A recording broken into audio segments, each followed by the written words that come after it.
up in trios, begin at level 3, and fight on a fresh map with no minions or turrets. During the preparation phase, grab Chaos Fragments to boost your power. As the match goes on, the Annihilation Tide emerges, pushing the action to the limit. Here's a closer look at how this new mode works. Chaos Clash is a multi-round 3 versus 3 mode. Wipe out the entire enemy team to win the round. Teams lose HP each time they are defeated. If a team's HP drops to 0, they're eliminated. Rounds continue until only one champion remains. When there's an odd number of teams, one team will sit out the round. After certain rounds, heroes automatically level up and earn gold. Use this time to buy equipment and boost your power. All full equipment except boots costs 2,000 gold. From round 11 onwards, teams earn bonus gold. Adapt your loadout and strategy to stay ahead. At the start of each round, you will receive random Chaos Fragments that boost your power.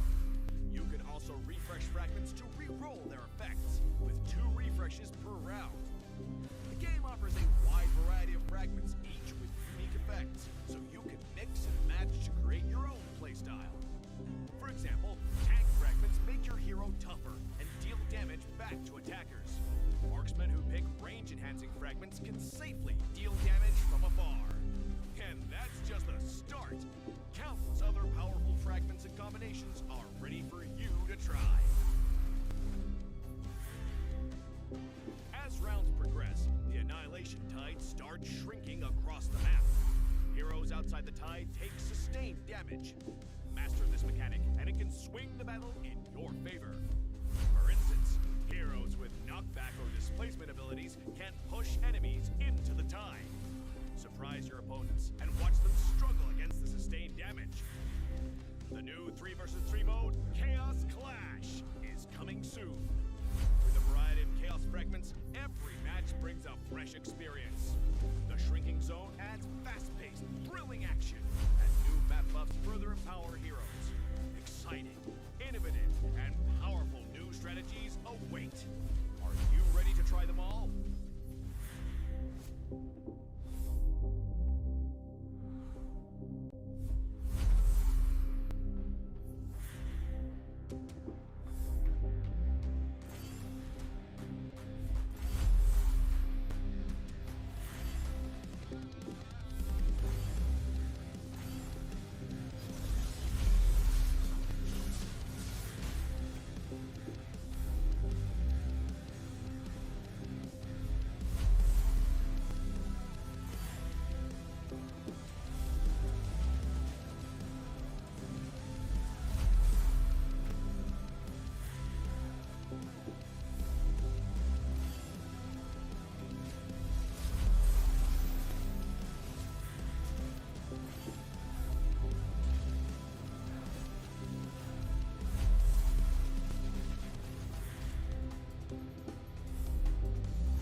cannons or turrets. During the preparation phase, grab chaos fragments to boost your power. As the match goes on, the Annihilation Tide emerges, pushing the action to the limit. Here's a closer look at how this new mode works. Chaos Clash is a multi-round 3 versus 3 mode. Wipe out the entire enemy team to win the round.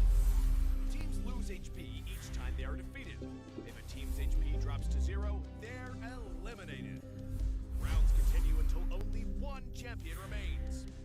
When there's an odd number of teams, one team will sit out the round. After certain rounds, heroes automatically level up and earn gold. Use this time to buy equipment and boost your power. All full equipment except boots costs 2,000 gold. From round 11 onwards, teams earn bonus gold. Adapt your loadout and strategy to stay ahead. At the start of each round, you will receive random chaos fragments that boost your power. You can also refresh fragments to re-roll their effects, with 2 refreshes per round. The game offers a wide variety of fragments, each with unique effects, so you can mix and match to create your own playstyle. For example, tank fragments make your hero tougher and deal damage back to attackers. Marksmen who pick range-enhancing fragments can safely deal damage from afar. And that's just the start. Countless other powerful fragments and combinations are ready for you to try. As rounds progress, the Annihilation Tide starts shrinking across the map. Heroes outside the tide take sustained damage. Master this mechanic, and it can swing the battle in your favor. For instance, heroes with knockback or displacement abilities can push enemies into the tide. Surprise your opponents and watch them struggle against the sustained damage. The new 3 versus 3 mode, Chaos Clash, is coming soon. With a variety of chaos fragments, every match brings a fresh experience. The shrinking zone adds... हाँ जी, we are back with Moba Rising Star Season 3 Top 16 का battle यहाँ पे and मेरे साथ है मेरे दोस्त, मेरे co-host Deacon भाई and first match it is gonna be between Brutality versus TLPH North East. तो Deacon भाई, आप इंटरेस्टेड हो गया इस मैच के बारे में और आपकी क्या प्रेडिक्शन है? जी हाँ, इंटरेस्टिंग तो बहुत ज़्यादा हूँ मैं। थोड़ा सा देखना पड़ेगा कि कौन सा टीम का कैसा ड्राफ्ट चलता है आज और कौन सी टीम ने क्या क्या बैन करना प्रायोरिटाइज करते हैं इस टाइम पे। तो चलिए, जो कि है ड्राफ्टिंग फेजेस पे हम लोग आ चुके हैं। तो हिल्डा को बैन किया गया है एक साइड पे, बढ़िया एज अ रोम बैन किया गया है। दूसरे साइड पे जो है बाक्शिया को बैन किया गया है। तो ओवरऑल बढ़िया चल रहा है। चलिए वापस से एक और मैं बोलूंगा टैंकी EXP या फिर मिड लेन भी हम बोल सकते हैं, एलिस को भी उड़ा दिया गया है। तो सनी, फोर्थ बैन यानी कि इस साइड का जो बैन है, क्या लग रहा है क्या होगा वापस से, क्योंकि एलिस को भी बैन कर दिया गया है। टीटीएन भाई, जो अभी मेटा चल रहा है थोड़ा एक्सपी की तरफ शिफ्ट है। लाइक हम एक्सपी हीरोज हर लेन पे देख रहे हैं भाई। एक्सपी लेन पे तो देख ही रहे हैं, हाइपर रोल पे भी देख रहे हैं, कोल लेन की तरफ भी देख रहे हैं। तो ब्रूटैलिटी इधर कहीं ना कहीं मुझे लग रहा है एक्सपी लेनर को बैन करेगी, या दूसरा मेरा सेकंड गैस है कहीं ना कहीं असैसिन प्लेयर को भी निकालने का ट्राई करेंगे यहाँ पे, क्योंकि भाई बैट लाइन सेफ तो तुम्हारा गेम सेफ। यहाँ पे देखिए लैंसलॉट को हटाया गया है, अपने शिन बॉय को। भाई लैंसलॉट चले गए तो इनकी बैट लाइन कहीं ना कहीं बहुत ही ज्यादा सेफ हो चुकी है। जी हाँ, लैंसलॉट को हटाना बहुत ज़्यादा ज़रूरी भी है, क्योंकि बैकलाइन को मार्क करते हैं बहुत ज़्यादा और स्नोबॉल भी बहुत बढ़िया तरीके से कर सकते हैं। तो चलिए, लैंसलॉट जो है वो जा चुका है। अभी मुझे लग रहा है कि और एक EXP लेन जो है इस टाइम पे बैन कर दिया जाएगा। जी हाँ, चलिए एक्सबॉर्ग को जो है वो हटाया गया है, एक्सबॉर्ग को इस टाइम पे बैन कर दिया गया है। तो एक्सबॉर्ग हमें शायद से एज अ हाइपर भी कभी कभार नजर आता है और EXP लेन पे भी एक्सबॉर्ग हमें देखने को मिलता है। तो चलिए, एक्सबॉर्ग, एलिस एंड हिल्डा को बैन कर दिया गया है TLPH की तरफ से। दूसरे साइड पे लास्ट बैन जो है आने वाला है इस टीम से। तो वापस से एक और हाइपर या फिर हमें मेज जो है वो जुक्शिन या फिर फारसा, ये सब बैन नजर आएगा। आई थिंक एक हाइपर या फिर एक मेज, मेरे हिसाब से तो इतना लग रहा है अभी। हाँ जी, एंड यहाँ पे देखिए ड्रॉट बैन किया गया, तो कहीं ना कहीं डूनटैलिटी नहीं चाहते कि मिड प्रेजेंस एनिमी के पास जाए, नहीं चाहती कि मैप प्रेजेंस एनिमी के पास जाए, क्योंकि ड्रॉट विद के भी बहुत ही ज़्यादा मैप प्रेजेंस दे देता है। एंड यहाँ पे TLPH नॉर्थ ईस्ट का फर्स्ट पिक है, एंड यहाँ पे बॉर्ग भी बैन देखने में मिला है हमें डीकिंग। एंड बॉर्ग एक ऐसा हीरो है ना जो ट्रू डैमेज देता है एंड हर चीज़ मेल्ट कर देता है, पर फर्स्ट पिक यहाँ पे सिलोन के ऊपर होवर हो रहा है।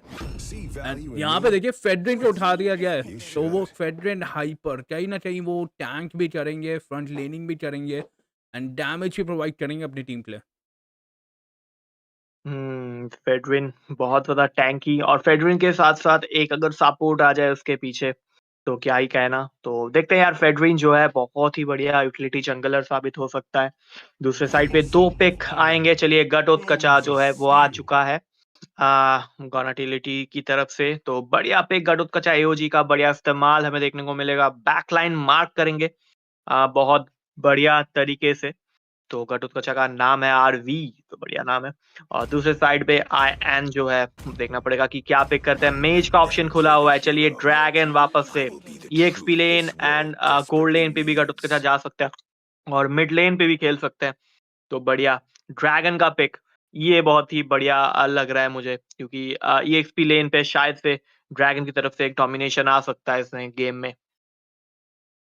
हाँ जी डीकेन भाई, but the thing is CC अभी भी ओपन है एंड ड्रैगन कहीं ना कहीं काउंटर बहुत ज्यादा होता है सीसी के range. And TLPH north east क्या ये चीज समझ पाएंगे, पर हम एक चीज देखने को मिल रही है यहाँ पे, डूनटैलिटी ने अपने सैंड बैग्स जो सबसे ज्यादा डैमेज सोक करेंगे, जो बैकलाइन की तरफ डैप मारेंगे, सबसे पहले उठा लिए हैं यहाँ पे। किसी भी टीम ने अभी तक मैच नहीं उठाया। टीम अभी ओपन है, जोशियन अभी ओपन है एंड यहाँ पे मिड लेन पे ईव की तरफ जाएंगे, स्क्विशी बनाना आर्लेट की तरफ जाते हुए। आर्लेट भी कहीं ना कहीं अच्छा काउंटर मारते हैं ड्रैगन को, तो आई थिंक आर्लेट एंड ड्रैगन का हमें देखने को मिलेगा। पर यहाँ पे वायसेस उठा दिया गया है सीधा बिना कोई सोच के। मीली ने यहाँ पे वायसेस उठाया, रून टाली दिया, उसके ऊपर क्या सोचना आपका? चलिए देखो, लेंसलॉट तो बैन था। इस मोमेंट पे वायसेस पिक करना बहुत ही बढ़िया डिसीजन मेरे हिसाब से, क्योंकि दूसरे साइड पे हाइपर जो है वो आ चुका है। नहीं तो नेक्स्ट जो बैन हमें देखने को मिलेगा, नेक्स्ट 2 बैन, उसमें से शायद से हाइपर बैन कर दिया जाता, तो शायद से वायसेस उठा लेना बहुत ही बढ़िया डिसीजन मेरे हिसाब से। और बाकी देखते हैं यार, फारसा को चलिए इस टाइम पे बैन कर दिया गया, क्योंकि मेज जो है अभी तक पिक नहीं किया है गोनाटिलिटी ने। और दूसरे साइड पे देखना पड़ेगा वापस से गोल्ड लेन बैन होता है, या हमें रोम बैन देखने को मिलता है कि नहीं मिलता, वो देखने वाली बात है। तो देखते हैं, लास्ट बैन आएगा टीम गोनालिटी की तरफ से। रे जो है इस टाइम पे बैन करेंगे, तो देखते हैं यार रे अभी क्या बैन करते हैं, लास्ट बैन उनकी तरफ से। तो क्या लग रहा है सनी की, क्या बैन होगा लास्ट बैन? टीकेन भाई यहाँ पे मीनो ओपन है, यहाँ पे सीसी ओपन है। सीसी गोल्ड लेन भी देखने को मिला हमें, रूबी भी गोल्ड लेन देखने को मिला है। एंड जो अभी टॉप टियर की टीम से वो कहीं ना कहीं एक्सपी गोल्ड लेन जाते हैं, पर यहाँ पे रेंजर बैन किया जाएगा। आई थिंक ब्रूटैलिटी से थोड़ा सा रिस्पेक्ट बैन है, क्योंकि अगर एक बार सीसी गोल्ड लेन की तरफ जाती है तो उसको रोकना मुश्किल होगा ब्रूटैलिटी के, क्योंकि अभी तक उनके पास कोई काउंटर नहीं है भाई। सीसी सीधा काउंटर करती है अगर तो अच्छा को, ड्रैगन को, और इवन वायएसएस तो भाई लेट गेम में विद दैट वेंजेंस तुम सीसी को नहीं रोक सकते हो। उसके पास मोबिलिटी है, ट्रू डैमेज है, सस्टेन है, सब कुछ है। सीसी गोल्ड लेन पे अभी मेडा पे है। ये सीसी जो है वो पिक हो सकता है मेरे हिसाब से, बट देखना पड़ेगा कि लास्ट बैन जो है कोच एक्वा जो है अभी क्या पिक करते हैं, वो एक देखने वाली बात है। चलिए एस्मा को बैन किया गया है। अगर एस्मा को बैन किया जा रहा है तो लापू लापू आ सकता है गोल्ड लेन पे, इसका भी चांसेस मुझे दिख रहा है अभी, क्योंकि एस्मा को बैन किया गया है। चलिए हरित जो है अरे पिक हो चुका है, गोल्ड लेन हरित हमें देखने को मिलेगा इस टाइम, क्योंकि एस्मा जो है वो बैन हो चुका है और हरित अभी पिक हो चुका है। लेकिन भाई टॉप 32 के मैचेस में कोच एटवन ने नेथन उठाया था, एंड नेथन एंड मीनो कॉम्बिनेशन कहीं ना कहीं बन रहा है भाई। मीनो हील भी करता है, मीनो सीसी भी देता है, एंड अगर कहीं ना कहीं 12 मिनट तक गेम चल गया तो मीनो एंड नेथन एक ऐसे हीरो हैं जो मतलब पूरा गेम खींच सकते हैं यहाँ पे। कोच एटवे तरफ से हमें नेथन देखने में मिलेगा, एंड हैरिक प्यूरीफाई में है, ये देखने की बात है। तो कोई भी सीसी सुपर काम नहीं करेगा, एंड हैरिक की एक स्पेशल पावर होती है कि भाई वो हर जगह डैश मार सकता है, अल्टी के ऊपर उससे डैश रिफ्रेश होते रहते हैं, तो वो लेट गेम में नाचता रहेगा यहाँ पे। तो मीनो सीसी कहीं ना कहीं चूक भी सकता है, पर नेथन अगर एक बार उसको आइटम्स मिल गया ना भाई, वो सब चीज़ मेल्ट कर देगा यहाँ पे।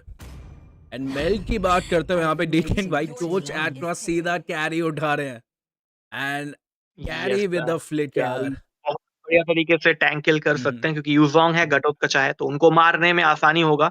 भले ही नतन बैन हो, बट कैरी पिक मेरे हिसाब से तो एक बढ़िया पिक। अच्छा, नेथन बैन किया गया था यहाँ पे गुंटारी की तरफ से, मेरी मिस्टेक।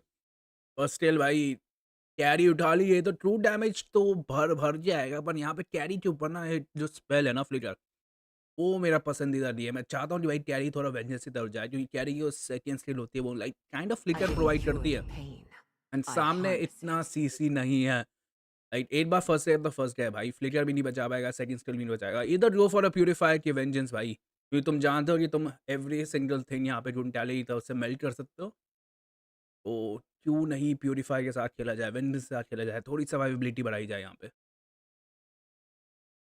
जी हाँ, आई थिंक फ्लिकर एक और भी ज्यादा एज प्रोवाइड करता है जब आपको फिनिश करना हो, तो वो भी एक पॉइंट हो सकता है। और एस्केप के टाइम पे भी आई थिंक फ्लिकर जो है, डबल डिस्टेंस अगर मिल जाए, आई नो कि कैरी का सेकंड स्किल भी फ्लिकर की तरह काम करता है, बट उसके ऊपर भी अगर आप फ्लिकर लगाओगे तो बहुत ही बढ़िया जाएगा। तो चलिए, गॉन्टालिटी की तरफ से लास्ट पिक जो है वो वैलेंटीना आ चुका है। तो वैलेंटीना आई थिंक बढ़िया अल्टी कॉपी कर सकते हैं, मिनोटॉर का अल्टी कॉपी कर सकते हैं, ईव का अल्टी भी कॉपी कर सकते हैं। तो देखना पड़ेगा कि वैलेंटीना जो है किसको प्रायोरिटाइज करते हैं अल्टी कॉपी करने में, वो एक देखने वाली है। वैसे सनी, तुमको क्या लग रहा है कि किसका अल्टी कॉपी किया जाएगा वैलेंटीना की तरफ से? बेशक डीकेन भाई, जैसा आपने बोला कि भाई वैलेंटीना किसी ना किसी अल्टी कॉपी कर रही है, एंड मुझे यहाँ पे लग रहा है भाई मीनो का अल्टी सबसे ज़्यादा प्रॉफिटेबल होने वाला है, क्योंकि 3 CC यहाँ पे प्रोवाइड किया जाएगा उनको। ईव का भी किया जा सकता है अगर एनिमी बाहर भाग के रहे, एंड वैलेंटीना के पास फ्लिकर भी है तो रेंज बढ़ सकती है। यहाँ पे एक चीज़ मैं बताना चाहूँगा, रूनटाइट तरफ से जो यहाँ पे वैलेंटीना का पिक है ना, बहुत ही उम्दा है। लास्ट पिक वैलेंटीना उठाया तो सामने वाले को भनक भी नहीं थी भाई कि कॉपी करने वाला हीरो आने वाला है। यहाँ पे टॉन्ट मारा गया है मिड गेट में, थोड़ी सी स्क्रिमिश देखेंगे, यहाँ तो प्रॉब्लम होने वाली है, पर नहीं, लेवल 2 है भाई, वैलेंटीना है। यस, बहुत ही लो एचपी है। आई थिंक वैलेंटीना को दिक्कत थोड़ा सा दे सकते हैं हमारे पीछे से ईव।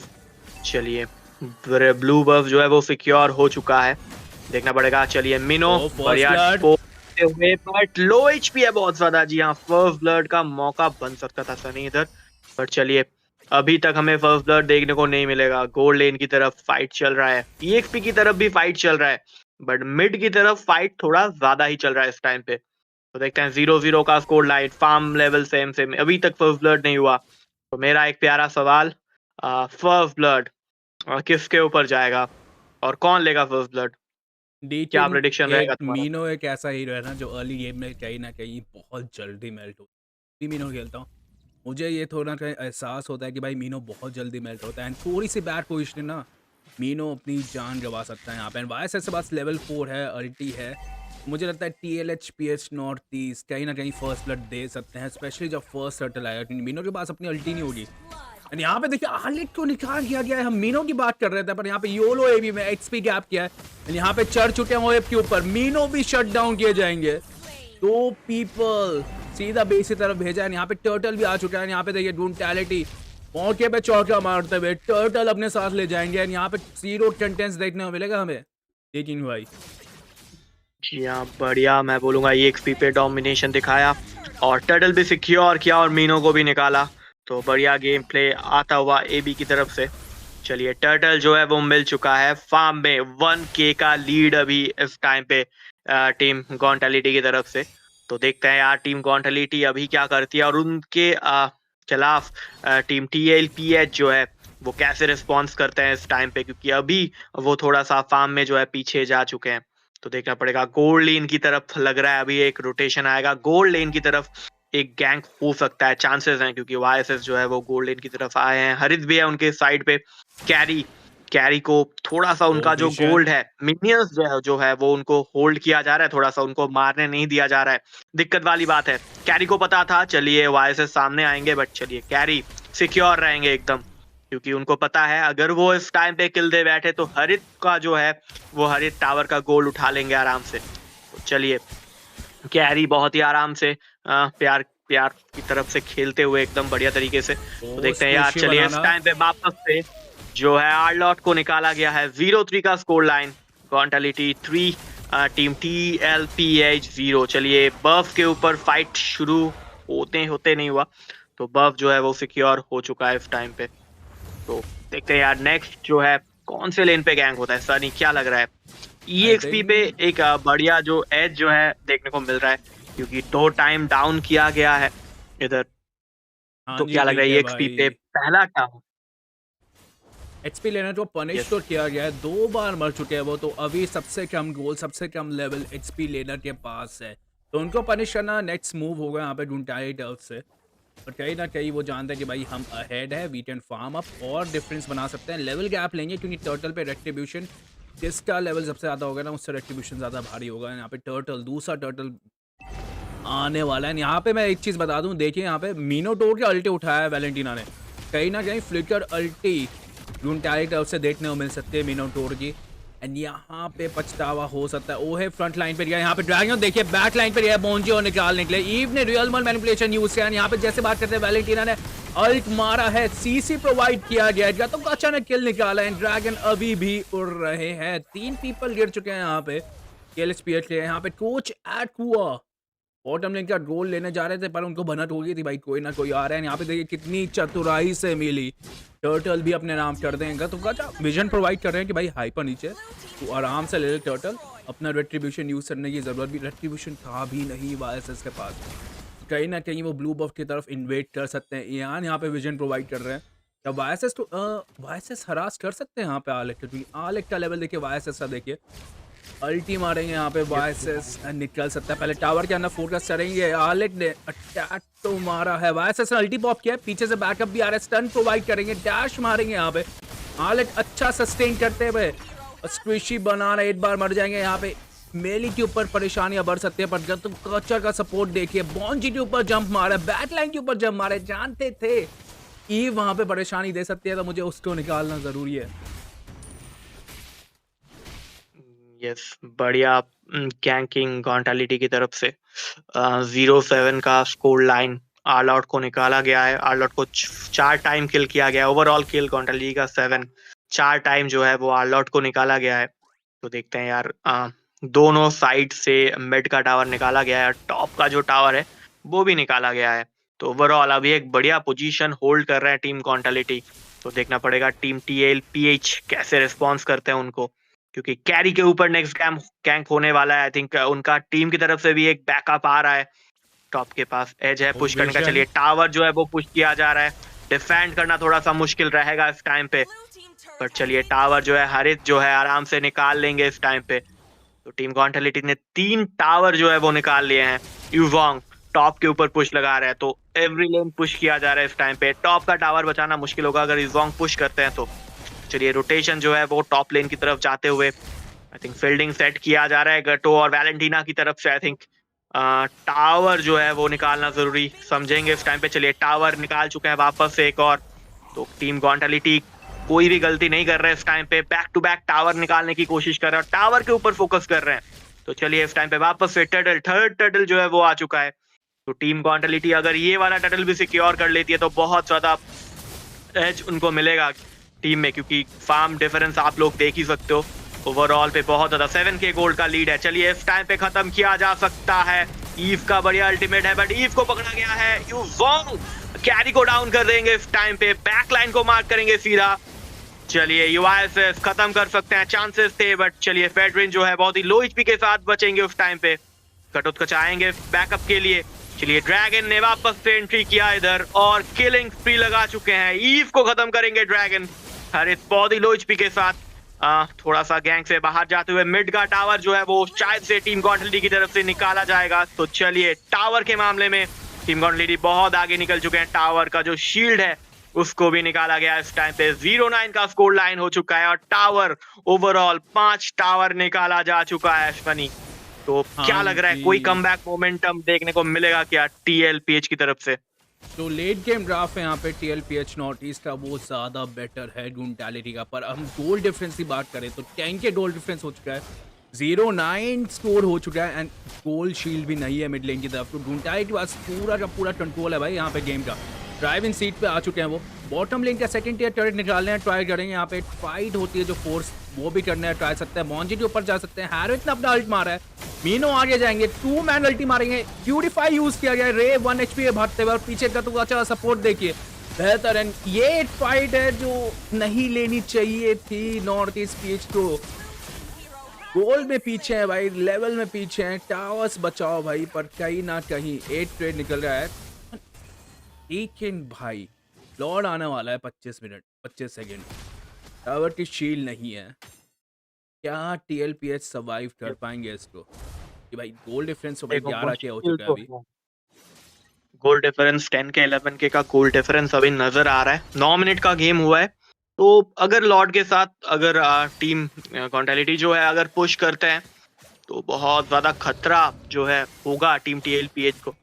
तो देखते हैं यार क्या होता है अभी इस टाइम पे, क्योंकि बोलना थोड़ा सा मुश्किल है। तो एक कमबैक तो हम लोग एक्सपेक्ट कर ही सकते हैं। एक फाइट, एक गैंक अगर टीम TLPH जीतती है तो आई थिंक उनके लिए भी मोमेंटम जो है वो बढ़ेगा, क्योंकि उनके पास लेट गेम पे कैरी है, ईव भी है उनके पास और मिनोटॉर भी है। तो आई थिंक उनका टीम भी बढ़िया टीम है। तो आई थिंक वो भी चाहे तो बढ़िया तरीके से फाइट जो है वो ले सकते हैं, बट देखना पड़ेगा किसको मारना। चलिए वापस से फाइट जो है वो शुरू हो चुका है। मिनोटॉर ने अल्टी लगाया, एओजी का इस्तेमाल करेंगे घटोत्कच इधर। हरित क्या डाउन कर पाएंगे? चलिए हरित ने अल्टीमेट लगा दिया और कैरी को इस टाइम पे उड़ाया गया है। ड्रैगन ओपी परफॉर्मेंस दे रहे हैं इस गेम में। तो चलिए बैकलाइन को मार करने की पूरी कोशिश, ईव ने अल्टीमेट लगा दिया, सभी को लॉक किया गया है, अर्लॉक को निकाला जाएगा। चलिए टावर के अंदर में फंसेंगे, डबल किल निकाल लेंगे इधर फेडरिन को डाउन करके। तो चलिए 0-13 का स्कोर लाइन, टॉप 16 का गेम चल रहा है ये, और एक भी किल अभी तक नहीं निकाल पाया है टीम TLPH की टीम ने। तो देखते हैं क्या होता है। 0-13 का स्कोर लाइन, लॉर्ड के साथ आ रहे हैं घटोत्कचा। 5v3 का सिचुएशन है इस मोमेंट पे। आई थिंक लॉर्ड को मिला के तो 6 हम लोग बोल सकते हैं, तो 6v5 का सिचुएशन होने वाला है इस टाइम पे। तो क्या लग रहा है सनी, इस लॉर्ड के साथ क्या ये मैच को खत्म कर पाएंगे या नेक्स्ट लॉट तक वेट करना पड़ेगा? लेकिन भाई संभावनाएं तो ज्यादा है यहाँ पे। रेटो देखिए ओहेप को मेल करते हुए ड्रैगन बैकलाइन की तरफ जंप करेंगे, पर बहुत ही अच्छे से ड्रैगन को साइड की तरफ खींचा था। योरो ने भी जैसा आपने बोला बहुत उम्दा परफॉर्मेंस दे रहे हैं, टर्रेट डैमेज ले रहे हैं, 1 HP भागने ट्राई करेंगे एक एक करके। TLPH नॉर्थ ईस्ट बिखरते हुए, योलो एबी को अभी बस बेस मार्क करना बाकी है। लॉर्ड बेस मार रहे हैं यहाँ पे, इन्होंने बेस लॉक कर दिया है लेकिन भाई, एंड इसी के साथ टूंटैलिटी अपनी पोजीशन सिक्योर करेगी टॉप 8 में यहाँ पे। बढ़िया गेम प्ले ओवरऑल आता हुआ टीम टोटलिटी की तरफ से। एक भी किल जो है वो उन्होंने नहीं दिया है ओपोनेंट को। तो ओवरऑल बढ़िया गेम प्ले, ड्रैगन का बढ़िया मूव था। ये एक्सपी लेन पे अच्छा खासा डोमिनेट किया आर्लॉट को। और चलिए इधर MVP लगाते हुए घटोत्कचा 2-0-12 का स्कोर लाइन। दूसरे साइड पे आर्लॉट को 7 बार पीटा गया है। फेडरिन ने अच्छा खासा कोशिश तो किया, बट किल सिक्योर नहीं हुआ। एक भी किल, 17-0 का स्कोर लाइन सनी। 17-0 का टॉप 16 पर। तो लेकिन भाई ये आपको बताता है भाई कितनी स्ट्रॉन्ग है यहाँ पे टीम। टूंटैलिटी वन ऑफ द कॉम्पिटिटर्स होने वाले यहाँ पे टूर्नामेंट में, क्योंकि इन्होंने अपनी 8वीं पोजीशन सिक्योर कर ली है। एंड कहीं ना कहीं मुझे लग रहा है भाई वो MVP योरो एबी को मिलना चाहिए था। जो उनकी पोजिशनिंग थी, जो उनकी मार्किंग थी, हर बार इवेंट कैरी को मार्क किया जा रहा था, फ्रंट लाइन को भाई इग्नोर किया जा रहा था। जो इनका सपोर्ट था, उसके बाद ईयान का भाई जो अल्टी आ रहा था मिनोटॉर का, परफेक्ट सेट्स प्रोवाइड कर रहे थे वो टीम के लिए। जी, बहुत अच्छा मैं बोलूँगा बैकलाइन को मार्क किया, एकदम एग्ज़ीक्यूट किया बैकलाइन को मार्क, एवरी टाइम कैरी को मार्क किया गया है, ईव को मार्क किया गया है, फ्रंट लाइन को इग्नोर किया गया है। तो ओवरऑल जो है गेम प्ले वाइज़ मैं बोलूँगा युवांग ने काफ़ी बढ़िया परफॉर्मेंस दिया है इस गेम में।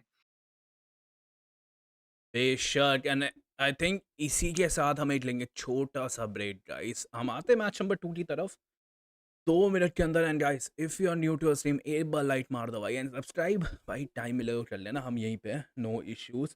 एंड थैंक यू वॉमी चॉन for the 100 super chat as well भाई। Sunny and D can look like bank managers, loan approve करवाना होगा तो आ जाना भाई, मैं करवा दूंगा, no issues man. Thank you again for the 100 super chat भाई, love you.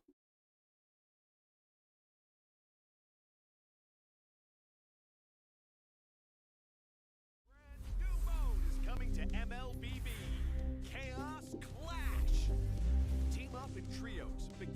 level 3 and fight on a fresh map with no minions or turrets. During the preparation phase, grab chaos fragments to boost your power. As the match goes on, the Annihilation Tide emerges, pushing the action to the limit. Here's a closer look at how this new mode works. Chaos Clash is a multi-round 3 versus 3 mode. Wipe out the entire enemy team to win the round. Teams lose HP each time they are defeated. If a team's HP drops to 0, they're eliminated. Rounds continue until only one champion remains. When there's an odd number of teams, one team will sit out the round. After certain rounds, heroes automatically level up and earn gold. Use this time to buy equipment and boost your power. All full equipment except boots costs 2,000 gold. From round 11 onwards, teams earn bonus gold. Adapt your loadout and strategy to stay ahead. At the start of each round, you will receive random chaos fragments that boost your power. You can also refresh fragments to re-roll their effects, with 2 refreshes per round. The game offers a wide variety of fragments, each with unique effects, so you can mix and match to create your own playstyle. For example, tank fragments make your hero tougher and deal damage back to attackers. Marksmen who pick range-enhancing fragments can safely deal damage from afar. And that's just the start. Countless other powerful fragments and combinations are ready for you to try. As rounds progress, the Annihilation Tide starts shrinking across the map. Heroes outside the tide take sustained damage. Master this mechanic, and it can swing the battle in your favor. For instance, heroes with knockback or displacement abilities can push enemies into the tide. Surprise your opponents and watch them struggle against the sustained damage. The new 3 versus 3 mode, Chaos Clash, is coming soon. With a variety of chaos fragments, every match brings a fresh experience. The shrinking zone adds fast-paced, thrilling action, and new map buffs further empower heroes. Exciting, innovative, and powerful new strategies await. Are you ready to try them all?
Sheesh, people, we are back. Match number 2 at Moba5v5 Season 3. 15,000 ka prize pool, and this match is gonna be between Team Tunnel and 45 schools. And with me, I have my dost and मेरा co-host जो game को guide करेंगे मेरे साथ Deakin भाई. कैसे हो आप एंड क्या आप एक्साइटेड हो इस मैच को लेकर? जी हाँ, बहुत एक्साइटेड हूँ क्योंकि फर्स्ट मैच बहुत ज़्यादा तगड़ा गया. टॉप 16 के मैचेस है, तो सेकंड गेम आज का तो देखते हैं इस गेम पे क्या होता है। क्या हमें वन साइडेड मैच देखने को मिलता है या फिर एक टफ कंपटीशन वाला मैच देखने को मिलता है। तो चलिए पहले ही जो है हायाबुसा को उड़ा दिया गया है। लास्ट मैच पे हायाबुसा ओपन था आई थिंक। इस टाइम जो है हायाबुसा को बैन किया गया और मिनोटॉर को इस टाइम पे बैन किया गया है। तो मिनोटॉर एंड हायाबुसा जो है वो बैन हो चुके हैं।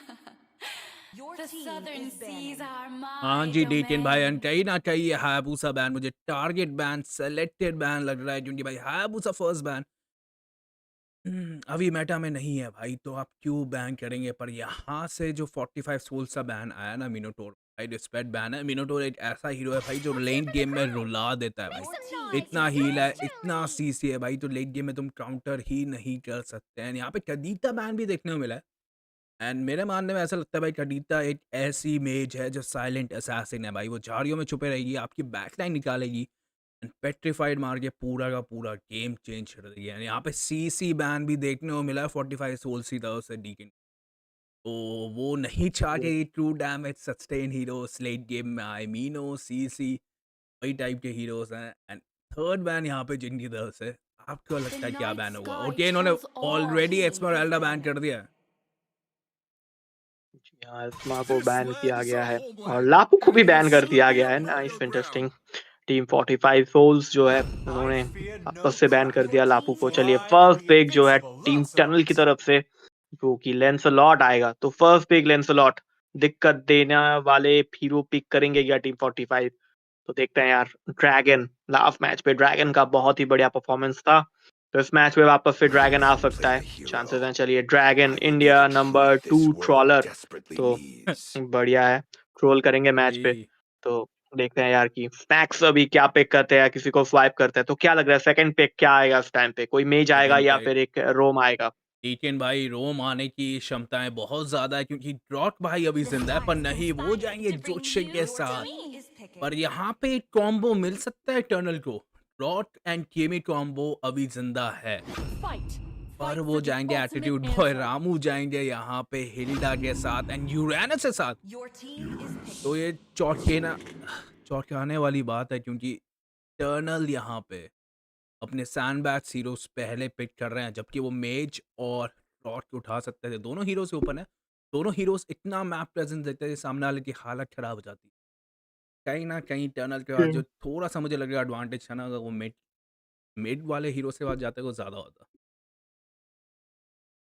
बट यूरेनस एंड हिल्डा बहुत ज्यादा सस्टेन कर सकते हैं, एनोइंग हो सकते हैं, क्योंकि मारना मुश्किल होगा उनको।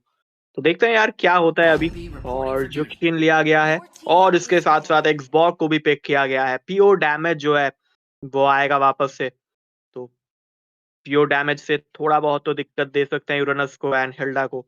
तो एक्सबॉक्स एक बढ़िया मेरे हिसाब से।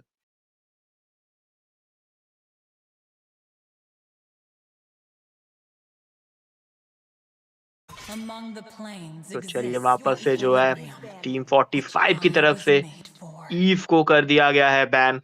मेज जो कि है पिक नहीं किया गया है, और दूसरे साइड पे शिव को कर दिया गया है बैन। अच्छा खासा ड्राफ्टिंग फेज, अच्छे खासे हीरोज जो हैं वो बैन होते हुए नजर आ रहे हैं। तो मैं व्यूअर्स जो देख रहे हैं अभी गेम को यूट्यूब पे, मैं उनसे जरूर से पूछूंगा कि आप लोगों को क्या लगता है कौन सा टीम जीतेगा, टीम टनल या फिर टीम टी 45 सोल्स? वोट करके जरूर बताना। अभी 36% बंदे बोल रहे हैं कि टीम टनल जीतेगा और 64% बंदे बोल रहे हैं कि टीम 45 सोल्स जीतेगा। तो देखते हैं ओवरऑल क्या होता है। तो चलिए एक बढ़िया बैन सनी, गॉड को बैन किया गया है। ये कितना सही रहेगा गॉड बैन करना? गॉड बैन किया गया है तो वो नहीं चाहता कि भाई हमारे पोकिंग को हमें 2 डैमेज मिले। तो मैं एक चीज़ बोलना चाहूँगा यहाँ पे डीटिन भाई, 45 सोल्स उनके पास एक ब्रह्मास्त्र है, वो है एक्सबॉट भाई। एक्सबॉट लेट गेम में जो 2 डैमेज देता है, जो इनकी हिल्डा है, जो इनका यूरानस है, सब कुछ मेल्ट हो जाएगा उस 2 डैमेज के। पर एक चीज़ है भाई, अगर वो लेट गेम तक पहुँचते हैं तो एंड यहाँ पे देखिए किमी के ऊपर होवर हो रहा है, ग्रॉट भी यहाँ पे ओपन है, कहीं न कहीं वो जा सकते हैं ना, एटीट्यूड बॉय रामू को गोल लेन भी भेज सकते हैं, क्योंकि जो हिल्डा है भाई 8 से 9 मिनट तक उसका डैमेज बहुत ज़्यादा है, सेकंड स्किल का भी डैमेज बहुत ज़्यादा है। यहाँ पे किमी जाएंगे वो मिड लेन पे, पर एलिस भी पिक कर रहे हैं यहाँ पे टर्नल, तो बहुत ही टैंकी लाइनअप हो सकता है इनका। पर उसको पनिश करने के लिए एक्सबॉर्ग है, पर नहीं, ओवर कर रहे थे एलिस के ऊपर, पर उठाएंगे कैरी। हमने फर्स्ट गेम में भी कैरी देखा था, पर इस गेम में देखना हमें ये कैरी क्या विजय पा सकती है। ऑटो विन नाम है उनका, तो देखते हैं डीकिन भाई। कैरी को भी लिया गया है और किमी को भी लिया गया, तो कॉन्टिन्यूअस जो डैमेज है वो बढ़िया तरीके से आएगा। और फ्रंट लाइन भी अच्छे खासे हैं उनके साइड पे, जो कि यूरेनस एंड हिल्डा बहुत अच्छा विजन प्रोवाइड कर सकते हैं, और लेंसलॉट फिनिशर रहेंगे उस साइड पे। तो लेंसलॉट के लिए कुछ आई थिंक पिक करना जरूरी था। चलिए हाइपर जो है अभी पिक करना बाकी है 45 की तरफ से, तो कौन सा वाला हाइपर लेते हैं वो देखने वाली बात है। ऑप्शन में जॉय है, ऑप्शन में बहुत कुछ है ऑप्शन में अभी, लेकिन भाई तो देखते यहाँ हैं पे यार धोनी पर। फेडरिन ओपन है, फेडरिन हाइपर जा सकते हैं, एचबॉट को गोल भेज सकते हैं, और यहाँ पे एचबॉट कहीं ना कहीं हाइपर करेंगे एंड रूबी यहाँ पे गोल जाएंगी। तो सीसी तो भर भरते हैं भाई उनके पास ड्रैगन है भाई विद पेट्रिफाइड, उनके पास रूबी है, उनके पास जोशिन है। पर जो इनका कॉम्पोजिशन है ना भाई, वो स्नो बॉलिंग वाला है कि भाई आइटम साइड गोल्ड आया तो भाई चांद तक, और कुछ भी नहीं आया तो रात तक भाई।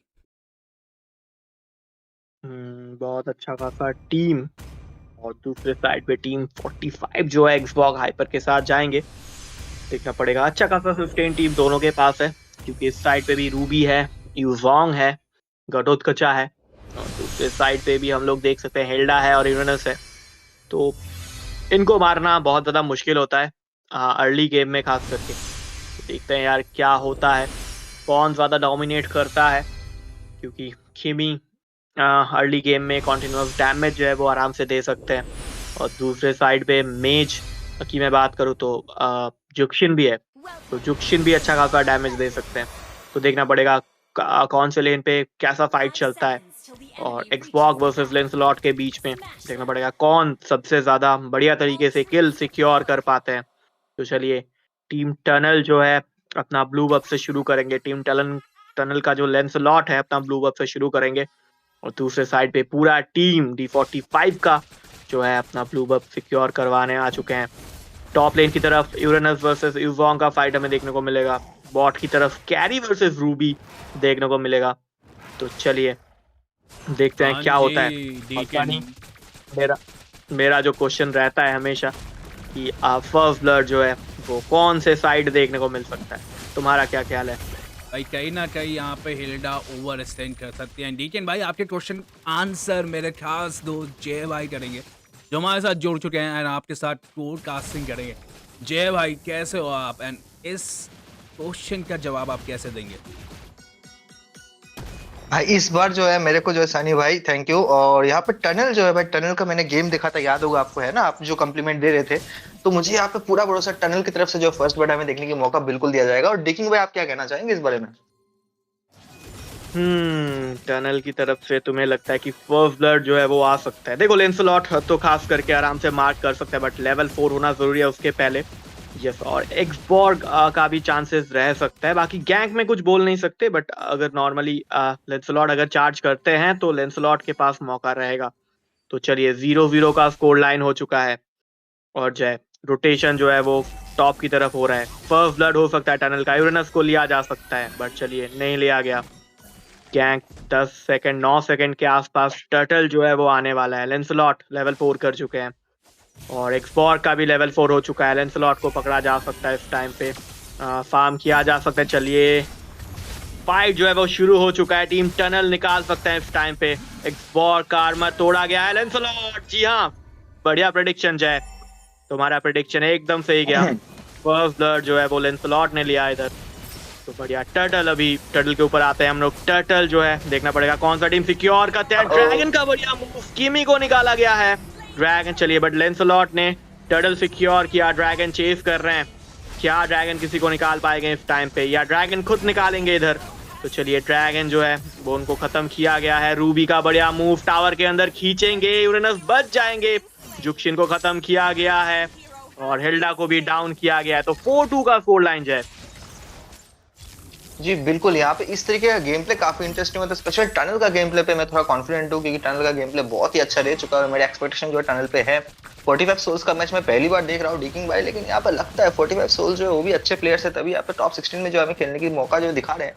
तो कहीं ना कहीं यहाँ पे मौका जरूर है कि 45 सोल्स और टनल के बीच में अगर कड़ी टक्कर होता है तो यहाँ पे टीम फाइट में जो दोनों टीम आगे रहेंगे। और 4-2 का स्कोर कोई बड़ी बात नहीं है, अब तो गेम का शुरुआत हुआ है, 3 मिनट जो है बस हुआ है, अभी टर्टल और 2 आएंगे, उसके बाद लॉर्ड आएंगे। लेकिन यहाँ पे यूजोंग का जो भाई एचपी बहुत कम है, किमी का कंटीन्यूअस डैमेज लग रहा है, यूजोंग कोशिश करेंगे टारगेट के अंदर एक किल निकाल के, एक्सबॉक्स आ चुके हैं इसका हेल्प करने के लिए, एक्सबॉक्स एक किल लेंगे, यूजोंग यहाँ पे बच के चले जाएंगे, उनका हेल्थ जो है बहुत ही ज्यादा जो है एचपी जो खुद चौक कर लिया। लेकिन अभी किमी यहाँ पे फंस चुके हैं, यहाँ पे एक किल और जाएगा, डबल किल एक्सबॉक्स लेके जाएंगे, यहाँ पे कुछ ज्यादा एक्सटेंड कर रहे थे उस दिक्कत का चक्कर है, लेकिन हिल्दा इसका फायदा लेते हुए लेके जाएंगे। लेकिन ट्रिपल किल जो है एक्सबॉक्स लेके जाएंगे, वो ज्यादा एडवांटेज है, क्योंकि अभी जंगल कर ले, जंगल में किल और जंगल जितना ज्यादा मिलता है और रेटिफिकेशन का फार्मिंग उतना अच्छा होता है, उसकी वजह से दिक्कत कर सकते हैं। यहाँ पे फिर से गैंग हो रहा है भाई, बॉट लाइन के पीछे की तरफ जाएंगे, लेकिन यहाँ पे गाटो का है वो जी, क्या मस्त लगा भाई सच में। यहाँ पे एक किल जाएंगे, यहाँ पे बहुत ज्यादा एग्रेसिव खेल लेते हैं, एमएम जो है कैरी पे यहाँ पे पीछे की तरफ लेके जाया जाएगा।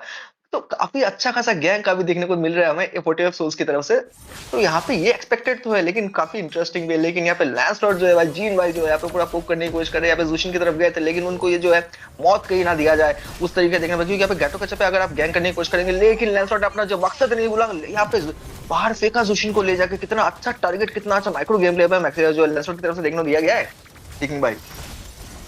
यस बढ़िया मार्क किया गया बैकलाइन को, पर लेंसलॉट को इस टाइम पे डाउन किया जाएगा, रूबी जो है डाउन करेंगे और वापस से चलिए एक्सबॉर्ग को डाउन करने में सक्षम रहेंगे इस टाइम पे। कैरी अपना अल्टीमेट यूज करके डैमेज दे रहे हैं, गटो उनके पीछे हैं, चलिए कैरी को डाउन किया गया है, गटो का बढ़िया डैमेज आता हुआ। हिल्डा जिंदा है, 3v1 का सिचुएशन है, टावर के ऊपर मिनियंस है, डिफेंड करना मुश्किल हो सकता है क्योंकि टर्टल जो है वो आ चुका है वापस, एक्सबॉर्ग भी आएंगे और लेंसलॉट भी आएंगे, तो नेक्स्ट फाइट जो है वो टर्टल की तरफ हमें देखने को मिलेगा। हिल्डा डाउन कर सकता है गटोत का चाको, बढ़िया एओजी का इस्तेमाल हो सकता था, बट चलिए मिस करेंगे, हिल्डा निकलने में सक्षम रहेंगे। चलिए गटो को निकाला गया, लेंसलॉट बढ़िया गेम प्ले देते हुए, लेंसलॉट क्या डबल किल हमें देखने को मिलेगा लेंसलॉट की तरफ से। जी नहीं, लेंसलॉट को डाउन किया गया क्योंकि एक्सबॉर्ग जो है वो आ चुके हैं गैंग में, प्योर डैमेज दे रहे हैं एक्सबॉर्ग।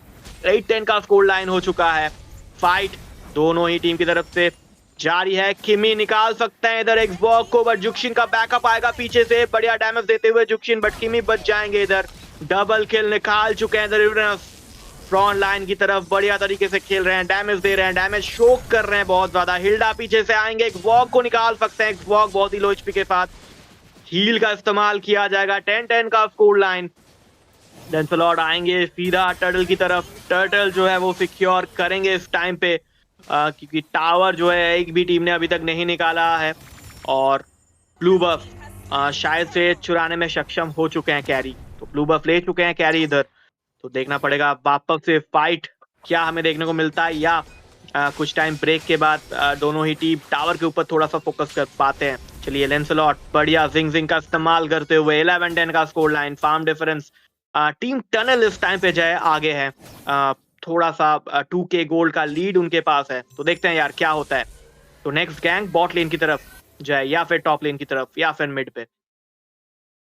यहाँ पे करंटली अभी गैंग नहीं होगा, क्योंकि अभी यहाँ पे भाई टर्टल जो है वो आने वाला है। टर्टल जब आएगा यहाँ पे गैंग की संभावना देखने को मिलता है, क्योंकि दोनों टीम काफी सेफ पोजीशन पे खेल रहे हैं, पोक कर रहे हैं, लेकिन यहाँ पे गैंग की संभावना अभी तो फिलहाल मुझे नहीं दिख रहा है। कोशिश जरूर किया जा रहा है कि 1-2 हीरोज जो उनको जो है मौत की गार्ड जो है उतार दिया जाए, लेकिन वो चीज अभी जो है यहाँ पे फिलहाल देखने का मौका नहीं दिया जाएगा। दोनों टीम काफी बढ़िया है, लेकिन टॉप लेन पे एक कोशिश जरूर किया गया था। ड्रैगन का जो हेल्थ है 50% एचपी पे लेके आ गए थे लेंसलॉट, काफी अच्छा उनका पियर्सर का जो डैमेज है काफी अच्छा दे रहा है, तो ये चीज हमें देखने की मौका दे रहा है। यहाँ पे बॉट लेन पे भी एक छोटा सा गाटो का चक्कर है, देखना पड़ेगा, यहाँ पे देखने को मिलेगा वो पीछे की तरफ जाने के लिए करेंगे क्योंकि वो सेव करना चाहते थे, लेकिन यहाँ पे फंस चुके, आगे की तरफ जाने की जरूरत नहीं था। आप यहाँ पे 4v1 कर रहे हैं राइट नाउ, आपको यहाँ पे मौत दिया जाएगा, क्लिंग स्पीड लेके जाएंगे रनर्स, यहाँ पे एक और गैंग के सामने देखना, लेकिन इस बार जो है टनल को पीछे की तरफ जाने की जरूरत है क्योंकि उनके एचपी बहुत कम है, गैंग कर रहे एक्सटेंड कर रहे हैं, लेकिन टर्रेट डैमेज को सस्टेन नहीं कर पाएंगे कंटिन्यूअस टर्रेट का जो 2 डैमेज उन पे लगता है। तो यहाँ पे सेफ खेलने की देखिए किस तरीके से टनल ने अपने आप को रोका, ज्यादा एक्सटेंड नहीं किया, यहाँ पे सेफ खेला, टर्रेट के अंदर ज्यादा पोक नहीं किए, भले उनके पास एचपी था और थोड़ा बहुत कम भी था, लेकिन एंगेज नहीं किया। यही जो होता है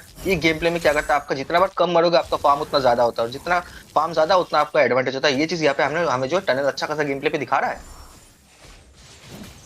टीम टनल बढ़िया परफॉर्मेंस देते हुए, बट उनके सामने दी 45 गोल्स, आई थिंक टक्कर का गेम प्ले देंगे और कैरी निकाल सकते हैं किल इधर। चलिए कैरी ने इधर किल निकाल लिया है, रूबी को डाउन करेंगे, बट कैरी को भी निकाला जाएगा। तो 13-11 का स्कोर लाइन। टॉप की तरफ लेंसलॉट ने एक टावर निकाल लिया है, तो पहला टावर टीम टनल की तरफ से आता हुआ पहला टावर टीम टनल इधर निकाल चुके हैं। 13-11 का स्कोर लाइन। टर्टल जो है वो आ चुका है।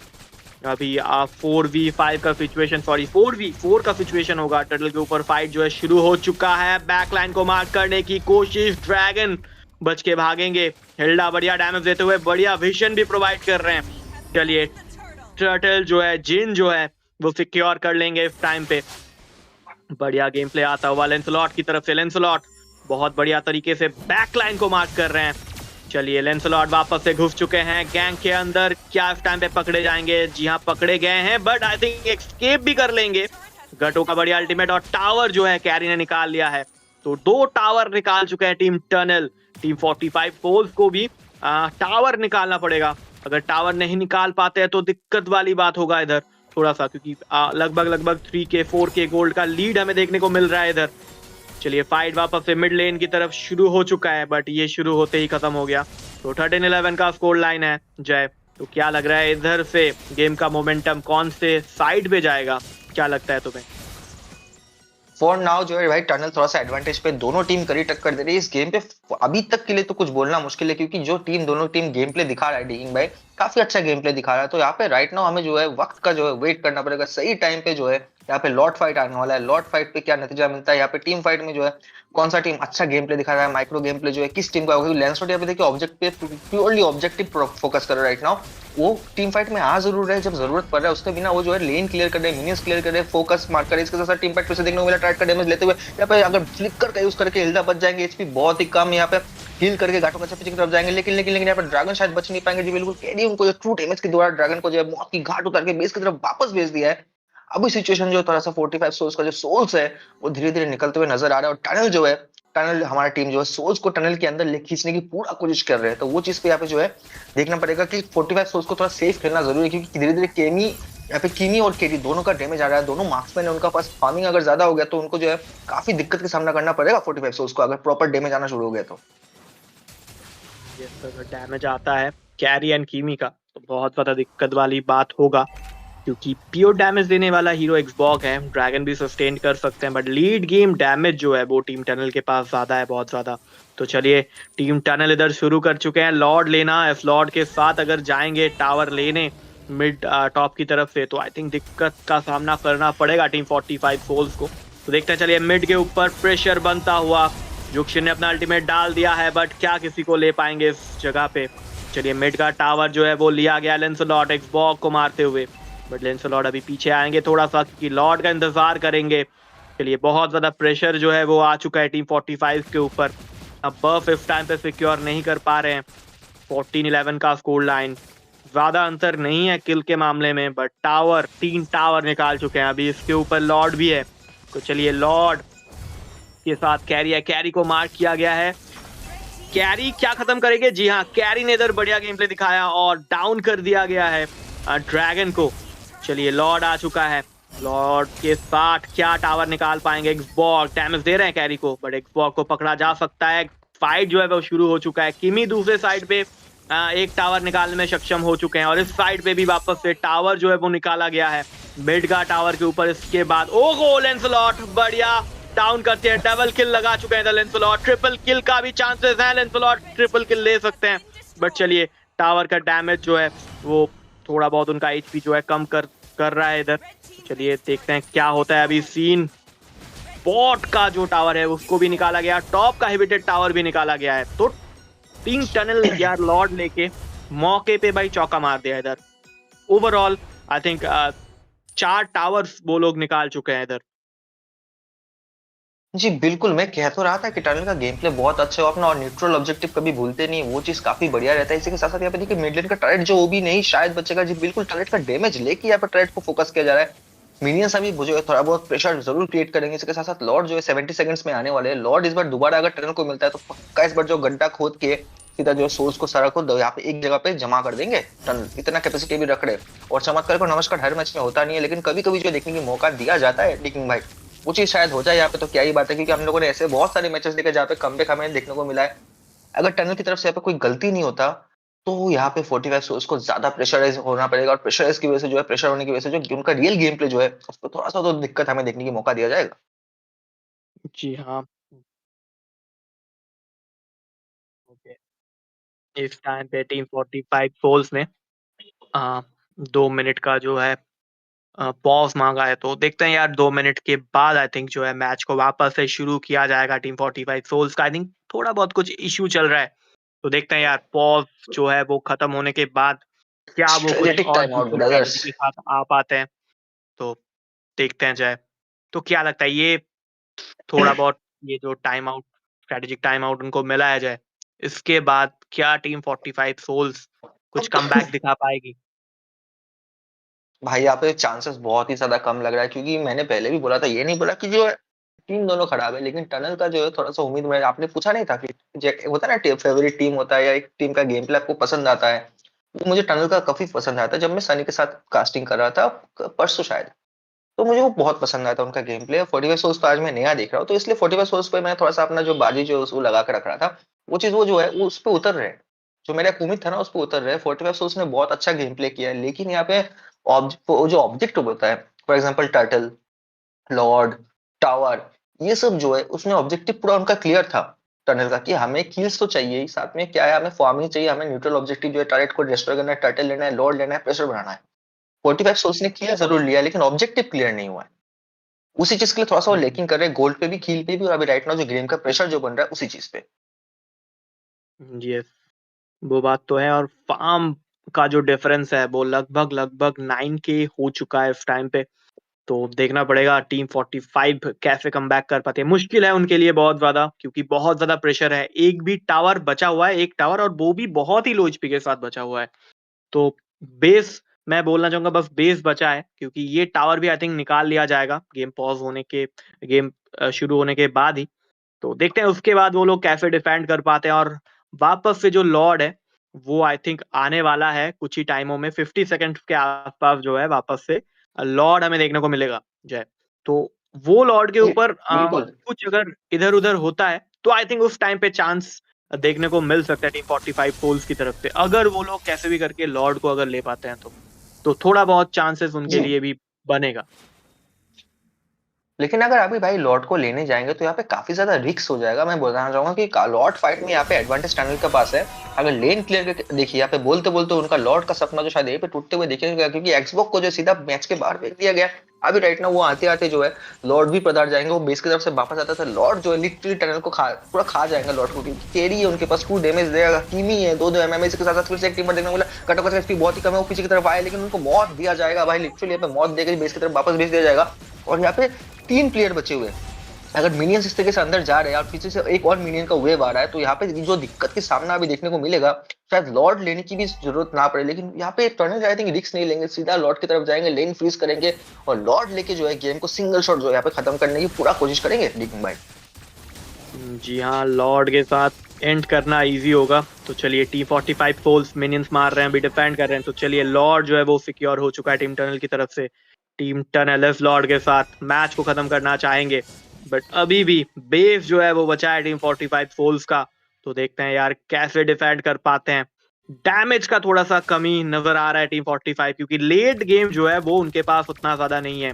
टीम टनल ने किमी उठाया, टीम टनल ने कैरी उठाया, तो लेट गेम हो चुका है, 14 मिनट्स का गेम हो चुका है लगभग। तो डैमेज जो है वो टीम टनल की तरफ से बहुत ज्यादा इस टाइम पे नजर आ रहा है। अगर गेम जीतना है टीम 45 को, तो पहले कैरी को और किमी को डाउन करना पड़ेगा, जो कि बहुत ज्यादा मुश्किल होगा इस टाइम पे, बहुत ज्यादा मुश्किल होगा ये।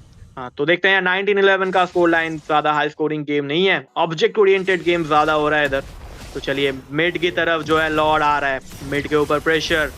चलिए जुक्शन ने अल्टीमेट डाल दिया है, क्या निकाला जाएगा, कैरी को निकाला गया है इधर। तो चलिए शट डाउन यूरेनस को भी डाउन किया गया है, डबल किल लगा चुके हैं इधर एक्सबॉक्स। क्या मोमेंटम जो नजर आ सकता है, लॉर्ड को शायद से रोका जाएगा इधर। टीम 45 सोल्स दोनों को निकाल चुकी हैं, और बढ़िया मोमेंटम मैं बोलूंगा उनकी तरफ आ चुका है अभी, थोड़ा बहुत ही सही, क्योंकि कैरी को निकाला गया है और उसके बाद यूरेनस को भी निकाला गया है। लैंसलॉट भागेंगे या फिर वापस से अंदर जाएंगे? चलिए वापस से अंदर जाएंगे जरूर, बट पकड़े जाएंगे वापस से। बट इस टाइम पे क्या खत्म करेंगे एक वॉक, खत्म क्या कर पाएंगे एक वॉक? जी हाँ, लेंसलॉट को डाउन किया गया है। 2v5 का सिचुएशन बनता हुआ, शायद से स्ट्रेटेजिक पॉज लेना, स्ट्रेटेजिक टाइम आउट लेना उनके लिए बढ़िया साबित हो रहा है इस टाइम पे जय। जी बिल्कुल, यहाँ पे जो स्ट्रेटेजिक टाइम आउट लिया था वो जैसा लग रहा है जैसे कुछ चमत्कार करने के लिए प्लानिंग अच्छा खासा की थी कि भाई हमें साथ में मिलकर गेम को जो है निकालना है, क्योंकि फोकस जो है अभी यहाँ पे दो दो एमएम की तरफ या लैंसलॉट की तरफ होना चाहिए, क्योंकि लैंसलॉट जो है बैकलाइन पे जाकर जिस तरीके से डैमेज दे रहा है और कैरी जो है फ्रंट लाइन पे आके जिस तरीके से डैमेज दे रहा है, ड्रैगन को बोलिए गाटो कचा को बोलिए, वो सस्टेन करने के लिए उनको जो है काउंटर बनाना पड़ेगा। काउंटर के लिए क्या करना है, पहले कैरी को मार्क करो, फिर उसके बाद लैंसलॉट को मार्क करो। कीमी तो तीसरा में जो नंबर पे आ ही सकता है, लेकिन कीमी से ज्यादा कैरी ज्यादा आउटपुट दे रहा है। तो यहाँ पे ये चीज तो काफी इंटरेस्टिंग है। इसके साथ साथ हमारे दर्शक जो बोल रहे हैं पोज मेटा इज वर्किंग, जी बिल्कुल, यहाँ पे पोज मेटा जो टीम टाइम आउट मिला था वो काफी ज्यादा जो है यहाँ पे काम कर रहा है। और यहाँ पे देखिए किस तरीके से सस्टेन कर रही है यूनास, आप देख रहे हो 4 लोग मिलकर यूनास को जो यहाँ पे अच्छे से जो है मालिश कर रहे हैं, लेकिन यूनास बोल रहे हैं कोई बात नहीं, इतना तो आप झेल लेंगे। इसके साथ साथ 30 सेकंड में लॉर्ड आने वाला है, ये लॉर्ड जो है डिसाइडिंग फैक्टर बन सकता है भाई रिकिंग। यस, ये लॉर्ड जो है वो डिसाइडिंग फैक्टर जरूर बन सकता है, but I think if Lord के थोड़ा बहुत कॉन्फिडेंस आई थिंक मिल चुका है टीम 45 को, वो लोग लॉर्ड के ऊपर आएंगे और फाइट करना चाहेंगे। बट अभी टीम टनल को जो है एवरी लेन जो है वो पुश करना, खास करके टॉप लेन को पुश करना बहुत ज्यादा जरूरी है। लेंसलॉट, चलिए लेंसलॉट ने टॉप का टावर पुश कर दिया है। 5 सेकंड 4 सेकंड्स के अंदर वापस से लॉर्ड आएगा। चलिए बेस के ऊपर मिनियंस है इस टाइम पे, लेंसलॉट बचेंगे आराम से। चलिए और इधर बाकी प्लेयर्स ने जो है लॉर्ड जो है वो शुरू कर दिया गया है। लॉर्ड का एचपी चलिए वापस से थर्ड लॉर्ड जो है वो सिक्योर कर लेंगे टीम टनल इस टाइम पे। 19-14 का स्कोर लाइन। इस लॉर्ड के साथ थोड़ा बहुत दिक्कत तो होगा टीम 45 फोर्स को, ये लॉर्ड को रोकना थोड़ा सा मुश्किल होगा जो है। जी बिल्कुल, यहाँ पे लॉर्ड को रोकना मुश्किल होगा लेकिन नामुमकिन नहीं है। अगर इस तरीके की पिछली बार जिस तरीके से गेम प्ले दिखाया था और यहाँ पे टनल ने जिस तरीके से जो है टनल को क्रॉस करके ओवर एक्सटेंड कर रहे थे गेम को, वो नहीं करते यहाँ पे, तो यहाँ पे 45 सोल्स के पास अभी भी टाइम है, क्योंकि लॉर्ड जो है अभी वो इवल लॉर्ड नहीं है, वो लॉर्ड जो नॉर्मल लॉर्ड है। इवल लॉर्ड होना अभी बाकी है, क्योंकि अभी लॉर्ड जो अगर लॉर्ड को मारा जाता है उसके बाद जो लॉर्ड आएगा वो इवल लॉर्ड होगा, अगर ये गेम बचता है तो। लेकिन यहाँ पे गलती का संभावना मुझे कम दिख रहा है। टनल एक बार गलती कर चुकी है, एक्सपीरियंस्ड प्लेयर है, तो यहाँ पे फोकस करेंगे किस तरीके से लॉर्ड को पहले बेच के मिनियंस के द्वारा जो है गेम को यहाँ पे खत्म किया जाए डिकिंग।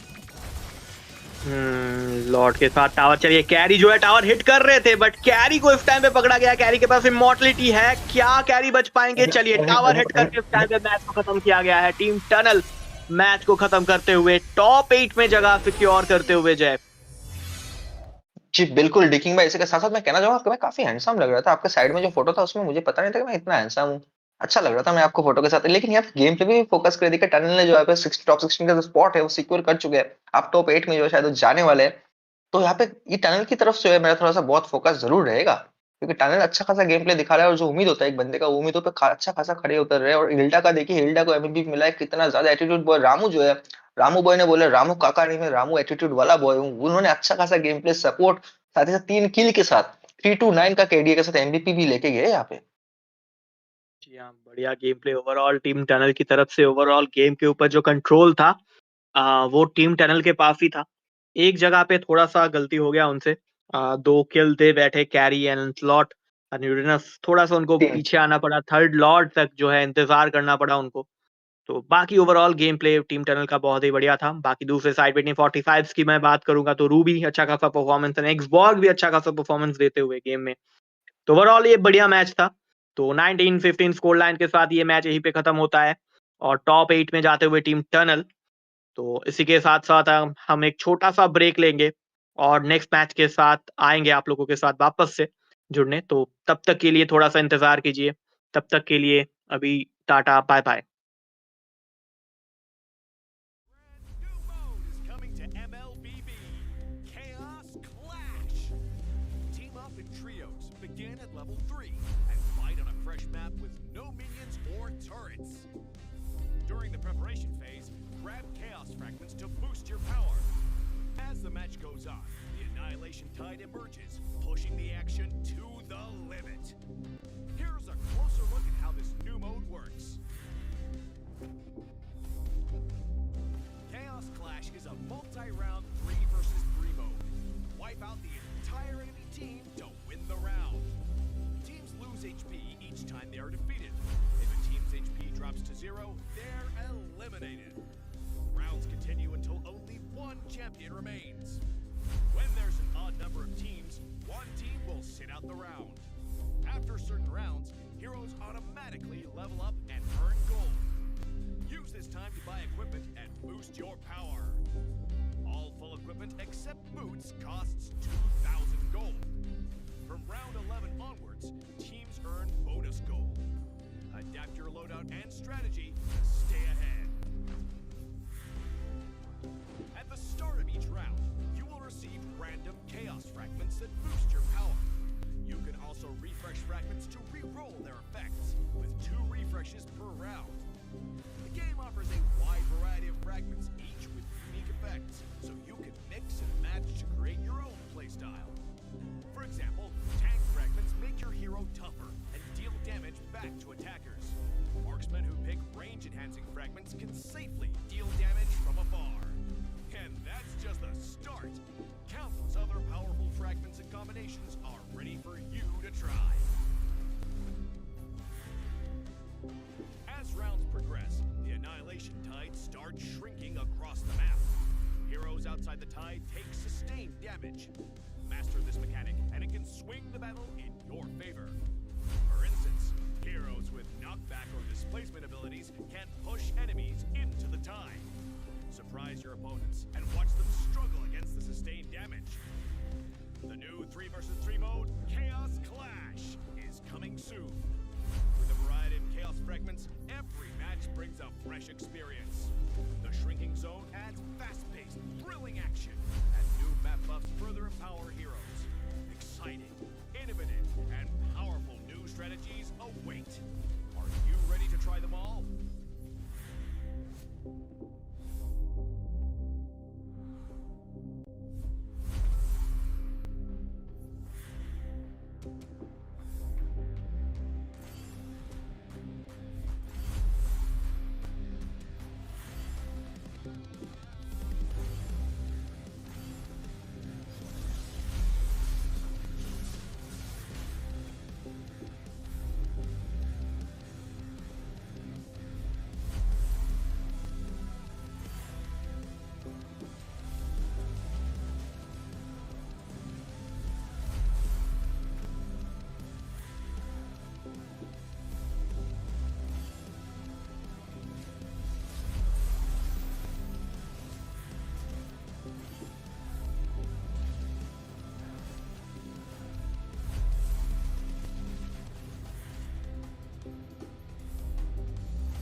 Creators, streamers, and gamers.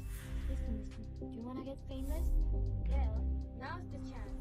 We are kickstarting our journey with Moba5v5 community, connecting creators, brands, and tournaments like never before. If you love content, collabs, and gaming energy, TactX is where you belong. Whether you create, sponsor, or host, TactX is your bridge to visibility and growth. Tactical solutions by gamers for creators, built for impact. Let's grow together. A brand new mode is coming to MLBB. Chaos Clash. Team up in trios, begin at level 3, and fight on a fresh map with no minions or turrets. During the preparation phase, grab chaos fragments to boost your power. As the match goes on, the Annihilation Tide emerges, pushing the action to the limit. Here's a closer look at how this new mode works. Chaos Clash is a multi-round 3 versus 3 mode. Wipe out the entire enemy team to win the round. Teams lose HP each time they are defeated. If a team's HP drops to 0, they're eliminated. Round 2. Castle, tiny friend. तो देवी और सज्जनों, स्वागत है आपका यहाँ पे एक बार फिर इस मैच में, इस युद्ध में जो रहेगा। इस मैच में देखना पड़ेगा कौन सी जो टीम है यहाँ पे जीतेगी, क्योंकि आज सामने लड़ने वाली है दो टीमों के बीच में जो मैच होने वाला है। एक तरफ है यहाँ पे क्रिंस मैको, दूसरी तरफ है टीम पीक। देखना पड़ेगा यहाँ पे किस टीम का जो परफॉर्मेंस है वो पीक रहने वाला है। उसी के साथ चलिए चलते सीधा ड्राफ्टिंग फेज की तरफ, और ड्राफ्टिंग फेज में अगर नजर डालें तो टीम बैन ऑलरेडी होते हुए दिखेंगे हमें। दूसरी साइड पे देखें तो टीम पीक की तरफ से सीसी बैन आता हुआ दिखेगा। बेहतरीन बैन्स मैं देख रहा हूँ अभी। तो बैन्स के बारे में बात करें तो अच्छे खासे बैन होते हुए दिख रहे हैं। चलिए लापू लापू पहला पिक उठाया है, तो एज अ फ्रेंडलीनर यहाँ पे खेलना जरूर चाहेंगे। और चलिए नाम भी उनका सीसी इम्यून रखा है, क्या ही बात है। देखना पड़ेगा अपने अल्टीमेट का इस्तेमाल करेंगे। और यहाँ पे लापू लापू को काउंटर करने के लिए एस्मेराल्डा जो है वो बैन करके रखा है पहले से ही, तो सोच के गए हैं, एक प्लान के साथ यहाँ पे जा रहे हैं। लेकिन देखना पड़ेगा कि इसका जवाब जो टीम पीक है किस तरह देगी। और उसी के साथ यहाँ पे पहला जो मेज है, मेज के ऊपर हाथ मारा गया सीधा, और जूशिन को उठाया जाएगा। जूशिन को यहाँ पे रखना भी देखा जाए तो बहुत ही एक तरीके से मैं कहूंगा बढ़िया है, क्योंकि ये यूटिलिटी मेज काफी अच्छी तरह चलता है और एज अ सपोर्ट मेज रहता है। तो अपनी टीम के लिए जितना ज्यादा जो है यहाँ पे अनॉय कर सके एनिमीज को, उनके लिए काफी अच्छा रहता है। और उसी के साथ खलीद का आगमन होगा हमारे यहाँ पे। खलीद जिस तरह से खेलते हैं, मोबिलिटी रहती है इनके पास, हीलिंग करने की क्षमता, बहुत ही बेहतरीन तरीके से हील करते हैं। तो यहाँ पे जंगल इन्वेड देखने का थोड़ा थोड़ा आसार बन रहा है टीम पीक की तरफ से। तो शायद हो सकता है कि जंगल इन्वेजन हमें ऑलरेडी गेम पे दिखे। उसी के साथ बात करी तो ईव का आगमन होगा यहाँ कहीं ना कहीं जो है यहाँ पे सैवेज वॉरियर वो जरूर मार करना चाहेंगे ईव को। और देखना पड़ेगा कि दोनों में से कौन किसको मार करेगा। बात करें तो सीसी यहाँ पे देखिए लापू लापू जो है ना, बहुत बड़ी दिक्कत बनने वाले हैं मैच के लिए। उनको थोड़ा संभल के रहना पड़ेगा, क्योंकि अपने अल्टीमेट में वो जो है सीसी इम्यून रहते हैं, तो उनको डैमेज के साथ साथ यहाँ पे सीसी देना थोड़ा सा दिक्कत हो सकता है। उसी की बात करें तो यहाँ पे तीसरा पिक आएगा। चलिए पिटारे में से कुछ नया निकाला यहाँ पे, और काजा का आगमन होगा। बड़े ही टाइम बाद यहाँ पे हमें काजा देखने को मिल रहा है। और काजा का एक अल्टीमेट एक ऐसा है सस्पेंशन के तौर पे यूज किया जाता है, जिसका आप प्यूरीफाई भी मारे तो उस पर यूज नहीं होगा। पहली बात तो अल्टीमेट डायरेक्ट मारते हैं, परंतु देखना पड़ेगा किस प्रकार यहाँ पे काजा का जो है इस्तेमाल किया जाएगा, क्योंकि पोक जो है काजा की तरफ से लगातार आने वाला है। दूसरी तरफ से देखा जाए तो यहाँ पे सस्टेन करने के लिए चलिए एलएस का आगमन होगा, तो लापू लापू को कहीं ना कहीं सस्टेन करते हुए जाना जरूर चाहेंगे टीम के बीच में। और उसी के साथ यहाँ पे ईव को डैमेज देने का प्रयास जरूर किया जाएगा। देखा जाए हालांकि अभी तीनों की टीम जो दिख रही है, तीनों जो पिक दिख रहे हैं काफी रोमांचक पिक हमें दिख रहे हैं, काफी अग्रेसिव पिक दिख रहे हैं। डिफेंसिव की बात करें तो डिफेंसिव की तरफ अभी है नहीं, थोड़ा अग्रेसिव हमें गेम प्ले देखने को मिलेगा दोनों ही साइड से। और उसी की अगर बात करें तो अभी जंगलर का आगमन रहता है। अगर जंगल देखना पड़ेगा कि जंगल कौन सा यहाँ पे जो है हीरो लिया जाएगा, उससे पहले यहाँ पे यूटिलिटी जंगलर को बैन किया जाएगा। फेडरेट बेहतरीन तरीके से अगर आते तो आगे बढ़िया रहता, दो फ्रेंड लेनर रहते तो पीछे से डैमेज देने के लिए ई के पास पूरा मौका रहता, इसलिए यहाँ पे उनको बैन किया जाएगा। अच्छा भी ओपन रहेंगे, तो देखना पड़ेगा कि किस तरफ जाना चाहते हैं। Them play the hero. चलिए यूजोंग का यहाँ पे बढ़िया बैन। जी बिल्कुल, यहाँ पे काफी अच्छा पिक दोनों टीम की तरफ से शिनरा हमें देखने को मिला है। इसके साथ साथ मैं कहना चाहूंगा काजा बहुत अच्छी पिक है। अगर वो जुशिन को पकड़ के लाते हैं तो थोड़ा बहुत काम हो सकता है, लेकिन जुशिन ने यहाँ पे प्यूरीफाई लेके रखा है। अगर यहाँ पे आपको पकड़ लो एलिस या जो है खैलिद को यहाँ पे पकड़ के लाते तो थोड़ा बहुत अपने टीम के लिए दिक्कत जो है प्रदान कर सकते हैं। लापू लापू अच्छा खासा सस्टेन करने वाले हैं, लेकिन यहाँ पे दोनों टीम की तरफ से अगर देखोगे एलिस और खैलिद जो है अपना अल्टीमेट के द्वारा जो है या सेकंड स्किल के द्वारा वो बैकलाइन पे जाके डैमेज दे सकते हैं, सस्टेन भी कर सकते हैं। लेकिन फॉर नाउ अभी जो है लापू लापू टावर ड्राइव या आप एडवांटेज में आगे जाके खेल सकते हैं, लेकिन प्रॉपर बैकलाइनर जो है वो अभी भी मिसिंग है ब्लू टीम की तरफ से। और दूसरा बात ये है कि यहाँ पे बैकलाइनर हीरोज जैसे लैंसलॉट हो गया, देखो आप यहाँ पे जैसे सीसी हो गया, यहाँ पे हायाबुसा हो गया, ये सब बैकलाइनर हीरोज को जो बैन कर रहे हैं रेड टीम। तो यहाँ पे उनका मकसद ये है कि हम लोग फ्रंट लाइनर से बैकलाइनर खुद के पास रखेंगे, लेकिन आपको मौका नहीं देंगे कि बैकलाइनर पे जाके कोई भी हीरो लेके आप हमारे जो स्क्विश हीरोज है उनको डैमेज देके जो बस्ट आउट कर दो। जी बिल्कुल। और अभी देखा जाए, देखिए जंगलर काफी अच्छे खासे बैन हुए, लेकिन जॉय अभी भी ओपन है। तो देखना पड़ेगा कि अगर जॉय के साथ जाना चाहेंगे या नहीं, क्योंकि डैमेज के तौर पे अगर देखा जाए तो बैकलेन पे पकड़ना जरूर चाहेंगे। और बैकलेन की बात करें तो यहाँ पे एक्सबॉक्स का आगमन होगा, और एक्सबॉक्स के साथ यहाँ पे जंगल जरूर जाना चाहेंगे। देखा जाए तो एलिस गोल पे भी जा सकती है, तो काफी फ्लेक्सिबल पिक है यहाँ पे जय भाई, तो कहीं पे भी मतलब जो है एडजस्ट कर सकते हैं टीम के हिसाब से। लेकिन यहाँ पे देखना पड़ेगा कि जॉय के साथ जाना चाहेंगे या नहीं। हवा तो कर रहे हैं शायद ऊपर, शायद लॉक इन करना चाहेंगे। देखना पड़ेगा यहाँ पे कि जॉय का आगमन होता है या नहीं। जी बिल्कुल, आप जिस तरीके से प्रेडिक्ट कर रहे हो यहाँ पे जॉय को जो दिखाया जा रहा है, तो जॉय शायद ले लिया जाए, क्योंकि बैकलाइन डैमेज देना बहुत ही ज्यादा जरूरी है। लेकिन यहाँ पे अच्छा हीरो पिक जॉय जो इसे आपने कहा, लेकिन अभी फेनी का आगमन हो चुका है मेरे भाई। यहाँ पे फेनी जो तबाही मचाएंगे, अगर जिस तरीके से फेनी जो है प्रॉपर खेलते हैं, तो यहाँ पे तबाही जो है बहुत ज्यादा देखने को मिलेगा। क्योंकि आप ये देखिए, यहाँ पे एलिस हो गया, फिर इसके बाद खेलीद हो गया, ये लोग जो एक्सबोग हो गया, वो लोग इजीली डैमेज देंगे। और फेनी आएंगे यहाँ पे जस्ट क्लीन स्वीप अप करने के लिए। फेनी के पास काम रहेगा, ग्रेंजर हो गया, फिर जॉय हो गया, या जिस तरीके से आप पकड़ लो काजा भी इतना भी सस्टेन नहीं करते, स्क्विशी में ही काउंट कर सकते हो। तो उनको जो है इजीली जो है मतलब गेम से निकालने के लिए फेनी जो है काफी ज्यादा खतरनाक साबित हो सकता है। तो यहाँ पे अभी करंटली जो फेनी से बच के रहना, और फेनी को स्नोबॉलिंग अर्ली गेम से होने से पहले रोकना बहुत ज्यादा जरूरी है शिंजा। जी बिल्कुल। अर्ली गेम पे जैसे मैंने कहा कि यहाँ पे इन्वेड होने के चांसेस रहेंगे, तो देखना पड़ेगा किस प्रकार से यहाँ पे रहेंगे। फैनी का आगमन हुआ है, तो वहाँ पे कहीं ना कहीं जो है फैनी जो आएंगी अर्ली गेम से डोमिनेट करना चालू करेंगी। और उनकी तरफ अगर देखा जाए तो अच्छे खासे यहाँ पे हीरोज हमें देखने को मिल रहे हैं, जो इन्वेड करने की क्षमता रखते हैं, हील कर सकते हैं, पोक लेके भी सर्वाइव कर सकते हैं। तो यहाँ पे देखने वाली बात रहेगी। चलिए देवियों सज्जनों, और उसी के साथ हमारा आगमन होगा इस मैच की तरफ, और हम सब पधारेंगे लैंड ऑफ टॉन की तरफ। और इसी के साथ अपने अपने खिलाड़ी जाएंगे फार्म एरिया में, और सीधा जंगल से शुरुआत करते हुए दोनों ही खिलाड़ी अपने अपने जो है लेफ्ट साइड से स्टार्ट करेंगे। तो गोल्ड लेन पे फाइटिंग होने की संभावना जो है वो जरूर दिख सकती है हमको। वहां पे जो है नीचे में यहाँ पे देखा जाए तो पोक करने की संभावना जरूर रहेगी, लेकिन मिड लेन की तरफ भी जो है दिक्कत बढ़ सकती है, क्योंकि मिड लेन पे अगर देखा जाए तो ज्यादातर फाइट आजकल हमें वही देखने को मिलती है। उसी के साथ यहाँ पे अनुमान लेने आए हैं अंदर, और इसी के साथ लेवल अपना चू करने का प्रयास करते हुए वापस जाएंगे। विजन प्रोवाइड किया था अपनी टीम के लिए। इस साइड पे देखा जाए तो एक्सबॉग यहाँ पे पोक करते हुए दिखेंगे, और क्रेंजर थोड़ा संभल के खेलते हुए लेन को जितना ज्यादा फ्रीज हो सके वो करने का प्रयास जरूर कर रहे हैं यहाँ पे। लेकिन देखने वाली बात होगी, फैनी अभी गई जरूर है वहां पे, और ना ब्लू की तरफ ब्लू का आगमन लेना चाहती हैं। तो देखने वाली बात होगी यहाँ पे कि कितनी जल्दी वो अपना जो है ब्लू लेके आएंगी, और फाइट जो है यहाँ से स्टार्ट हुई। चलिए छोटा सा जो क्रीप लेने का प्रयास यहाँ पे करेंगे जरूर, और देखते हैं कि यहाँ पे एक छोटा क्रीप लेते हैं या नहीं, क्योंकि ये छोटा क्रीप जो है ना बहुत डिपेंड करता है लेवल 4 होने के लिए।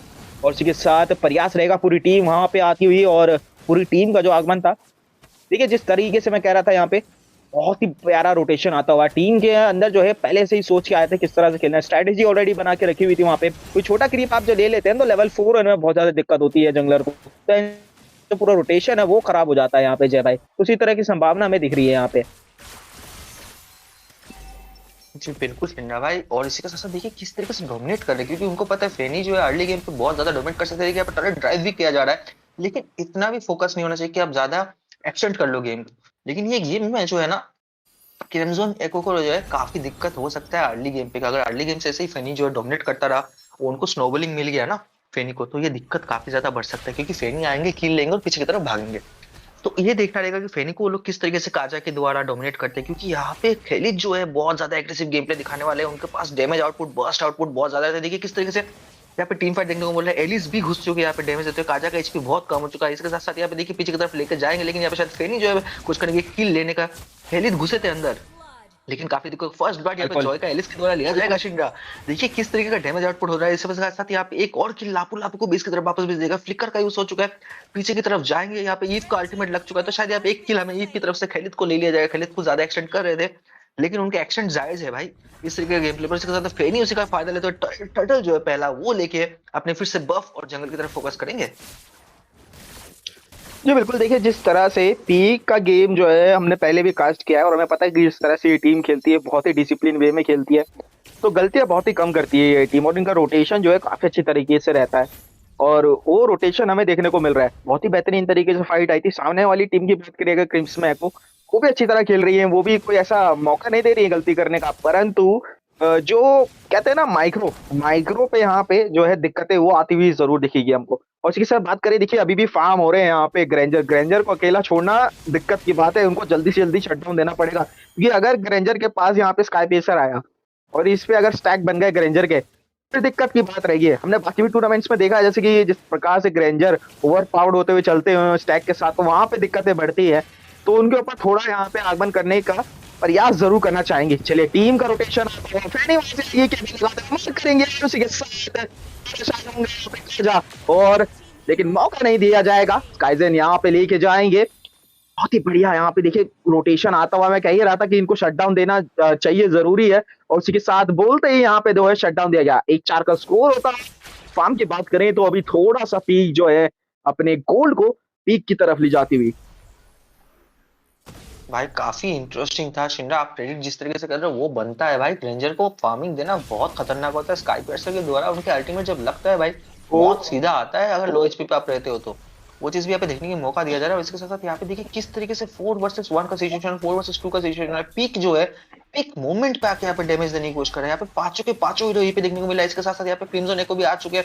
यहाँ पे एक जॉय जो है यहाँ पे थोड़ा सा फोकस कर रहे हैं यहाँ पे किल लेने के लिए, लेकिन इसका फायदा होता है ऑफ कैंप पे एलिस ने फिर से ग्रेंजर को वापस निकाला है। ट्रेनिंग आगे एक अल्टीमेट लगा, लेकिन ट्रेनिंग यहाँ पे किल लेके जाने की कोशिश करेंगे, लेकिन बचते हुए निकलेंगे, लेकिन एचपी बहुत कम है। टावर ड्राइव किया गया है, अब ये ईव को बचना शायद ही मुश्किल है मेरे भाई। कोशिश तो बहुत अच्छा खासा कर रहे हैं जुशिन, लेकिन इनको बहुत दिया जाएगा ईव को भाई। और लिटरली लो एचपी में तो यहाँ पे एडवांटेज है क्रिम्सन एको के पास, जो यहाँ पे किल ले बटोर सकते हैं। यहाँ पे लापू आ चुके हैं अपना ब्रेक के साथ, तो यहाँ पे कोशिश पूरा रहेगा कि एक और किल ले लिया। जुशिन मुसीबत में जी बिल्कुल, यहाँ पे जॉय आते हुए एडवांटेज लेंगे। एक्सबॉक्स के पास शील्ड नहीं है, तो अगर शील्ड लेके आगे यहाँ पे इंसिनेट का यूज करा जाएगा तो जॉय जो है कोशिश करेंगे बचने की, लेकिन फेनी वो मौका नहीं देंगे।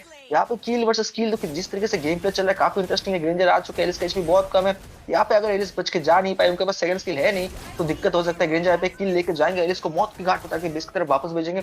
यहाँ पे दोनों टीम काफी शानदार गेम प्ले दिखा रहा है। 4-7 का भले स्कोर है, लेकिन यहाँ पे गेम प्ले पे धीरे धीरे क्रिम्सन को अच्छा खासा गेम प्ले दे रही है। यहाँ पे फिर से फंसा चुके हैं, यहाँ पे अब उल्टा गेम प्ले देखने को मिल रहा है कि फिर से हेलिस को बेस की तरफ वापस भेज दिया जाएगा। भाई यहाँ पे क्या ही गेम प्ले, दोनों टीम जो है एक दूसरे के ऊपर काफी ज्यादा हावी हो रहे हैं। यहाँ पे फेनी फंस चुके हैं, यहाँ पे एक किल लेके जरूर जाएंगे ग्रेंजर जी, बिल्कुल जिस तरीके से मैंने कहा ग्रेंजर यहाँ पे किल लेके जाएंगे। जुशिन आए हुए हैं, लेकिन उनको पीछे की तरफ जाना पड़ेगा। यहाँ पे टर्टल पे जो है आके अपना अल्टीमेट यूज कर चुका है। टर्टल इस बार जो है भाई क्रिम्सन को ही लेके जाने वाला है। ये बिल्कुल देखिए यहाँ पे ओवर एक्शन करने का जरूरत नहीं था, आपको पीछे हट जाना चाहिए था। एक एक करके आप अंदर मत जाइए, वहाँ पे अगर एक एक करके जाएंगे तो आप फिर धाराशाही होंगे। और इस समय जो है मौके का फायदा उठाते हुए क्रिम्सन को यहाँ पे इनका जो ग्रेंजर है वो फार्म हो रहा है अच्छी तरीके से, और ये गलती साबित हो सकती है, क्योंकि जल्दबाजी में आप जो है अगर जाएंगे तो दिक्कत हो सकती है। एक एक करके नहीं जाइए, मार्क करके जाइए, और उसके साथ पीछे बढ़ते हुए जाना पड़ेगा, क्योंकि ग्रेंजर का जो है वो लगातार बढ़ता हुआ जाएगा, अच्छा खासा डैमेज देता हुआ जाएगा। उसी के साथ बात करें तो क्रैब लेने का प्रयास और डेथ सुनाता का इस्तेमाल करते हुए जाएंगे, परंतु पीछे से जो एक्सबॉक्स का डैमेज है वो जरूर आएगा। और यहाँ पे देखिए इंसैनिटी का इस्तेमाल करते हुए अंदर जाएंगे, टावर के अंदर डाइव लगाया है, और यहाँ पे लापू को जो है सीधा मृत्यु के द्वार पे भेजा जाएगा। लेकिन यहाँ पे देखिए बहुत ही कम एचपी पे लापू बच गए थे, मेरे को लगा था कि शायद वो धाराशायी हो गए थे, परंतु एल मूवमेंट पे उनका जो हील है अल्टीमेट के द्वारा वो बचा गया उनको। यहाँ पे रेंजर को जो है काफी अच्छा खासा डैमेज आउटपुट दिया जा रहा है, तो भाई यहाँ पे दिक्कत हो सकता है, क्योंकि अगर इस तरीके का गेम प्ले चलता रहा तो रेंजर जो है इस गेम को पलट देंगे, और क्रिम्सन एको जो है पीक मोमेंट से जो उतार के लिटरली नीचे लेके आ सकते हैं। ये क्षमता रखते हैं रेंजर, तो उनको जो मार्क करना बहुत जरूरी है। शिंडा पहले जैसे मार्क हुआ था, अभी भी मार्किंग जरूरी है। उनका स्काई पर्सर का स्टैक बिल्कुल नहीं बनने देना है। अगर स्काई पर्सर का स्टैक बना तो जो दिक्कत का सामना जो है करना पड़ रहा है वो और ज्यादा बढ़ जाएगा यहाँ पे। जी बिल्कुल, और देखिए उसी के साथ यहाँ पे कंसील का इस्तेमाल करते हुए फैनी को यहाँ पे लॉक इन किया जाएगा। काजा का अल्टीमेट, और उसी के साथ मेगा किल के साथ यहाँ पे खत्म करेंगे फैनी को। डेथ सुनाटा के साथ सुलाया गया उनको। और मैं यही बात कर रहा था कि अभी जो है आप सभी को संभल के खेलना है, यहाँ पे टीम पीक को जो है थोड़ा संभल के खेलना पड़ेगा बस। और उसी के साथ मार्क किया जाएगा ग्रेंजर के ऊपर अल्टीमेट का इस्तेमाल करते हुए क्रिम्सन बेकन, और सीधा उनको भेजा गया है यहाँ पे मृत्यु के द्वार पे। बहुत ही बेहतरीन गेम प्ले, और एक बार देखिए आप संभल के रहना पड़ेगा, गलती करने का गुंजाइश उतना कम हो सके उतनी करनी पड़ेगी इनको, क्योंकि देखिए टावर अब जा रहे हैं, और जिस तरीके से टावर अगर जाएंगे तो यहाँ पे दिक्कत जो है वो बढ़ सकती है। थोड़ा संभल के रहना पड़ेगा। टर्टल आ चुके हैं, और इस टर्टल के साथ मौका देखना पड़ेगा किस तरीके से रहेगा। लापू ने अल्टीमेट अपना पूरा इस्तेमाल करेंगे जरूर। एलिस पीछे से आएगी, एलिस की हेल्थ अभी बहुत कम है, तो उनको थोड़ा सा हील करना पड़ेगा। और इसके साथ लॉर्ड का आगमन हो चुका है, और देखा जाए तो एलिस का भी यहाँ पे ओरेकल भी आ चुका है, तो हीलिंग कैपेसिटी अभी देखिए यहाँ पे 30% से ज्यादा बढ़ेगी। और देखना पड़ेगा किस प्रकार से यहाँ पे जो है फाइट ली है, क्योंकि देखिए सबसे बड़ी अभी जो दिक्कत है यहाँ पे टीम पीक के लिए वो है लापू लापू। वो आगे घुस के खेलेंगे तो वो दिक्कत बन सकती है, उसके साथ साथ काजा भी है, तो आप जो है रिस्क नहीं लेना चाहेंगे, लेकिन यहाँ पे इंसानिटी का इस्तेमाल करते हुए रुकने का प्रयास उसके साथ जरूर है उनका फैसला सही मार्क करते हुए इस बार सीधा ग्रेंजर को पहले भेजेंगे मिडफील्ड के द्वार पे। और पैनिक केबल लगाते हुए जिस तरह से गई थी वापस आते हुए बेहतरीन यहाँ पे खेलते हुए दिख रहे हैं हमको, और इस बार सही टारगेट लुक इन करते हुए सीधा जाते हुए दिख रहे हैं। तो कहीं ना कहीं देखिए अपनी तरीके से प्रयास जरूर कर रहे हैं, यहाँ पे खुद को कुर्बान करते हुए जरूर कर रहे हैं, लेकिन अल्टीमेट का इस्तेमाल करते हुए दिखेंगे। नहीं आ चुकी है, केवल लगाएंगे, 2 बंदे पकड़े गए अल्टीमेट है, इसके उसके साथ यहाँ पे खलीद लेके जाएंगे ईव का खेल, लेकिन यहाँ पे बहुत ही कम एचपी बचते हुए निकलना पड़ेगा, लाफू बचते हुए निकलते हुए, परंतु यहाँ पे जॉय मौका नहीं देंगे, सीधा मिल जाएगा पीके यहाँ पे लेके जाएंगे। बहुत ही बढ़िया जॉय का किल, और एक के बाद एक किल जो यहाँ पे लेके जाते हुए टीम जो है यहाँ पे तरबतर होती हुई ग्रैंडर पीछे से आएंगे, दिया जाएगा मैच को, दिया जाएगा मिड टू एंड, और उसी के साथ लॉर्ड लेने की ये जो दौड़ है, इस दौड़ में थोड़ा सा आगे बढ़ती हुई दिख रही है हमको क्रिंस मैको। हल्का सा जो उनका गेम प्ले का जो बोले एक तरीके से जो टेम्पो उन्होंने अभी सेट किया है बहुत ही बेहतरीन तरीके से, इस टेम्पो को तोड़ना बहुत ही ज्यादा दिक्कत की बात होगी, क्योंकि ग्रेंजर जो है लगातार फार्म हो रहे हैं, गेम जितना लेट जाएगा ग्रेंजर उतने ही ताकतवर होते जाएंगे और उनको रोकना उतना ही मुश्किल होता जाएगा। जी बिल्कुल छिंडा, लेकिन यहाँ पे लॉर्ड कंपटीशन जो है पीक की तरफ से हो चुका है। यहाँ पे फेनी वापस आएंगे तो फेनी के पास एक थोड़ा सा ज्यादा चांस रहेगा लॉर्ड लेने का, और रसी के केबल के द्वारा आएंगे और केबल प्रयोग करके यहाँ पे जो है मैच को लेके जीतने की चांसेस ज्यादा रखेंगे। लेकिन यहाँ पे टीम फाइट पे अगर बात करें, क्रिम्सन को अभी बहुत ज्यादा एडवांटेज पे चल रहे हैं, 14-14-12 का किल, और जो फार्मिंग है वो ऑलमोस्ट बराबर हो चुका है।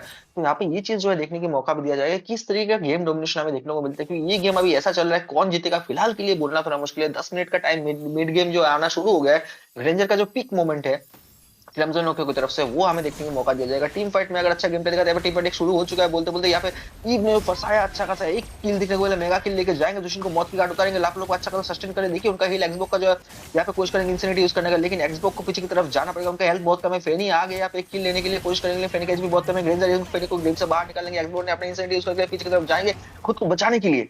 तो यहाँ पे अभी पूरा एडवांटेज है क्रिम्सन के पास जो है कि यहाँ पे राइट नाउ लॉर्ड जो है अच्छा खासा उठाने की कोशिश करे, भले ही उनपे जो है फेनी भी नहीं है, यहाँ पे मौत दिया जा चुका है फेनी को, तो यहाँ पे खलीद भी नहीं है, तो कहीं ना कहीं ये गेम जो है भाई शिंडा अभी लॉर्ड लेके क्रिम्सन को जो खत्म करने की पूरा कोशिश करेंगे। जी बिल्कुल, और उसके साथ देखिए अल्टीमेट का इस्तेमाल करते हुए लापू लापू पूरी तरीके से डैमेज देंगे यहाँ पे खलीद को, और पीछे हटते हुए देखिए यहाँ पे यही बात रह जाती है, अब इनको थोड़ा संभल के खेलना पड़ेगा, क्योंकि अब देखिए टावर जाएंगे इस लॉर्ड के साथ, और जितने ज्यादा टावर जाएंगे उतनी दिक्कतें बढ़ती रहेगी आपकी। मौका भी रहेगा देखिए लेट गेम की तरफ अगर थोड़ा सा जाता है तो ग्रेंजर को किसी तरीके से अगर रोका जाता है तो वो जरूर रहेगा। सबसे बड़ी बात मैं कह रहा था यहाँ पे कि मेज की सबसे बड़ी दिक्कत थी लापू लापू, क्योंकि वो सीसी इम्यून ही रहते हैं, तो उनको उठा के फेंकना अपने क्रिम्सन बेकन के द्वारा तो वो दिक्कत की बात है। अगर लापू लापू को काउंटर करना है आपको तो यहाँ पे एक्सपर्ट को आगे जाना पड़ेगा, उनका जो ट्रू डैमेज है वो अच्छी तरीके से डैमेज दे पाया, क्योंकि लापू लापू यहाँ पे मार्क जो है सिर्फ मेज को ही करेंगे। चलिए अंदर की साइड गए थे, डैमेज देने का प्रयास जरूर किया जाएगा, स्टॉर्म इस्तेमाल करते हुए जाएंगे बचते हुए बार, लेकिन लापू लापू अभी भी धीराशाही लगे हुए हैं अकेले। अल्टीमेट का इस्तेमाल किया गया एलिस की तरफ से, एक किल झोली में बढ़ेंगे और अपनी टीम के लिए निकलेंगे पीछे की तरफ से, और बहुत ही बेहतरीन पारी जिस तरीके से फाइट लिया अंतिम 10 तक, और उसके साथ पीछे हटते हुए रिकी की तरफ से बहुत ही शानदार मूव आता हुआ। और चलिए यहाँ पे लॉर्ड रोकने का प्रयास किया जाएगा, क्योंकि टावर पूरे जा चुके हैं, हील पूरी तरीके से हो जाएंगे, और रोक यहाँ पे अगर जीतना है ना जय भाई, तो यहाँ पे एक ही तरीका है कि जितना हो सके टावर निकाला जाए पीछे से, बैकलेन पे जो है पुश किया जाए, और फैनी वही करने का प्रयास कर रही है। इससे पहले फाइट होने से पहले आप ध्यान देंगे फैनी जो है बॉटम लेन की तरफ पुश करने गई थी, जहाँ पे जो है जॉय ने उनको स्पॉट किया था, तब वो वहां से निकली थी। और यहाँ पे देखिए आइटमाइजेशन में हमारे खुल चुका है, और आइटमाइजेशन की बात की जाए तो यहाँ पे मेलेफिक रॉर आ चुके हैं। चलिए तो यहाँ पे आर्मर पेसर वो जरूर तोड़ेगा, तो अच्छी बात है यहाँ पे। और देखिए यहाँ पे स्काई पेसर भी आ चुका है ग्रेंजर का, और उनके पास गोल्ड की बात करें तो पूरी टीम में सबसे ज्यादा गोल्ड उन्हीं के पास है, तो ये अच्छी बात रहती है। मैम आपका जब फार्म हो जाता है तो उनका जो डैमेज है वो अच्छी तरीके से आता है, और अब देखना पड़ेगा किस प्रकार से ये डैमेज है वो लगाया जाएगा। थोड़ी सी दिक्कत बढ़ सकती है एक्सबॉक्स के लिए, तो थोड़ा संभल के रहना पड़ेगा, क्योंकि 4 बंदे उनके ऊपर धराशायी यहाँ पे हमला जरूर खोल सकते हैं, लेकिन लोकेशन जो है उनकी लीक होती हुई, और इसी लीक के साथ बचते हुए निकलने का प्रयास करना चाहेंगे। एलिस यहाँ पे है, सामने की तरफ मिनियन लेने का प्रयास फिर दोबारा से। प्रेशर जो है अभी भी सही चल रहा है, दोनों ही तरफ से बात की जाए, मिनियंस दोनों ही तरफ से क्लियर है अभी भी, और मिनियंस रोकने का प्रयास वो जरूर किया जाएगा। फैनी वहां नीचे लगातार कोशिश कर रही थी कि दोबारा मिनियन रोका जाए, लेकिन जॉय उनके ऊपर सीधा मार करके बैठी है। चाहे बात करें स्टार्टिंग से ही, वो उनके ऊपर ही मार करके बैठी है। एलिस के ऊपर हमला होता हुआ, लेकिन पीछे हटेंगे। अच्छी खासी पारी चलती हुई, उनको जो है टावर पुश नहीं किया करने दे रही है हम पीछे से देखा जाए तो। जय भाई देखा, देखिए जिस तरीके से यहाँ पे खेला जा रहा है, लेकिन केबल का इस्तेमाल करते हैं, बहुत ही कम एचपी पे जॉय बचेंगी और भागते हुए प्रयास करना चाहती है बचते हुए, लेकिन यहाँ पे घुमाया जाएगा ब्लेड और जॉय को सीधा भेजा जाएगा मृत्युदंड पे। देखिए अब ये प्रेशर क्रिएट कर दिया गया है यहाँ पे मिनियंस का बॉटम लेन्स पे, तो यही मैं बात कर रहा था, जिस तरह से प्रेशर आएगा तो पीछे हटना पड़ेगा उनको, और यहाँ पे जो है क्रिम्सन एको को पीछे हटते हुए लेन क्लियर करनी पड़ेगी, और यही फायदा रहता है कि आप जो है लेन का प्रेशर एक तरफ क्रिएट कर दे और दूसरी तरफ से जो है लॉर्ड लेने में आपको जो है सहायता ज्यादा मिलती है। जय भाई जी बिल्कुल, यहाँ पे इसके साथ साथ लॉर्ड जो है इस बार पीक की तरफ से पूरा पीक मोमेंट पे लेने की कोशिश किया जा रहा है। यहाँ पे बिल्कुल ही मौका नहीं दे रहे, रिवर्ट कंट्रोल, जोन कंट्रोल दोनों जो है पीक की तरफ से आया, तो यहाँ पे लॉर्ड जो है इस बार पीक लेके जाएंगे। इसके साथ साथ जो यहाँ पे एक फाइट हमें देखने को मौका दे रहा है। एलिस का बेच भी बहुत ही कम है, वो पीछे की तरफ जाएंगे, लेकिन उनको शायद मॉस के साथ शट डाउन दिया जाएगा ईव की तरफ से। क्या ही शानदार गेम प्ले, यहाँ पे एक और किल मिला है यहाँ पे, लेकिन उल्टा तरफ से यहाँ पे काजा को निकल देगा, डबल किल लिया। ग्रेंजर की तरफ से ट्रिपल किल की मौका देखने को मिल सकता है, लेकिन डबल किल ईव लेके जाएंगे। यहाँ पे काफी ज्यादा खतरनाक गेम प्ले हो चुका है। फ्लिकर का यूज करके पीछे की तरफ जाएंगे एक्सबॉक्स, लेकिन उनके पीछा पूरा किया जाए, लेकिन मैं बोलूंगा पीछा करते करते उनको मौत दिया जाए तो बहुत ही बढ़िया। इमोर्टलिटी पॉप आउट हो चुका है, शील्ड यहाँ पे मिला है एक्सबॉक्स को, कोशिश करेंगे पीछे तरफ जाने की, लेकिन किलिंग स्पीड के ग्रेंजर जो है जाएंगे। मैं बोल रहा था कि ग्रेंजर का फार्मिंग स्नोबॉलिंग मिलता है, हम लोग जो डिस्कस कर रहे थे यहाँ पे गेम जो है खत्म करने की संभावना पूरा रखते हैं। पांचों में पांचों लोग जो है पीक के जो है पीक से उतार दिया गया है टॉप से, और उनको नीचे लेट वाइप आउट कर दिया। जी जी बिल्कुल, देखिए अभी लेट गेम नहीं हुआ है, तो अभी आ जाएंगे जितनी जल्दी हो सके। भले ही टावर उनके जाएंगे, परंतु ज्यादा टावर नहीं जाएंगे, क्योंकि पूरी जो टीम है वो वापसी आ जाएगी। लॉर्ड उनकी तरफ था, फायदेमंद में रहे अभी भी, भले ही पूरी टीम खत्म हो गई उनकी, लेकिन कहीं ना कहीं वहाँ पे एक्सबॉक्स की थोड़ी सी गलती रही। उन्होंने जो अपने इंसैनिटी पूरी तरीके से चलने नहीं दिया, सीधा पॉप ऑफ कर दिया, और उसी के साथ उनको जो है वहाँ पे दिक्कत का सामना करना पड़ा। अगर थोड़ा वेट करते, इंसैनिटी का पूरी तरीके से मार्क लगने देते, उसके बाद अगर वो फटता, तो उसके बाद यहाँ पे जो है उनको ज्यादा डैमेज मिलता। उन्होंने जो है जल्दबाजी में ही उन्होंने वो जो अपना इंसैनिटी मारा, और जिसके कारण जो है पूरी तरीके से डैमेज नहीं लगा, और बहुत ही कम एचपी पे जो है वहां पे बच गए। तो वो थोड़ी सी दिक्कत आती हुई दिखी हमको। अगर सही तरीके से फटता, तो गेम की स्थिति जो है अभी कुछ और होती। जय भाई जी बिल्कुल, गेम की स्थिति कुछ और होता है, लेकिन यहाँ पे एक बात मत भूलिए, अभी भी पिक के पास ऐसा कोई टर्निंग पॉइंट नहीं है कि जहाँ पे हमें ये लगे कि वो जो हार जाएंगे।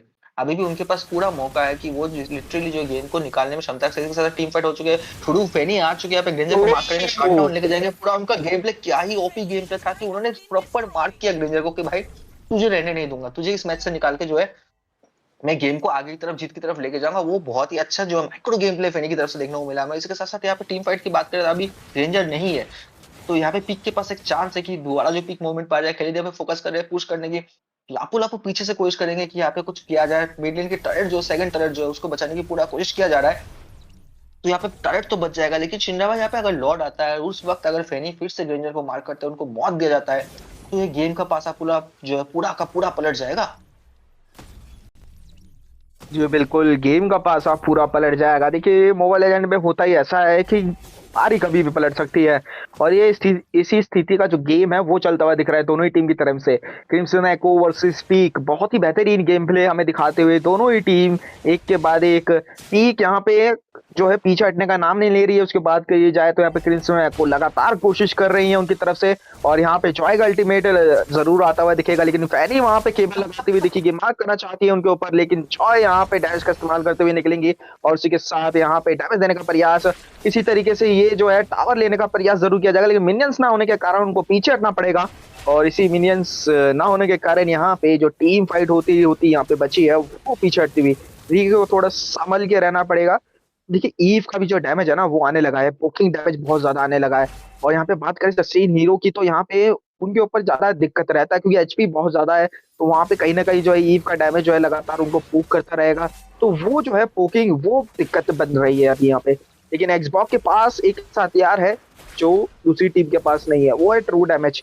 किस प्रकार से इस्तेमाल करेंगे एक्सबॉक्स वो उनके ऊपर डिपेंड करता है, क्योंकि अगर अच्छी तरीके से इस्तेमाल किया जाए एक अच्छे अल्ट, तो यहाँ पे क्रिम्सन एको का खेल जो है वो जरूर खत्म हो सकता है। तो वो ही जो खेल है, कौन रचाएगा खेला, वो देखना है हमको। जय भाई जी बिल्कुल, इसी के साथ-साथ शिनरा भाई यहाँ पे वो खेल तो रचा जाएगा, लेकिन यहाँ पे लॉर्ड का जो है भाई आगमन हो चुका है। लॉर्ड को जो यहाँ पे लेने की पूरी प्रयास जो है इस बार पीक की फिर से है, क्योंकि आई थिंक 18 मिनट हो चुका है। लॉर्ड अभी थोड़ा देर में शायद इवॉल्व होने वाले हैं। हाँ जी बिल्कुल, देखिए लॉर्ड इवॉल्व हो गया है। बोलते-बोलते यहाँ पे एक टीम फाइट देखने को मौका मिला। बहुत ही एचपी कम है, यहाँ पे फ्रीज किया जाएगा, लेकिन बचना शायद जी बिल्कुल बचने में सक्षम तो हो जाएंगे, लेकिन पीछा कर रहे हैं लापरवाही के साथ। एक्सबॉक्स इनिशिएटिव पॉप अप होगा। एचपी बहुत ही कम है, यहाँ पे एक मौका है पीक के पास कि यहाँ पे मौत दिया जाए जी बिल्कुल। लीफ को ले लिया जाएगा। ग्रेंजर को अगर मार किया जाए गेम प्ले बदल सकता है। इसके साथ-साथ एचपी यहाँ पे एक और किल काजा को निकाल दिया जाएगा, लेकिन इसका फायदा उठाता है जॉय फेनी को ले जाएंगे। अगर यहाँ पे टीम फाइट जीतते हैं तो यहाँ पे लॉर्ड जो है इजीली क्रिम्सन जो एको के पास मौका मिलेगा रहने का, क्योंकि यहाँ पे एचपी बहुत कम है जी बिल्कुल। ग्रेंजर ने जो यहाँ पे खेलिद को गेम से बाहर निकाला और जॉय ने जो यहाँ पे डबल किल लिया है, तो यहाँ पे अब पूरा का पूरा मौका है मेरे भाई। ग्रेंजर देखिए ढूंढ रहे हैं यहाँ पे। मैं बोलता हूँ कि पीछे की तरफ जाओ जुशिन बनना, यहाँ पे आपको भी मौत दिया जाएगा जी बिल्कुल। और अब एलिस सिर्फ बचे हुए उसकी तरफ से 2 हीरोज जो है बचे हुए, लापू लापू और ग्रेंजर, लेकिन ग्रेंजर इजीली जो है मेल्ट कर सकते हैं अभी राइट नाउ एलिस को। तो एलिस वो संभावना जो है सूझबूझ दिखाते हुए पीछे की तरफ जाएंगे। अब दोनों की तरफ से जो हाइपर जो है वो नहीं बचे, तो लॉर्ड का फाइट जो है दोनों हाइपर आने के बाद ही जो शुरू हो सकता है यहाँ पे।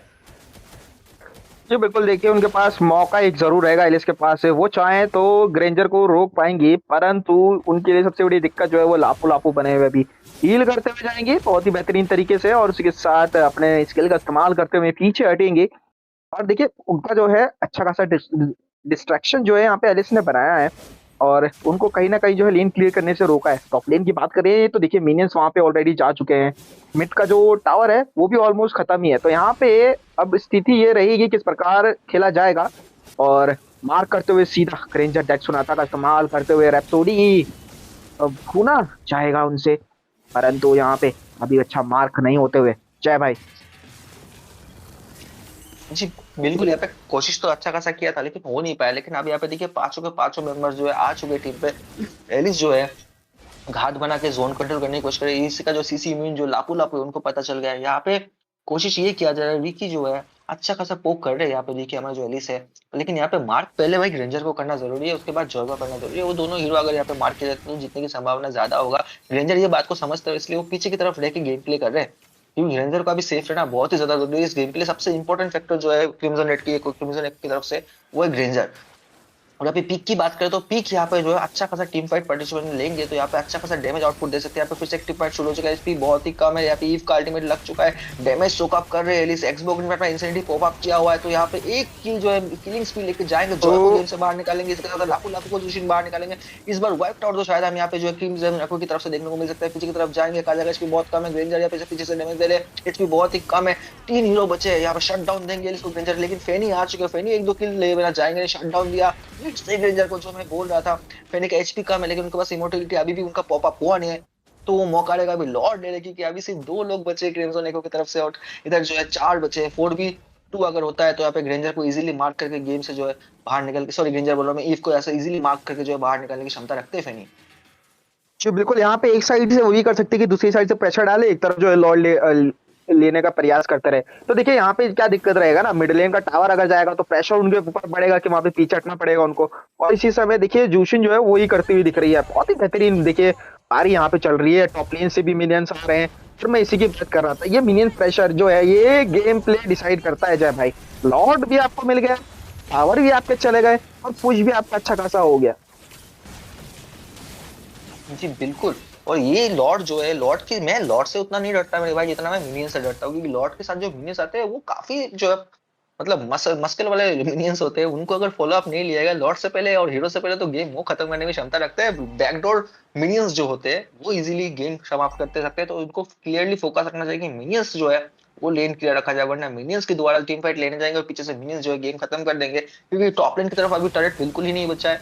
होली शील्ड का कोई मौका नहीं है। 12 मिनट पे होली शील्ड खत्म हो चुके थे, तो अभी उनको बहुत ज्यादा फोकस करना चाहिए। ऊपर से लॉर्ड भी टॉप लेन से ही आएगा शिनरा भाई, और इस बार लॉर्ड इवॉल्व है मेरे भाई। इस बार रोकना जो है काफी दिक्कत हो सकता है। अभी यहाँ पे इस ग्रेंजर को बहुत ही ज्यादा सेफ खेलने की जरूरत है।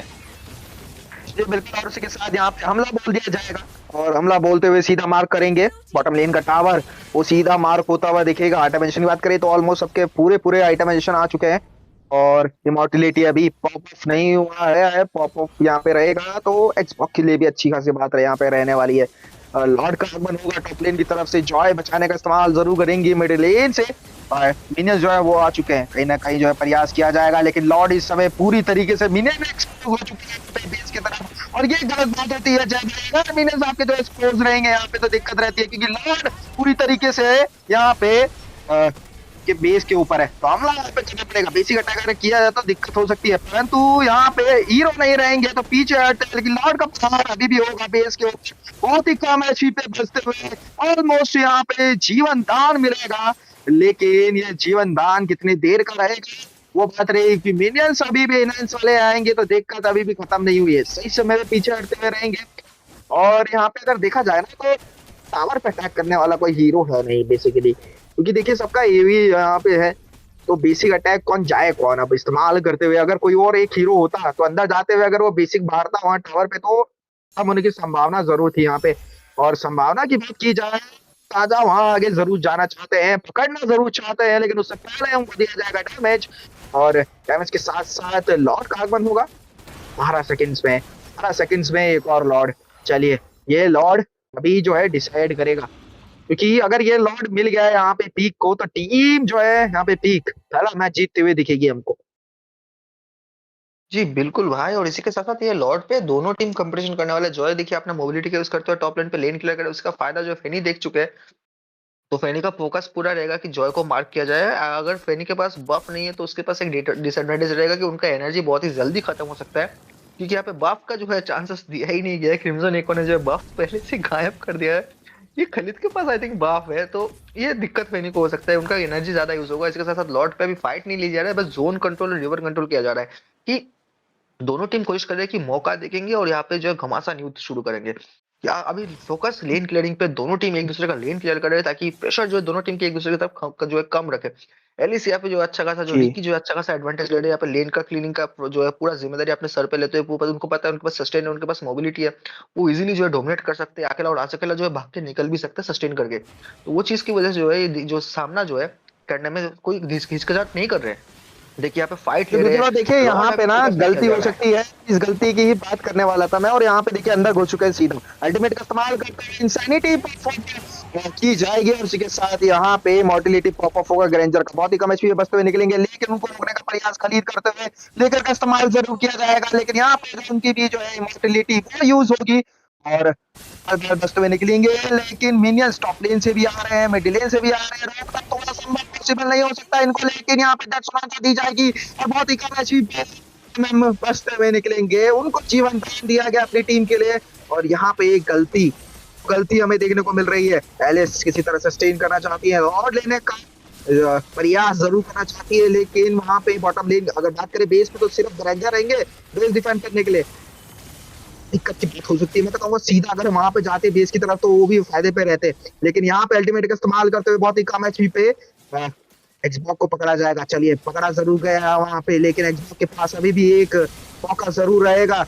जीवन दान का, थोड़ा संभल के रहना पड़ेगा, ज्यादा आगे जाएंगे तो दिक्कत हो सकती है उनको। उसी के साथ यहाँ पे जो है मृत्यु दंड यहाँ पे दिया जाएगा उनको, और यहाँ पे रेंजर अभी भी आ रहे हैं, लेकिन देखिए मिनियंस जो है टॉप लेन से बॉटम लेन से लगातार बढ़ते हुए जा रहे हैं, और इसी के साथ रिकॉल उनको जरूर लेना पड़ सकता है। अगर रिकॉल नहीं लिया गया तो मिनियंस खत्म करने का प्रयास किया जाएगा। एलिस यहाँ पे किसी तरह जो है कोशिश करना चाहती है कि लॉर्ड लिया जाए, परंतु यहाँ पे किलिंग स्प्री लिया जाएगा, और उसी के साथ सीधा इसके लिए रिकॉल किया जाएगा, और लॉर्ड उनके हाथ लग चुका है, और इसी के साथ यहाँ पे जीवन दान उनको मिलेगा बार बार।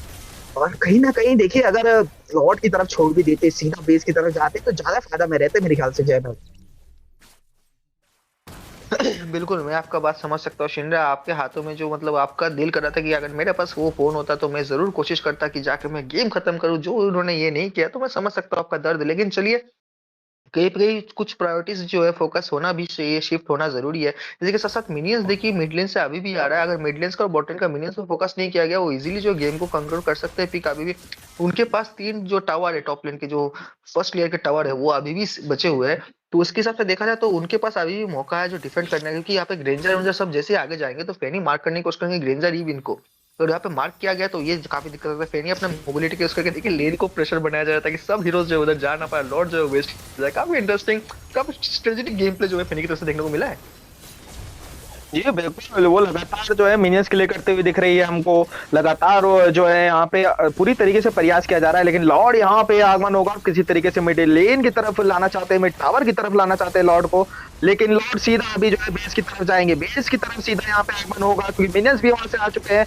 लेकिन मेरे को जहां लगता है कि डिफेंड करने का प्रयास करने का जरूर कोशिश है, लेकिन यहाँ पे दिक्कत हो सकती है क्योंकि एक ग्रेंजर वहां पे मौजूदा रहेंगे। बेस की तरफ अगर लगाया मार्क तो दिक्कत हो सकती है, और कहीं ना कहीं देखिए जो यूई है वो काम आता हुआ यहाँ पे डैमेज देते हुए पूरी तरीके से एक्सबॉक्स की तरफ से वॉल लगाते हुए जाएंगे जरूर, लेकिन इमॉर्टिलिटी सही समय पे जो है यहाँ पे उनकी तरफ आता हुआ रेंजर यहाँ पे रेप्सोडी लगाते हुए डेड सुनाता का इस्तेमाल। एक बार फिर से जो स्थिति थोड़ी सी अलग होती हुई दिख रही है हमको, बहुत ही बढ़िया विंटर काम का इस्तेमाल करते हुए दिखेंगे हमको लापू लापू, परंतु बचेंगे नहीं, अपनी टीम के लिए खुद को सेक्रीफाइस करेंगे।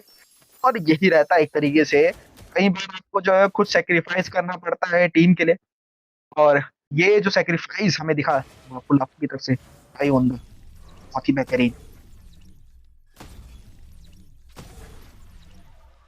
सेक्रीफाइस तो देखा क्या है शिनरा दिक्कत मेरे भाई, लेकिन यहाँ पे एक चीज है जी कि यहाँ पे अभी लॉर्ड फिर से आने वाला है भाई, और इस बार सेक्रीफाइस करके उन्होंने एक छोटा सा गलती कर दिया, इसके साथ साथ अनस्टॉपेबल लेके जाएंगे, वो गलती को सुधार लिया गया और फेनी को बेस की तरफ से वापस भेज दिया गया। 72 सेकंड में फेनी आएंगे, तब तक लॉर्ड लेके गेम खत्म करने की पूरी क्षमता रखा था, क्योंकि बैक लाइनर से अगर डैमेज देने के लिए कोई है तो वो फेनी था, वो फेनी को बेस से अगर वापस घर भेज दिया गया है तो ग्रेंजर जो है इस बार खुला जो है खुला होके घूम के जो है इजीली जो है मेल्ट डाउन कर सकते हैं अपनी एनिमी टीम को, पीक को। जी बिल्कुल, लेकिन की जाए बात तो बहुत लंबा कूल डाउन का समय है, तो यहाँ पे थोड़ा संभल के रहना पड़ेगा क्योंकि ये दिक्कत का जो है वो स्थिति यहाँ पे बन सकता है। और यहाँ पे बात की जाए तो कहीं ना कहीं जो है एलिस एक काम कर सकती है, वो जो है मिनियंस प्रेशर डाल सकती है उनके ऊपर मिनियंस के लेकर के। और बात करें ईव की तो अभी वो टॉप लेन की तरफ वो ही करने जा रही हैं, तो दोनों ही टीम की तरफ से अच्छा अच्छा आइडिया आ रहा है यहाँ पे, ये जो है प्रेशर क्रिएट करेंगे हम एक तरह से, लेकिन जॉय पीछे हटते हुए वहां पे। और लॉर्ड अभी सिर्फ स्टार्ट नहीं किया, सिर्फ पोकबाजी की जा रही है अभी भी देखिए कोशिश जो है ना वो मैप कंट्रोल के ऊपर है कि किसी तरीके से जो है मिनियंस के ऊपर कंट्रोल बना के रखे, कि अगर कंट्रोल खोया यहाँ पे तो टावर नहीं है आपके पास, अगर टावर नहीं रहेंगे इमिटेड टावर नहीं रहेंगे तो आप किस तरह डिफेंड करेंगे। इस बार अगर ये लॉर्ड आया तो भैया फिर रोकना मुश्किल रहेगा यहाँ पे, फिर जितनी भी कोशिश कर लो आप वो सीधा जो है यहाँ पे बेस ही लॉक होने वाला है। बात करें बेस की तो यहाँ पे एक्सबॉक्स के ऊपर हमला प्रहार जरूर करते हुए जाएंगे, और इसी के साथ जॉय नीचे मिनियन जो है क्लियर करते हुए। देखिए अभी भी जो है फाइट नहीं ले रहे हैं जबरदस्ती, अंदर नहीं घुसना चाहते हैं, पीछे हटते हुए संभल के खेलते हुए दिख रहे हैं हमको। पहले से यहाँ पे नीचे मिनियंस क्लियर करते हुए एक्सबॉक्स कहीं ना कहीं जो है थोड़ा सा पोक लेते हुए दिखेंगे हमको, और उसके साथ मिड का मिनियंस अच्छी तरीके से क्लियर करते हुए टीम का जो वातावरण बना हुआ है अच्छी तरीके से बना हुआ है, सिनर्जी अच्छी तरीके से बना हुआ है, कम्युनिकेशन दिख रहा है हमको, डिसिप्लिन गेम प्ले आता हुआ दिख रहा है बहुत ही बेहतरीन तरीके से। पुलअपू फिर दोबारा यहाँ पे रहेंगे, बॉटम लेन पे डिफेंड करते हुए, ऊपर जॉय वहां पे रहेंगी। चलिए आगमन होगा लड़ाई का, अंदर जाते हुए सीधा मार्क करेंगे ग्रेंजर को, काफी अच्छी तरह अल्टीमेट कटरोड मारा जाएगा ग्रेंजर को, लेकिन शट डाउन दिया जाएगा, और इसी के साथ जो पार्टी थी यहाँ पे वो दी जाएगी, यहाँ पे उल्टे किए जाएंगे क्योंकि जॉय यहाँ पे अल्टीमेट लगाते हुए जाएंगे, लेकिन यहाँ पे बहुत ही कम एचपी पे बचते हुए दिखेंगे हमको एक्सबॉक्स, उनको उठा के यहाँ पे बार बार बचते हुए टीजिंग का इस्तेमाल जरूर किया जाएगा, लेकिन क्या यहाँ पे दिक्कत बढ़ सकती है क्योंकि मिनियंस जा चुके हैं बेस की तरफ, रोकने का प्रयास किया जाएगा मिनियंस को किसी तरीके से, ईद बार बार बचते हुए और काजा उनके पीछे आते हैं। उसी के साथ एलिस यहाँ पे पूरे मिनियंस खाने का प्रयास बहुत ही बेहतरीन तरीके से करेंगे, और यहाँ पे उनको डैमेज दिया जाएगा, और 4 बंदे एक बंदे के ऊपर चढ़ते हुए लापू लापू को यहाँ पे डैमेज देते हुए उसके साथ लापू लापू जाएंगे सीधा मृत्यु के द्वार पे, और यहाँ पे डिफेंड करने के लिए ईव और खाजा 2 ही बंदे रहेंगे। मिनियंस आ चुके हैं ऊपर से, उसके साथ फैनी है वो आ चुकी है टर्न करते हुए, और इसी के साथ ये जो पारी है खत्म होती हुई दिख सकती है हमको, बेस के लॉक इन करना चाहेंगे और उसके साथ डैमेज देते हुए सीधा भेजा जाएगा मृत्यु के द्वार पे, और इसी के साथ पारी है पीक। तो ये जो गेम पारी है अपने नाम करती हुई बहुत ही बेहतरीन पीक गेम प्ले देखने को हमें मिला, पीक मैच जय। काफी शानदार प्रदर्शन था दोनों टीम की तरफ से, बस ग्रेंजर थोड़ा सा वीक पड़ गए थे, उनका पास स्किल है सब कुछ है, लेकिन वो थोड़ा वीक पड़ गए थे फेनी के अगेंस्ट। फेनी ने इस बार कमाल का गेम प्ले दिखाया, इसके साथ साथ एक्सबॉक्स जो है मौत की परवाह नहीं किया, वो लिटरली लो एचपी पे लापू लापू को बेट कर रहे थे, उनको बेस की तरफ वापस जाने नहीं दिया लापू लापू को, इसके बाद जोशिन का जो उठा के फेंक रहा था एयरबोर्न कर रहा था, वो चीज से लापू लापू वहां पे बौखला गया था। लिटरली कोशिश कर रहे थे कि एटलीस्ट एक्सबॉक को मार दिया जाए, लेकिन वो एक्सबॉक को मार नहीं पाए। एक्सबॉक ने जो उनको मौत की घाट उतार दिया। तो काफी इंटरेस्टिंग पिक की तरफ से स्ट्रेटेजी है कि भाई मिनियंस को प्रेशर दो, लॉर्ड को फोकस मत करो, अपने ग्रेंजर को गेम से निकालो, जॉय को निकालो, गेम तुम्हारे हाथ में। स्पेशली ग्रेंजर अगर चला गया तो वो चीज करके यहाँ पे पिक ने अच्छा खासा गेम प्ले जीत के जो है भाई यहाँ पे बहुत ही बढ़िया शानदार प्रदर्शन दिया है। जी बिल्कुल बिल्कुल, ये बहुत ही बेहतरीन पारी यहाँ पे चलते हुए टीम पीक की तरफ से, बहुत ही बेहतरीन पारी। जय भाई, क्या ही पारी खेली है यहाँ पे। क्या कहना चाहेंगे आप यहाँ पे जो है टीम को, कि क्या हो सकता था अगर यहाँ पे देखिए ग्रेंजर के पास, आप कह रहे थे कि ग्रेंजर कहीं ना कहीं अकेले पड़ जाए, उनका पास मौका नहीं था। देखिए ग्रेंजर एक बंदे से बच सकता है, 2 बंदों से बच सकता है, 3 बंदों से कैसे बचेगा। आप जो है पीछे जाते हुए जाएंगे यहाँ पे, तो यहाँ पे जोशिन टीम को मार करने के लिए खुद से पीछे जाएंगे, तो एक्सबॉक्स थे वहां लगातार कंटिन्यूस डैमेज दे रहे थे। फिर उसके ऊपर से यहाँ पे खलीद थे जो सीधा उसके ऊपर चार्ज करते हैं। अगर उससे बच गए, एलिस पीछे से आ जाती थी उनको पकड़ने के लिए, अगर उससे भी बच गए, लैंड में जो है केबल लगा के फैनी आ जाती थी और सीधा कट थ्रोट मारती थी। और उसके साथ ये जो स्थिति हमें देखने को मिली वो यहाँ पे बनती हुई। जय। जी बिल्कुल, बहुत ही यही चीज था कि ग्रेंजर को अगर प्रॉपर मार्क किया गया, हम लोगों ने स्टार्टिंग में वही देखा था, ग्रेंजर को मार्क किया गया है, इसी वजह से जो ये गेम प्ले आगे निकला और पीक जो है अच्छे खासे मोमेंटम पे जीत गया। इसी के साथ मैं और शिंडा लेना चाहेंगे एक छोटा सा ब्रेक, आते हैं जल्दी से वापस, कहीं मत जाइए, वेट कीजिए, अरे एक और इंटरेस्टिंग मैच के साथ।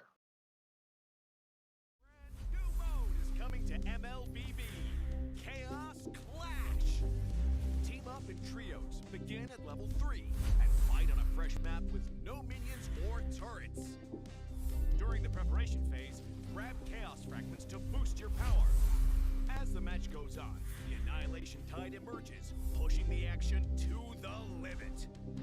Here's a closer look at how this new mode works. Chaos Clash is a multi-round 3 versus 3 mode. Wipe out the entire enemy team to win the round. Teams lose HP each time they are defeated. If a team's HP drops to 0, they're eliminated. Rounds continue until only one champion remains. When there's an odd number of teams, one team will sit out the round. After certain rounds, heroes automatically level up and earn gold. Use this time to buy equipment and boost your power. All full equipment except boots costs 2,000 gold. From round 11 onwards, teams earn bonus gold. Adapt your loadout and strategy to stay ahead. At the start of each round, you will receive random chaos fragments that boost your power. You can also refresh fragments to re-roll their effects, with 2 refreshes per round.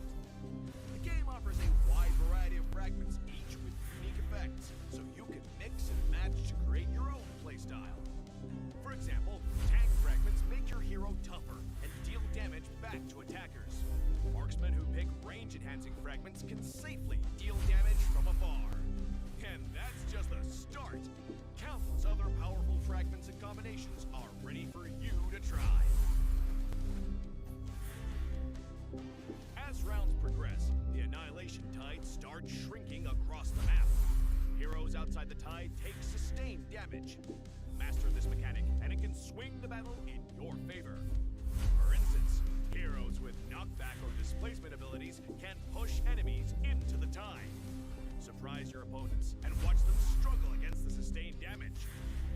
The new 3 versus 3 mode, Chaos Clash, is coming soon.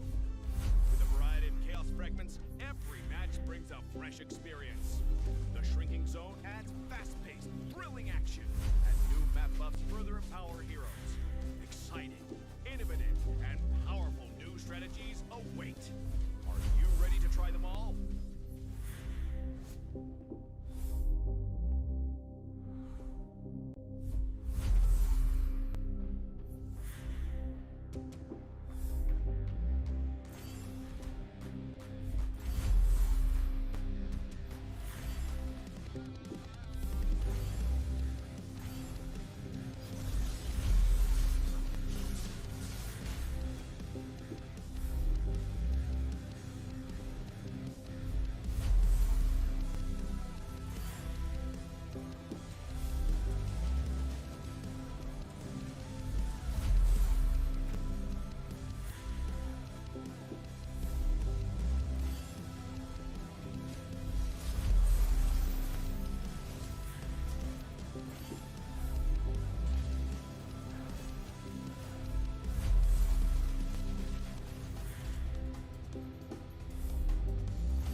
shifting cloud, witness our adventure. Creators, streamers, and gamers. Listen. Do you wanna get famous? Well, now's the chance. We are kickstarting our journey with Moba5v5 community, connecting creators, brands, and tournaments like never before. If you love content, collabs, and gaming energy, TechDX is where you belong. Whether you create, sponsor, or host, TechDX is your bridge to visibility and growth. Tactical solutions by gamers for creators, built for impact. Let's grow together. A brand new mode is coming to MLBB. Chaos Clash. Team up in trios, begin at level 3, and fight on a fresh map with no minions or turrets. During the preparation phase, grab Chaos Fragments to boost your power. As the match goes on, the Annihilation Tide emerges, pushing the action to the limit.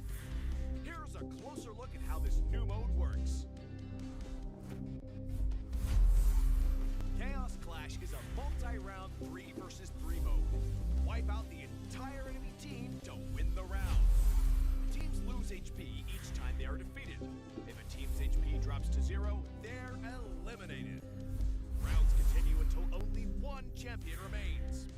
When there's an odd number of teams, one team will sit out the round.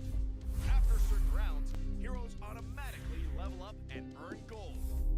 Use this time to buy equipment and boost your power.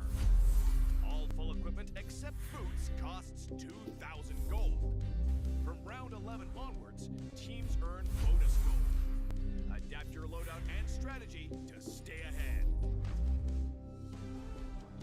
At the start of each round, you will receive random chaos fragments that boost your power. You can also refresh fragments to re-roll their effects, with 2 refreshes per round. The game offers a wide variety of fragments, each with unique effects, so you can mix and match to create your own playstyle. For example, tank fragments make your hero tougher and deal damage back to attackers. Marksmen who pick range-enhancing fragments can safely deal damage from afar. And that's just the start. Countless other powerful fragments and combinations are ready for you to try. As rounds progress, the Annihilation Tide starts shrinking across the map. Heroes outside the tide take sustained damage. Master this mechanic, and it can swing the battle in your favor. For instance, heroes with knockback or displacement abilities can push enemies into the tide. Surprise your opponents and watch them struggle against the sustained damage. The new 3 versus 3 mode, Chaos Clash, is coming soon. With a variety of chaos fragments, every match brings a fresh experience. The shrinking zone adds fast-paced, thrilling action, and new map buffs further empower heroes. Exciting, innovative, and powerful new strategies await. Are you ready to try them all?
starting our journey with Moba5v5 community, connecting creators, brands, and tournaments like never before.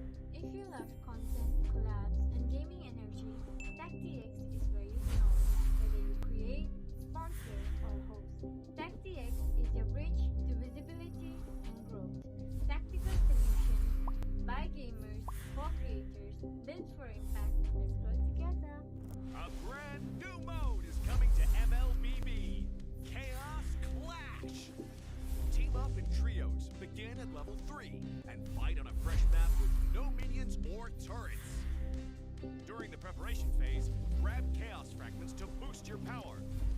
As the match goes on, the Annihilation Tide emerges, pushing the action to the limit. Here's a closer look at how this new mode works. Chaos Clash is a multi-round 3 versus 3 mode. Wipe out the entire enemy team to win the round. Teams lose HP each time they are defeated.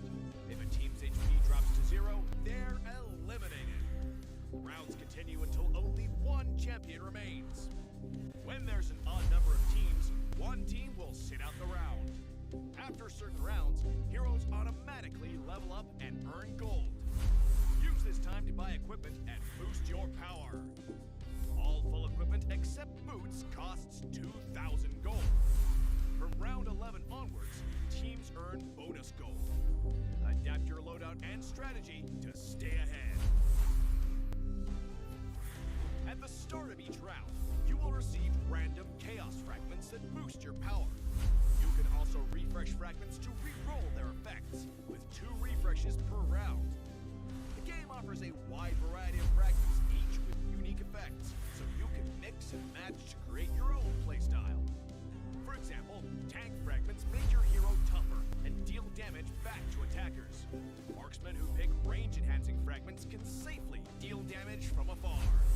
And that's just the start. Countless other powerful fragments and combinations are ready for you to try. As rounds progress, the Annihilation Tide starts shrinking across the map. Heroes outside the tide take sustained damage. Master this mechanic, and it can swing the battle in your favor. For instance, heroes with knockback or displacement abilities can push enemies into the tide. Surprise your opponents and watch them struggle against the sustained damage. The new 3 versus 3 mode, Chaos Clash, is coming soon. With a variety of chaos fragments, every match brings a fresh experience. The shrinking zone adds fast-paced, thrilling action, and new map buffs further empower heroes. Exciting, innovative, and powerful new strategies await. Are you ready to try them all?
about content, collabs, and gaming energy, TechDX is where you belong.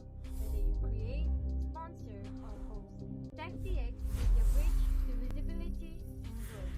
Tactical solutions by gamers for creators, built for impact, work together. A brand new mode is coming to MLBB. Chaos Clash.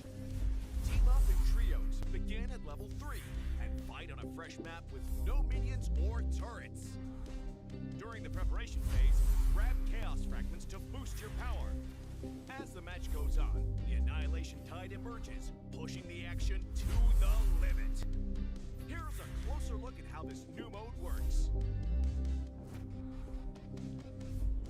Chaos Clash is a multi-round 3 versus 3 mode.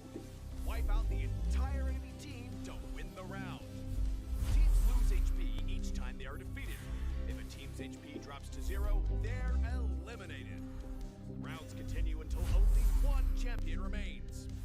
When there's an odd number of teams, one team will sit out the round.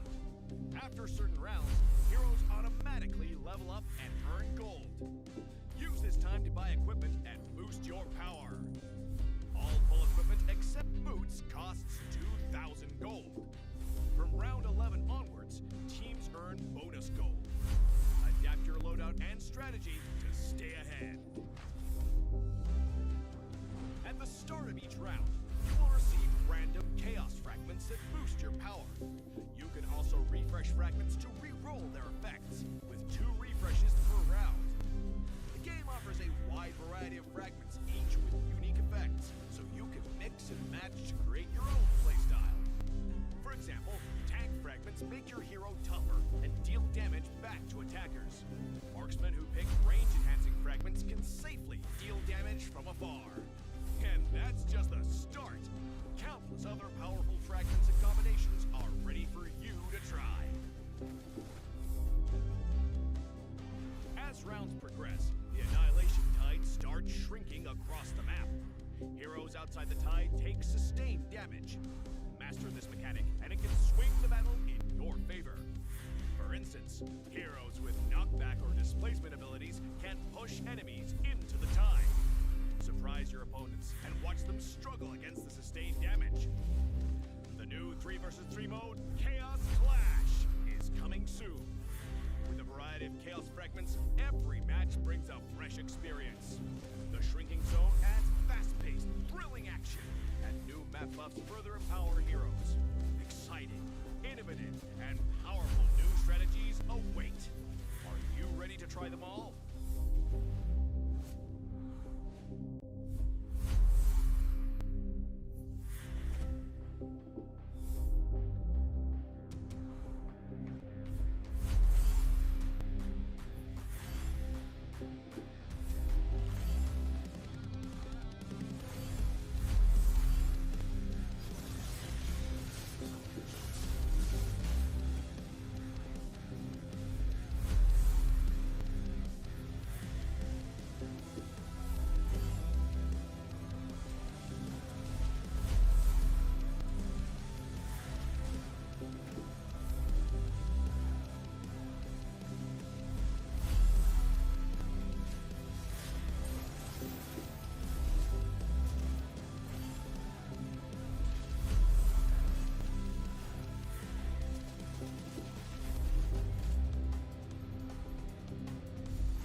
streamers and gamers. Listen, listen. Do you wanna get famous? Well, now's the chance. We are kickstarting our journey with Moba5v5 community, connecting creators, brands, and tournaments like never before. If you love content, collabs, and gaming energy, TechDX is where you belong. Whether you create, sponsor, or host, TechDX is your bridge to visibility and growth. Tactical solutions by gamers for creators, built for impact. Let's grow together. A brand new mode is coming to MLBB. Chaos Clash. Team up in trios, begin at level 3, and fight on a fresh map with no minions. Tremble before the might of Taurus. बिल्कुल देवी और सज्जनों, स्वागत है आपका यहाँ पे एक और नए मैच की तरफ। और यहाँ पे हमारे सामने रहेगी team Yama sports versus team Insidious one, और उसी के साथ ये जो मैच है बहुत ही बेहतरीन रहेगा। यामा स्पोर्ट्स अभी हाल ही में खेल के उतरी थी, ये का मैच कास्ट किया था हमने जय भाई, और हमें पता है किस तरीके से खेलते हैं ये। और कुछ कहना चाहेंगे इनके बारे में, या आप दर्शकों को बताना चाहेंगे किस तरीके से खेलते हैं, इनका गेम प्ले किस स्टाइल किस तरीके रहता है? भाई वो लोग बहुत ही ज्यादा डोमिनेट करते हैं, गेम प्ले को लिटरली डोमिनेट करते हैं। और यहाँ पे देखिए दो पीक जो डोमिनेट पीक हीरोज है, हिल्डा और ग्रेंजर, हमें देखने की मौका दे दिया गया। इसके साथ साथ यहाँ पे आपका फेवरेट जो करंट फेवरेट हीरो है शिंडा नातान, उनको भी ले लिया गया। आप जो इंसिडियस वन है उनको भी कम मत समझिए, वो लोग भी अच्छा अच्छा हीरो स्पीक कर रहे हैं यहाँ पे। उनके पास मिनातोरस है, उनके पास एक्सबॉग है, उनके पास नातान आ चुका है, इधर जूशिन लिया जा रहा है। ये दोनों टीम जो है तबाही मचाने वाले हैं भाई अभी बैटलफील्ड में। हम थक जाएंगे बोलते बोलते, लेकिन ये थकेंगे नहीं लड़ाई करते करते। ये वाला सिचुएशन हमें देखने की मौका दिया जाएगा।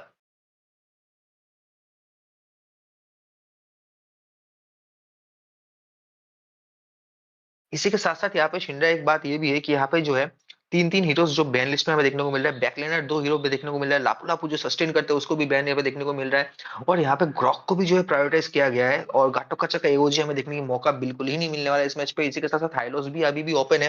हिल्दा अगर रोमिंग पे जाएंगे तो हाइलोस एक्सपीरियंस भी आजकल कर सकते हैं, अच्छा खासा सस्टेन भी कर सकते हैं। तो दो सस्टेन हीरो होगा तो डैमेज के लिए ग्रेंजर, और इसी के साथ साथ पीछे जो जूशिन है वो बैकअप देंगे।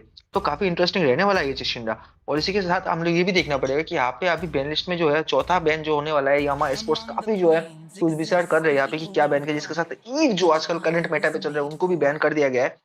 और अभी चौथा बैन आने वाला है यहाँ पे इंसिडियस वन की तरफ से। उन्होंने यूज ऑफ ड्रैगन को जो है वापस भेज दिया कि ड्रैगन को बोला इस मैच में तुम्हारा कोई काम नहीं है, तुम वापस की तरफ जाओ। आखिरी बैन यहाँ हमारे स्पोर्ट्स की तरफ से काफी सोची समझी बैन देखने को मिल सकता है, क्योंकि अभी एक्सबॉक्स जो है वो जंगल तो कर नहीं रहे, तो यहाँ पे जंगल बैन की प्रायोरिटाइज या तो यहाँ पे कोई मेज बैन की प्रायोरिटाइज किया जाएगा, क्योंकि जंगल और मेज दो चीज अभी जो है मेनली बचे हुए हैं यहाँ पे। तो जंगल या तो मेज पे प्रायोरिटाइज करने वाला है या हमारा स्पोर्ट्स, और उनका बैन काफी अच्छा खासा बैन होता है, जो करंट मेटा बैन होते हैं वो यहाँ पे लिया जाता है। तो ये चीज भी यहाँ पे देखना रहेगा शिंडा। और एक चीज यहाँ पे है कि यामा स्पोर्ट्स का जो है मुझे लगता है थोड़ा सा करंट अभी जो पीक है उसमें थोड़ा सा एडवांटेज यामा का है, क्योंकि नातान का डैमेज आउटपुट हमें तभी देखने को मिलता है जब वहां पे प्रॉपर उनका आइटमेशन होता है, अटैक स्पीड आता है। आर्लोट को बैन किया गया, ये काफी सरप्राइजिंग है कि यहाँ पे आर्लोट बैन किया गया, क्योंकि बेसिकली आर्लोट बहुत कम जो है बैन होने में दिखता है, क्योंकि उनका थोड़ा बहुत नाफ हुआ है, उसकी वजह से आर्लोट जो है काफी कम जो है हमें बैन लिस्ट में देखने को मिलता है। और यहाँ पे वाईएसएस जो है उनको भी बैन कर दिया गया है। तो ऑलरेडी अभी जो जंगल पिक जो है दोनों टीम की होना बाकी है, तो काफी इंटरेस्टिंग जंगल पिक हमें दोनों टीम की तरफ से देखने को मौका दिया जाएगा। अभी करंटली जंगल पे पिक बात करें यहाँ पे, तो मुझे इस बात का है कि एक्सबॉक्स बेसिकली नॉर्मली जो है वो जंगल पे आजकल ज्यादा प्रायोरिटाइज किया जाता है, क्योंकि वो जो है ना एक्सबॉक्स अच्छा खासा फार्मिंग भी करते हैं, उनका डैमेज आउटपुट भी था टाइम। इसके साथ साथ यहाँ पे एलिस और यूरेनस पे ओवर किया जा रहा है। तो एलिस या यूरेनस अब ये देखना रहेगा कि किसको ज्यादा प्रायोरिटाइज करेंगे। दोनों हीरो जो है सस्टेन और प्लस जो है खुद को हीलिंग फैक्टर पे जो है ज्यादा आगे माना जाता है। यूरेनस भी डैमेज सोक अप करके उनका जो हीलिंग फैक्टर है वो आ सकता है। इसके साथ साथ यहाँ पे एलिस जो है डैमेज बस्ट आउटपुट भी देता है, साथ साथ टीम फाइट में जो एनिमी की टीम के अंदर घुस के जो है उनका जो हीलिंग एबिलिटी इफेक्ट है वो ज्यादा बढ़ जाता है। तो दोनों हीरो में से कोई भी हीरो ले सस्टेन तो देखने को मिलेगा। इसके साथ साथ जो है यहाँ पे सरप्राइज यहाँ पे हेलकार्ट को ले लिया गया। हेलकार्ट जो यहाँ पे बहुत ही ज्यादा तंग करने वाले नातान को, और इन पे ओवर किया जा रहा है। इनको शायद यहाँ पे लेने की जो पूरा का पूरा कोशिश किया जाएगा। और यहाँ पे एक हीरो और बचा हुआ है यूटिलिटी जंगलर पे भी। यहाँ पे कुछ कंफ्यूजिंग वाला है कि यहाँ पे कुछ होवर और किया जा रहा है और लिया कुछ और जा रहा है। सिसिलियन यहाँ पे कंफर्म है, तो लेट गेम का जो लेट गेम को डोमिनेट कर सकते हैं सिसिलियन, वो चीज हमें देखने को मिला। लेकिन यहाँ पे वो है अगर हेल्का डोमिनेट करते हैं गेम को हेलकट अगर यहाँ पे नाता ने सिसिलियन को तंग करते तो वन शॉट बर्स्ट डैमेज से जो उनको जो लिटरली जो है घायल करके निकाल सकते हैं। और यहाँ पे फेडरिन हमारे यूटिलिटी जंगलर, अच्छा खासा जंगल होता है, सस्टेन कर सकते हैं डैमेज। उनका आउटपुट जब डैमेज सोकअप करने के बाद रिटर्न डैमेज देते हैं वो काफी एक्सट्रीम होता है अगर प्रॉपर टीम अप लाइनअप के साथ जाए। और यहाँ पे लाइनअप काफी इंटरेस्टिंग है, यहाँ पे सस्टेन ज्यादा हमें देखने को मिला है। यूरेनास हिल्दा इस तरफ हो गया, इस तरफ मिनातोरास एक्सबॉक्स और यहाँ पे फेडरिन यूटिलिटी जंगलर। लेकिन यहाँ पे अभी हेलकट अगर शायद जंगल करने वाले हैं, क्योंकि हेलकट का स्पेल जो है अभी भी एग्जीक्यूट पे सेट है। तो यहाँ पे यूरेनस जंगल पे जा रहे हैं, एक्सपीरियंस पे शायद हिल्दा और हेलकट के रोम पे जाने वाले हैं, क्योंकि हेलकट रोम आजकल बहुत ज्यादा चल रहा है। ये काफी इंटरेस्टिंग पिक है। शिंडा क्या कहना चाहोगे? जी, यूरेनस हाइपर, चलिए कुछ एक्सपेरिमेंट करते हुए दिखेंगे हमको इस मैच पे। और बेहतरीन मैं कहूँगा अच्छा खासा पिक है। यूरेनस जंगल ज़्यादा देखने को मिलता नहीं है, परंतु चल जाता है स्थिति। उनका पैसे भी इस तरीके से काम करता है यूरेनस का। तो अर्ली गेम में देखिए जंगलिंग थोड़ी स्लो ज़रूर हो सकती है, उस पर थोड़ा ध्यान देना पड़ेगा। अगर वहाँ पे इन्वेड नहीं होते हैं, बचकर खेलेंगे तो ईजी रहेगा। चलिए बात करें इन्वेड की, तो वहाँ पे हिल्डा ज़रूर रहेगी अपने एनिमीज़ को जो है कहीं ना कहीं उनका जो जंगलर है उनको परेशान करने के लिए। तो वो देखने वाली बात होगी जय भाई कि यहाँ पे किसके जंगल पे कौन जो है यहाँ पे ढाबा फोड़ेगा। All troops deployed. यहाँ पे एक दूसरे के जंगल पे दावा फोड़ने की पूरी कोशिश किया जाएगा मेरे भाई, क्योंकि यहाँ पे जंगल पे दावा बोलने के लिए जैसे ऐसे हीरो से हिल्डा है वो ज्यादा पोक करेगी। देखिए यहाँ पे पोक ऑलरेडी शुरू हो चुका है, मिनातोर का एचपी 60% से लेस करके वापस की तरफ भेज दिया गया है। तो हिल्डा पे पोक जरूर करने वाले हैं और बहुत ज्यादा डैमेज जो है देने वाले हैं। यहाँ पे यूरेनस अपने फार्मिंग पे लग चुके हैं, लेकिन एक बात सरप्राइजिंग है कि यामा की तरफ से जो यहाँ पे यूरेनस जंगल लिया गया उनको थोड़ा सा सपोर्ट जो है थोड़ा नहीं मिल रहा है जंगलिंग पे। तो थोड़ा सा शायद देखिए उनका स्किल के हिसाब से जो है ना वो काफी अच्छा है। और यहाँ पे फेडरी ने भी अपना जंगल क्लीन कर चुका है। यहाँ पे एक चीज देखिए, यामा स्पोर्ट्स का जो एक्सपीरियंस है वो देखिए, वो अपना जंगल के बफ पे प्रायोरिटाइज नहीं कर रहे, लिटरली जो एनिमी के जंगल पे आके इन्वेट करके फार्म जो डिले कराने चाह रहे हैं फेडरिन का। तो ये चीज काफी इंटरेस्टिंग है। फिर अपने पास जाएंगे तो वहाँ पे काफी ज्यादा इंटरेस्टिंग पार्ट हमें देखने का मौका दिया जाएगा कि जिस तरीके से यहाँ पे एडवांटेज रहेगा डिस्ट्रीब्यूशन के इवेंटर्स की तरफ से। जी बिल्कुल। और देखिए मैं बोल ही रहा था कि स्टार्टिंग पे जो है इन्वेड होने के चांसेस जरूर रहेंगे यहाँ पे।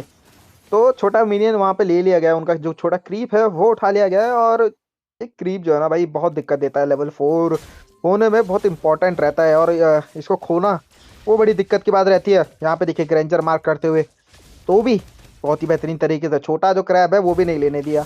इसी के साथ वो लेवल 3 पे वहाँ पे फंस जाएंगे, फेडरिन लेवल 4 नहीं हो पाएंगे। और यही स्थिति हमने देखी आजकल चलती है। कहीं ना कहीं वो छोटे जो क्रैब है उसको सिक्योर करना बहुत इंपॉर्टेंट रहता है आपके लिए, क्योंकि आपका जो जंगलर का बेसिक रोटेशन होता है उसकी तरफ जो है यहाँ पे ज़्यादा दिक्कत देता है अगर उधर ध्यान नहीं दिया जाए तो।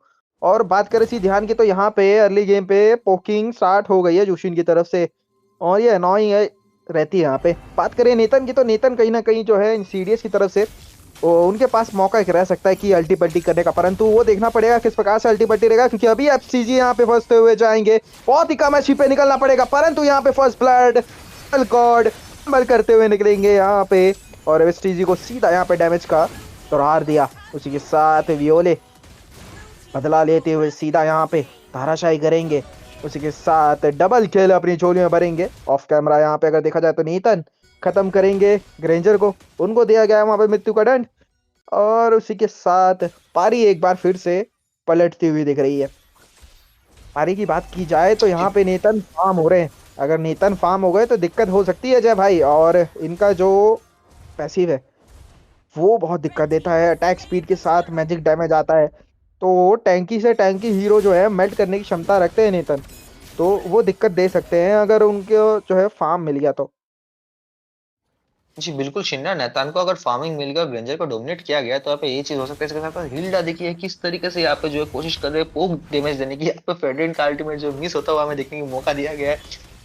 हिल्डा अच्छा खासा पोक कर रहे हैं, उनके जंगल को लिटरली इन्वेट करे। इसके साथ ग्रेंजर का सपोर्ट मिनातोरस का एचपी बहुत कम है। अल्टीमेट के साथ डेथ नोट के साथ यहाँ पे बूंद दिया जाएगा, मिनातोरस को पीछे की तरफ जाएंगे। यहाँ पे सिसलेन का एचपी काफी कम है, सिसलेन को पीछे की तरफ से लेके खेलना बहुत जरूरी है। फेडरेंट पे भी मार्क किया जाएगा, इरोना स्लिट पे टाइट करने जाएंगे, हेलकट आ चुके हैं यहाँ पे, फोकस करेंगे यहाँ पे, लेकिन फ्लिकर किसको पीछे की तरफ जाएंगे, लेकिन मौका नहीं देंगे, डबल किल लेके जाएंगे इरोना का। देखिए कॉन्फिडेंट लेवल देखिए राडेन का, जो आप राडेन का गेम पे देखते हो ना क्या ही मजा आता है बेचारा, इसका लिटरली कॉन्फिडेंट लेवल अलग लेवल होता है। एक किलो शायद हमें देखने का मौका दिया जाएगा, फायदा उठाएंगे, मीनाथोरस को जो है बेस में वापस भेज दिया जाएगा। अभी एक्सबॉक्स की बारी है, एक्सबॉक्स ये जो है सूझबूझ दिखाते हैं कि अभी रिस्क नहीं लेंगे भाई, हम टारगेट के पीछे जाके गेम खेलेंगे, वो चीज का यहाँ पे जो है फायदा लेके पीछे की तरफ जाएंगे शिंडा। जी बिल्कुल, रारेन यहाँ पे जाने माने नाम, जाने माने खिलाड़ी, और खेलना जरूर पसंद करते हैं, जंगलर खेलना पसंद करते हैं। अक्सर इनको हमने हायाबूसा और बाकी एफएसएन में ही देखा है। अभी फिलहाल यूरेनस के साथ चलते हुए दिख रहे हैं, तो काफी अच्छी आ रही, उसके साथ मार्क किया जाएगा यहाँ पे अल्टीमेट का इस्तेमाल करते हुए, बचने का प्रयास नेतन पूरी तरीके से करते हुए, लेकिन यहाँ पे डिस्ट्रॉय किया जाएगा और 2 बंदे धाराशायी होते हुए यहाँ पे दिखेंगे बॉटम लेन की तरफ। बात की जाए जंगलर पे तो यूरेनस वहाँ पे अच्छा खासा डैमेज सोकअप कर रहे हैं और बिना किसी दिक्कत के पूरा डैमेज सोकअप करते हुए जाएंगे और बफ भी उठा के ले जाइए, तो सामने ही मतलब आपके ही घर पे चोर आए और चोरी करके ले जाए। भाई इसे चोरी नहीं, इसे डाका डालना बोलते हैं। आपके घर पे डाका डाल के लिटरली आपके सामने से, आंखों के सामने से सामान जो है चुरा के ले गए, वो डाका डाला जा रहा है, लिटरली टारगेट के अंदर घुसा जा रहा है, यहाँ पे इन्वेट किया जा रहा है। देखिए किस तरीके से मीनाथोरस जैसे हीरो जिसका एचपी लेवल पे कॉन्फिडेंट होता है उसको मार्क किया जा रहा है, यहाँ पे अपना अल्टीमेट पॉप अप कर दिया, लेकिन एक्सबॉक्स किलिंग स्पीड लेके जाएंगे शिंडा। मैंने बोला था इस गेम पे नातान और सिसिलियन को बहुत ज्यादा दिक्कत हेलकाट देने वाले, अचानक से आएंगे। नाटालिया से तो ज्यादा खतरनाक वो हो चुके हैं, इस बार बूस्ट तो छोड़ो यार, सामने से निकल जाएंगे, आपको पता भी नहीं चलेगा कि सामने से कुछ गया है। वो चीज जो यहाँ पे गेम प्ले पे देखने का मौका दिया जा रहा है, लिटरली यहाँ पे टाइटल पे फोकस किया जाएगा, टाइटल फिर से लेने की कोशिश किया जाएगा। यामा स्पोर्ट्स देखिए 1-11 का जो है चल रहा है स्थिति अभी, तो आप क्या कहना चाहोगे इस बारे में?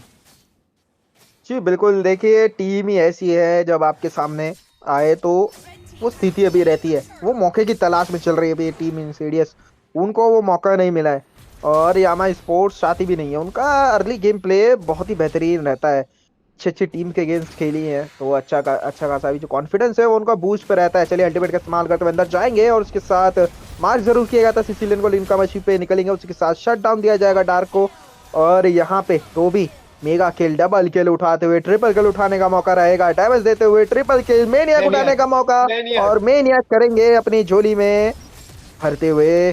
चलिए इंसैनिटी इस्तेमाल करते हुए रोका जाएगा उनको डैमेज देने का प्रयास, लेकिन इस बार सैवेज लेने का कोशिश बिल्कुल नहीं करेंगे। टोबी को पता है कि वहां पे जाने का कोई फायदा नहीं है, तो पीछे हटते हुए और मिड का जो टरेट है वो लेने का प्रयास किया जाएगा। तो 15 का स्कोर हो चुका है अभी और दिक्कत दे सकती है, क्योंकि देखिए अभी जो है फार्म आ चुका है ग्रेंजर का, ग्रेंजर अभी जो है अच्छी तरीके से फार्म हो चुके हैं, अब उनको रोकना थोड़ा दिक्कत देगा। यहाँ पे एक्सबॉक्स किसी तरह मेल्ट करने का प्रयास करते हुए रारन की एचपी घटाते हुए, परंतु रारन यहाँ पे हील होते हुए जाएंगे और बहुत ही इजीली जो है हील होते हुए जाते हुए यहाँ दिखेंगे हमको। बात करें लेट गेम की तो लेट गेम में ग्रेंजर और ज्यादा स्ट्रांग होने वाला है। टीम इंसीडियस की तरफ से यहाँ पे सिर्फ जो है रहेंगे अपने जो मेज है वो रहेंगे, लेकिन लगता नहीं ग्रेंजर के सामने कोई टिक पाएगा। उसके समय बात करें तो बॉटम लेन की तरफ डैमेज देते हुए दिखेंगे। जी बिल्कुल, और इसके साथ साथ देखिए अभी जो होली शील्ड जो है टरेट का वो खत्म होने की कगार पे है भाई। लिटरली ये देखिए गया एक होली शील्ड बॉट लेन का, आप जाएगा भाई मिड लेन का, इस तरीके का गेम प्ले चला। देखिए यहाँ पे मेल्ट किया जा रहा है लिटरली, यहाँ पे फेडरिन मीनाथोरस कोई टिक नहीं पा रहे, लेजेंडरी लेके जाएंगे तो भी उनका गेम प्ले जो ओपी लेवल पे अभी चल रहा है। एचपी कम है यूरेनस का, लेकिन वो अपने आप को हील करके फिर से जो वापस आ जाएंगे। हेलकार्ट जो है अभी गेम को और ज्यादा डोमिनेट करने वाले 316 पे चल रहे हैं हेलकार्ट, यहाँ पे अच्छा खासा डैमेज आता हुआ सिसिलियन की तरफ से देख रहा है। हालांकि जो अच्छा खासा डैमेज दे रहे, लेकिन वो डैमेज अभी काम नहीं आने वाला, क्योंकि होली शील्ड जो है खत्म हो चुका है बॉट लेन का। तो होली शील्ड खत्म होने की वजह से मिनियंस जो आएंगे उस पर इजीली फोकस रखेंगे, और लॉर्ड आता है, होली शील्ड नहीं है तो छोटा जो मेरा आपका इवल लॉर्ड नहीं होता तब भी डैमेज आउटपुट बहुत ज्यादा होता है। यहाँ पे टर्रेट के अंदर फाइट लेने की कोशिश, यहाँ पे कॉन्सिल लगाया गया है, एक फाइट हेलकार्ट का जो है यहाँ पे इनविजिबिलिटी क्लॉक देखा गया है, यहाँ पे एक फाइट होगा तो यहाँ पे शायद लेजेंडरी लेके फिर से वापस जाएगा। मैं कहने वाला था कि एक की शायद हमें देखने का मौका दिया जाएगा, लेकिन एक भी किल नहीं दिया गया।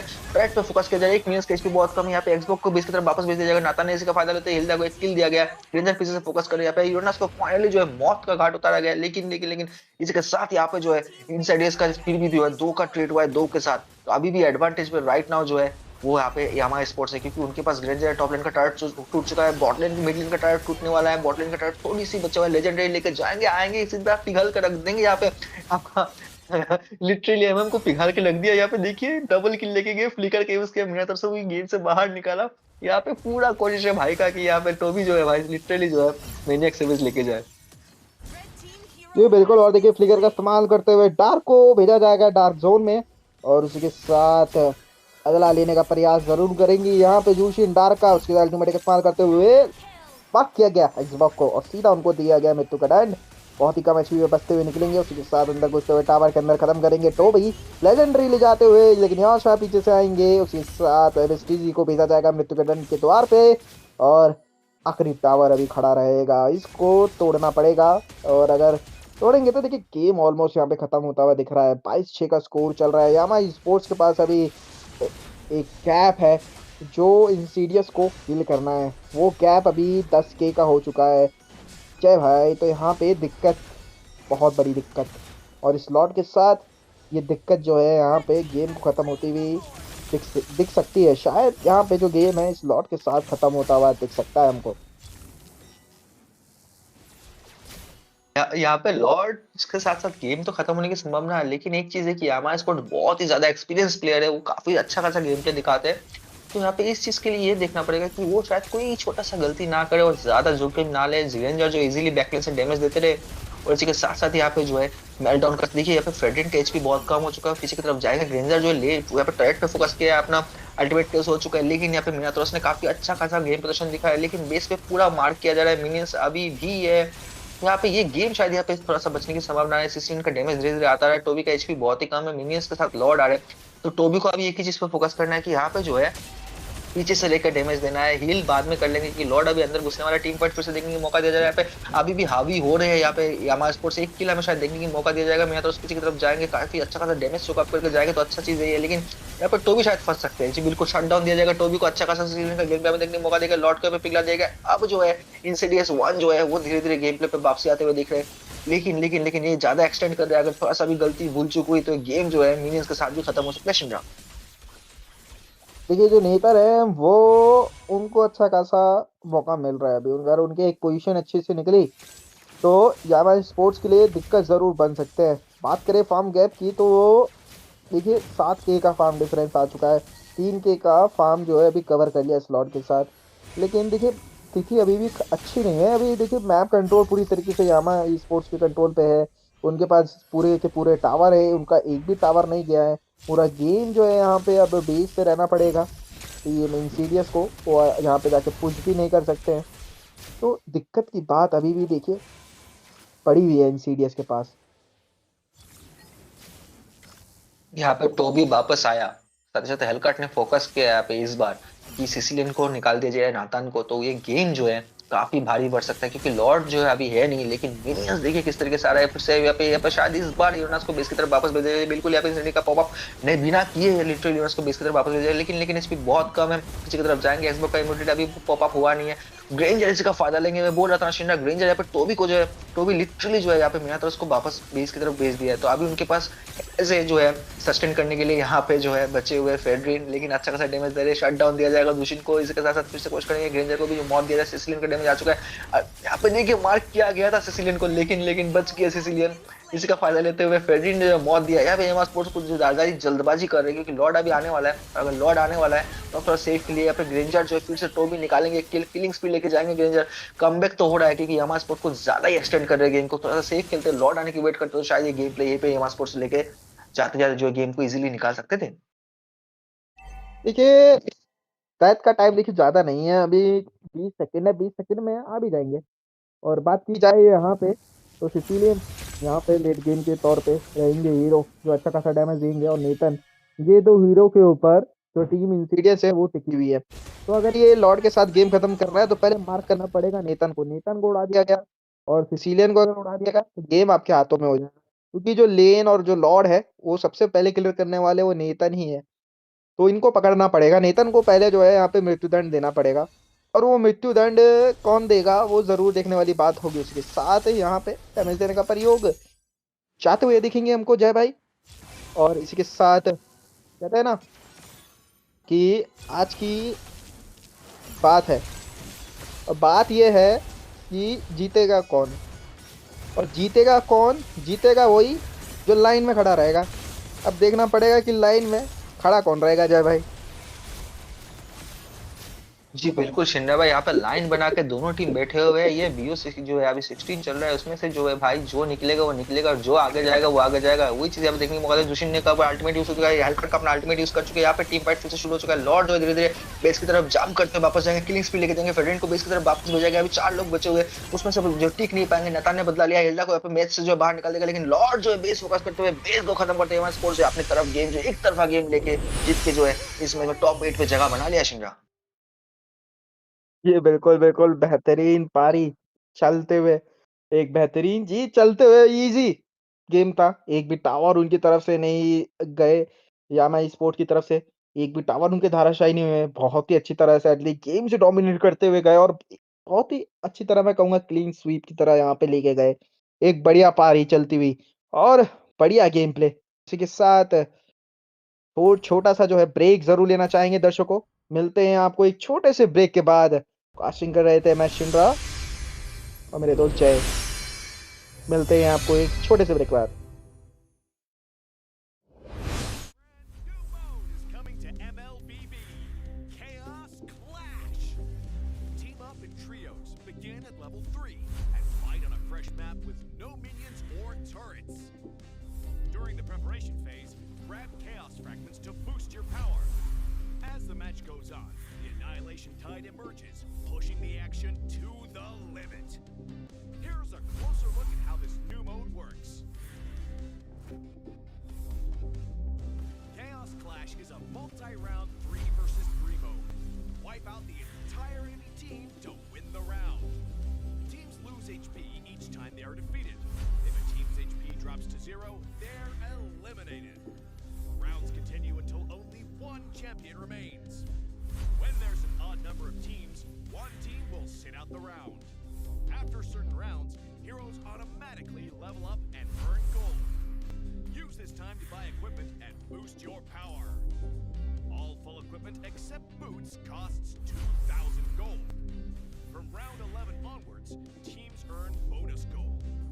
Adapt your loadout and strategy to stay ahead. At the start of each round, you will receive random chaos fragments that boost your power. You can also refresh fragments to re-roll their effects, with 2 refreshes per round.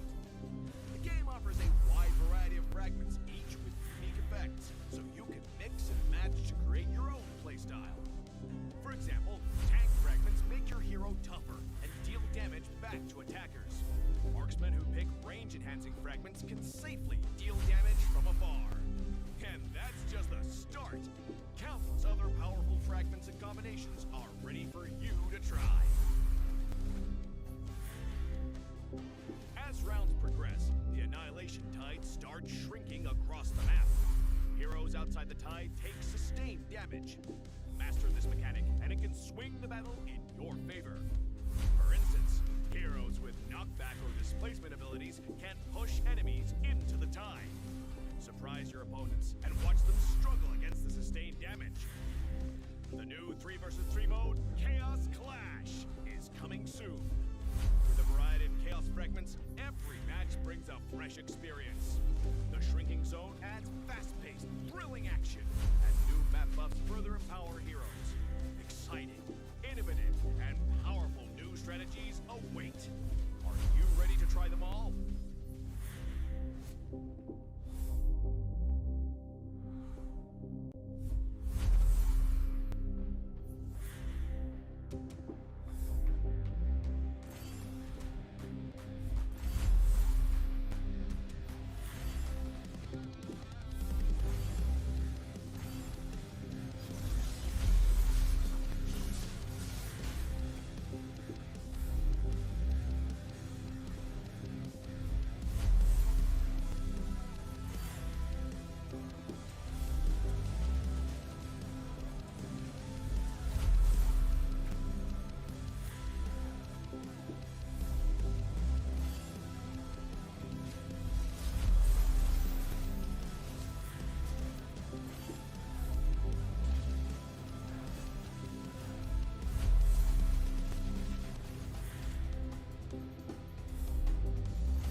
drifting cloud, witness our adventure.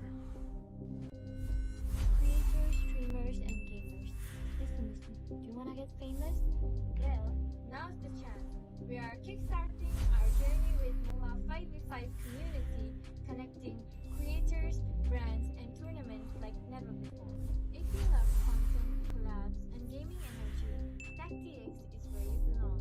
Whether you create, sponsor, or host, TechDX is your bridge to visibility and growth. Tactical solutions by gamers for creators, built for impact. Let's grow together. A brand new mode is coming to MLBB. Chaos Clash. Team up in trios, begin at level 3, and fight on a fresh map with no minions or turrets. During the preparation phase, grab chaos fragments to boost your power. As the match goes on, the annihilation tide emerges, pushing the action to the limit. Here's a closer look at how this new mode works. Chaos Clash is a multi-round 3 versus 3 mode. Wipe out the entire enemy team to win the round. Teams lose HP each time they are defeated. If a team's HP drops to 0, they're eliminated. Rounds continue until only one champion remains. When there's an odd number of teams, one team will sit out the round. After certain rounds, heroes automatically level up and earn gold. Use this time to buy equipment and boost your power. All full equipment except boots costs 2,000 gold. From round 11 onwards, teams earn bonus gold. Adapt your loadout and strategy to stay ahead. At the start of each round, you will receive random chaos fragments that boost your power. You can also refresh fragments to re-roll their effects, with 2 refreshes per round. The game offers a wide variety of fragments, each with unique effects, so you can mix and match to create your own playstyle. For example, tank fragments make your hero tougher and deal damage back to attackers. Marksmen who pick range-enhancing fragments can safely deal damage from afar.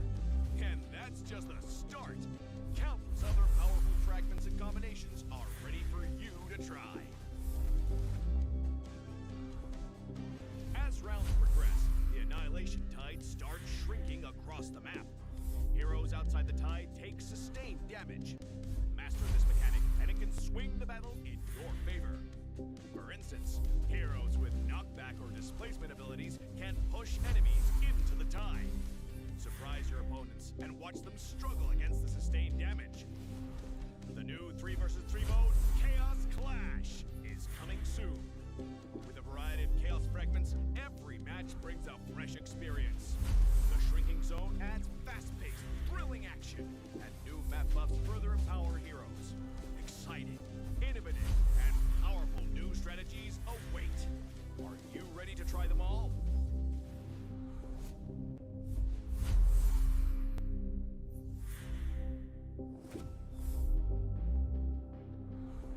World's castle title.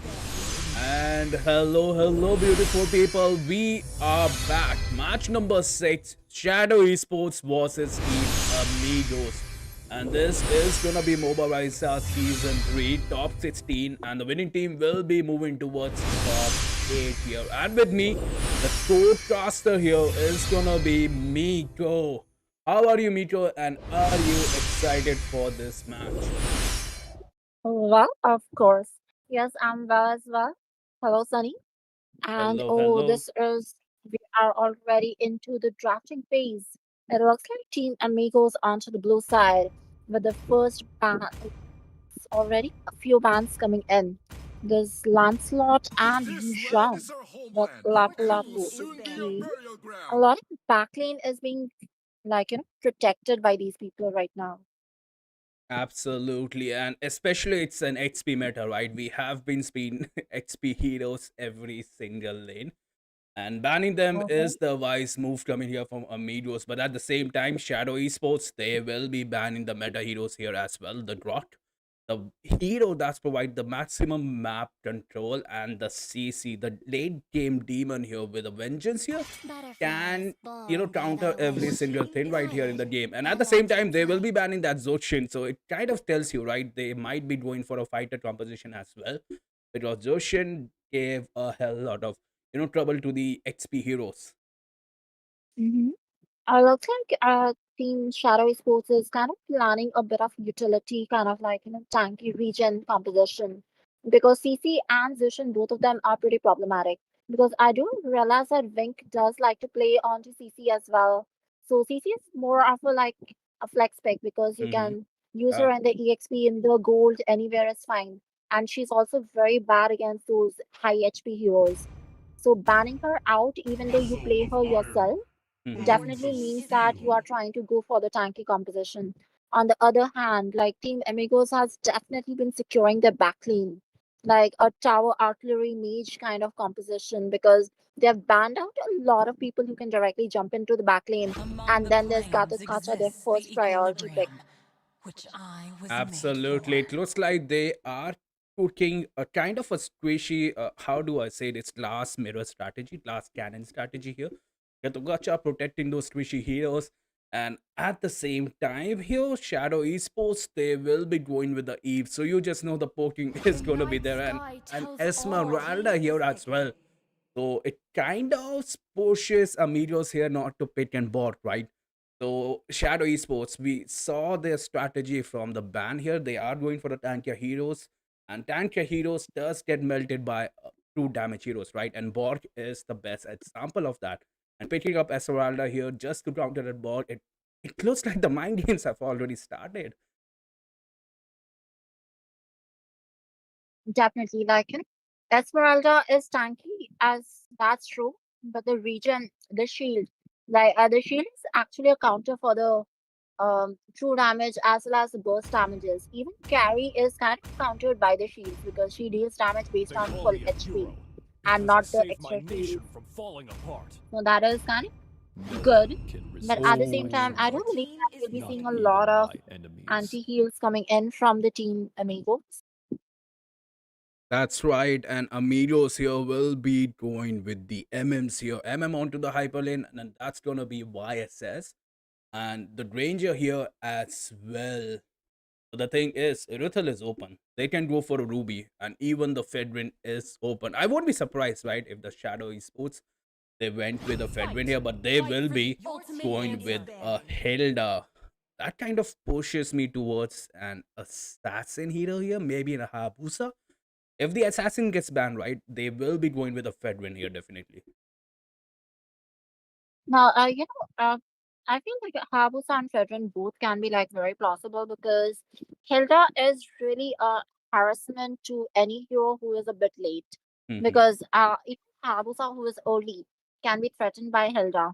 And especially when you have a YSS who's a bit of a late game coming into the jungle, he can be really traumatized by a Hilda.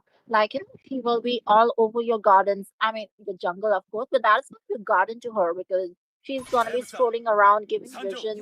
And as you expected, there Ooh. goes a Hayabusa, so no combo Hayabusa with Hilda. Absolutely, Amigos are on point and they will be banning that Hayabusa. But the thing is, that was their strategy from minute one, right? They don't want those heroes who will be jumping towards their back line here. Dragon, Lapu Lapu, Lancelot, Hayabusa perfectly fits that description. So it's not a surprise here, but I would love to see a Fedrin ban coming from them. And at the same time, I would love to see what Shadow Esports will pick next because they won't have an assassin option, maybe in a Helcurt. But then again, even a Leo mod here can work, right? Because enemy is squishy and Leo mod does have that mobility here. And it is going to be a Uranus who gets banned here.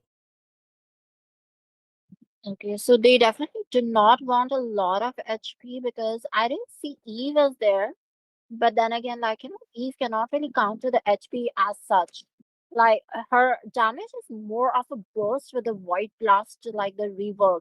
She has a lot of mobility.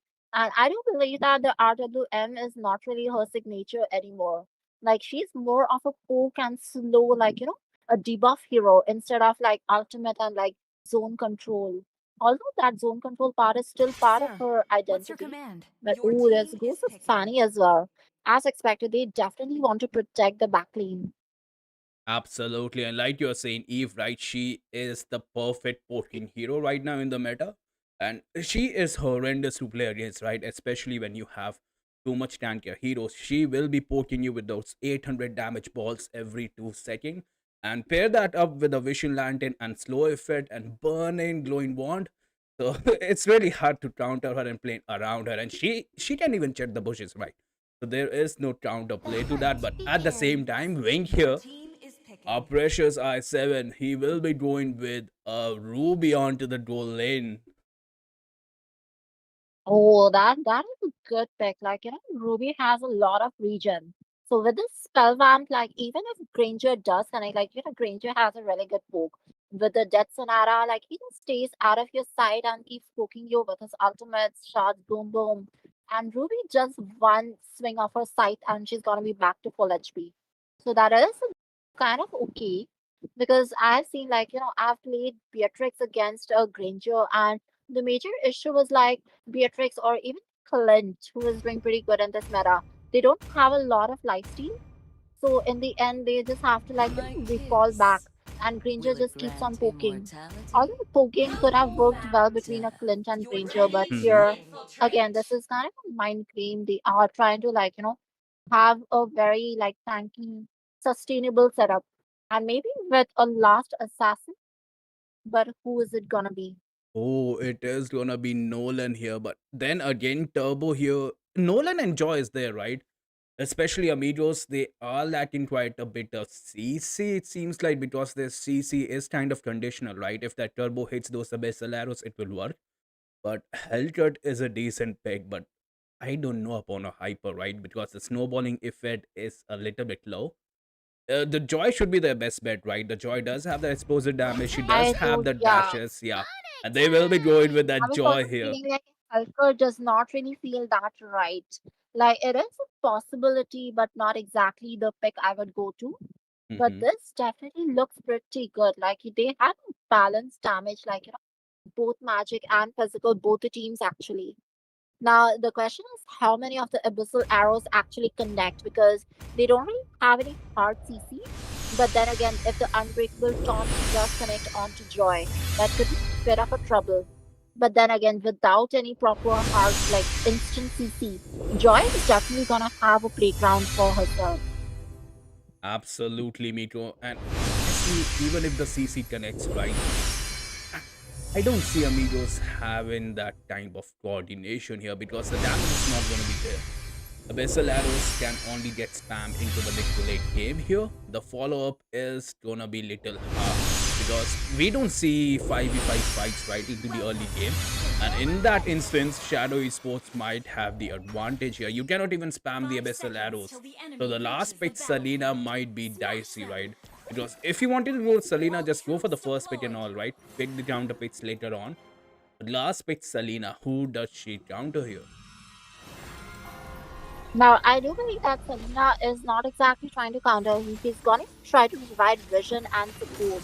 It's gonna be that, cooldown boots with the Enchanted Talisman, the full cooldown build with like, anti-heal and spamming of the arrows, like trying to just swap between the forms, Abyssal form and the Elven form, and just try to shoot the arrows as much as they can. Also, I do believe that, RWM, she's kind of open during that period.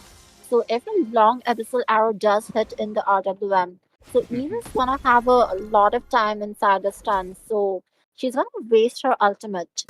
So that could be one way, like, to use her. Definitely, they could have gone for some other rooms or mids as well, but okay. Yeah, Hilda, man. Hilda is doing Hilda's work. She is harassing that YSS. And that's the thing about Hilda players, right? She does have that boost, damage boost on that stacking skill. She is still providing the vision, man. They does realize that they have the advantage here with the Hilda. And that's the thing, right? Hilda will work up to 9 to 10 minutes. And you just have to be annoying to your enemy here. We might see a scream steal here as well from the Lemon. So YSS will lose that level 4 way early. They can go for another creep here. Lemon is. The Dancing Beast is there as well. Jacob gets taken down. YSS might be yet again. The Hilda can turret died definitely, and Wow. she does. That is definitely just setback. This is exactly what I said. Like, if Hilda owns this place like the back garden of her estate. Because this is definitely problematic. Biases does not really have a lot of early damage. Ranger used to be really early, but with the the setbacks of his stats, like he is kind of a mid to late game now. He's a bit of a spike hero. Absolutely, and we are not gonna see any contests here onto the turtle. Shadow Esports will get the first turtle. Hilda onto the back line, trying to harass. And meanwhile, the blue buff can go towards 11 here as well.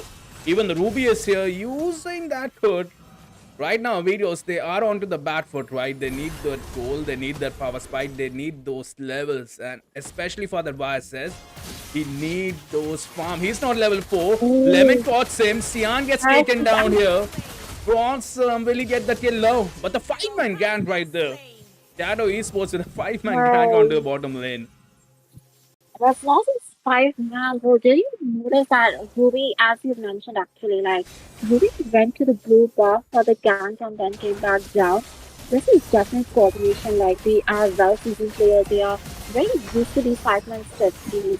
Once again, with the joy, the electrifying beam.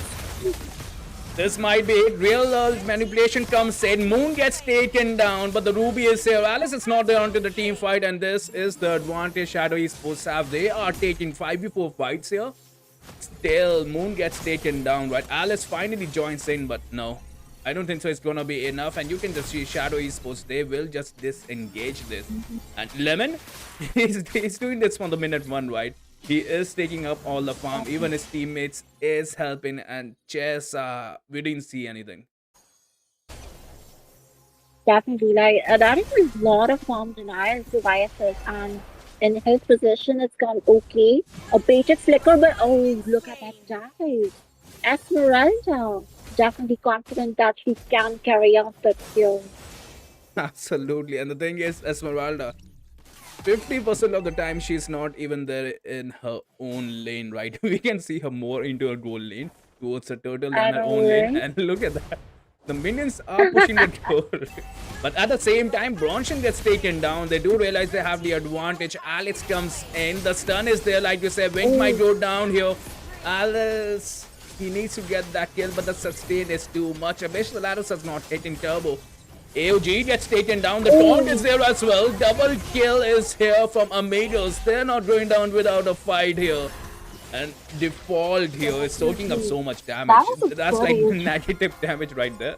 Throughout the team fight, there is no damage onto him. And Alex still trying to provide some damage. But we all know what's coming, right? They want this red buff. They want that YSS snowball to end. And they have been a menace. They just want to bait out the retribution, I think, for the turtle here. But look at that. Esmeralda still soaking up so much damage. YSS popping off their ulti. They are finally making some damage onto that Esmeralda, but now she will just run away. But meanwhile, Lemon here will gladly take that turtle. And mid lane, Cyan gets taken down. Ruby on low HP. Alice onto the back line. Abyssal arrow misses completely here, Miko. Now, I just feel like with the box and like passes onto Alice. Alice used to be a lot of late game players. She does have that stats and all. But right now, she's not that late game, but then again, she does not have that survivability. Like, her sustain is pretty limited. She can be easily bursted down. While Team Shadow Esports does not even have a burst, but look at that. This electrifying. This is exactly what I was saying. Like, the amount of farm, the fee that hasn't gone to Joy. Like, with the total and with the engrossing, like, he's on all of the jungle for the enemy. He has a lot of burst right now. Absolutely, and even that Moon, right? That is supposed to be a roam, and he took out that Ranger with that skill 2 and that one combo. He was going for that ulti, but no. Gratagocha was there. Jadra was there to protect his MM here. But right now, Amigos, they just need to hurt the turrets, right? Shadow Esports, they are forcing a fight. Alex did pop off the ulti, went onto low HP. He gets taken down here.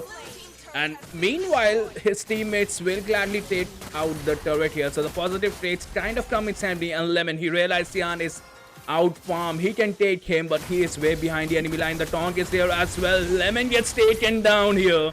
That's a massive shutdown coming here from Amigos. They might have a chance here. They're slowly. The thing is, they're crawling back from Great, right? And the Abyssal Arrows, they're gonna get they're worse. kind of Yeah. going at this point. Like, Lemon did have a level advantage. He was 11 when Sian was only 7. But at the same time, the same thing with Wink. He just went in alone and died. Same happened with Lemon, like 1 by 1. I'm missing the team fights right now. Because the first part, the rotation, the team fight, the 5-man power, Abyssal that was Arrow. the point. But That's the then thing. again, that is a Hilda. You That's wouldn't it. exactly want to dive in onto Hilda, right? Especially at this point, right, when your team is behind levels, behind the Yeah. goal here. But that shutdown on Lemon, right, kind of gave the window for Vices to farm us. Turbo gets taken down. Oh, Esmeralda look at inside the that. turret. The combo wombo is there though. The fall gets taken down. Wink might be nuts, but he is chasing Brong. The turret is there to provide the damage, but look at the heal coming from Ruby. He sustains all that. Joy right now is hunting Amigos. A 1-for-1 trade there. And I think that's a good trade coming here from the Amigos as well, right? Especially when you're way behind in the goal and levels. The Holy Shield will get popped up though, Meteor. The fun part was like, it was Zink who did the tanking. He was there in the front line, and Moon was the one who took down the turret. Okay, that is a good way to swap roles, like, who's the gold, who's the roam. But it's more than sticking to a particular role. They know what they have to do in order to win. They're pursuing the objectives, they're like harassing the enemies Ooh, and the getting victory. And that's a good secure. Vices right now is taking all the farm he can, especially after he got harassed into the early game. The stun connects Alice onto the back line. 2-man ulti, even ranger damage is there. But look at that Ruby back to full HP. The negative damage is there. And I think that's the best bet, right? Amigos just hurt the turrets. You might make it work out, especially into the late game. And right now, the Eve harassment has started. You just look at that Jacob, man. And Esma jumps. That's a bold move. She gets punished right away. But Shadow Esports, they want the mid lane turret. And they will get the mid lane turret here. The hook is there on Bronson yet. Again, AOG onto the back line. Misses. Why says hunting that Ben 14 here. He might get the kill, but no. He gets the kill, though. But he don't know. Somehow, it's too like Shadow Esports. They're taking the worst rates, right? Yeah, like, Shadow Esports is trying to make sure that they get the turret or something like objectives when they die. Like, Esmeralda, like, that was kind of sacrificial move. He ulted in with the crossbow shield and then she did die, but at the same time, she traded it off for the mid-lane second turret. But here, like, you died to get a kill and you didn't want to get the kill. It was actually like you got bested. Hyper dying for just an assist. Like, I don't realize you need to shut down.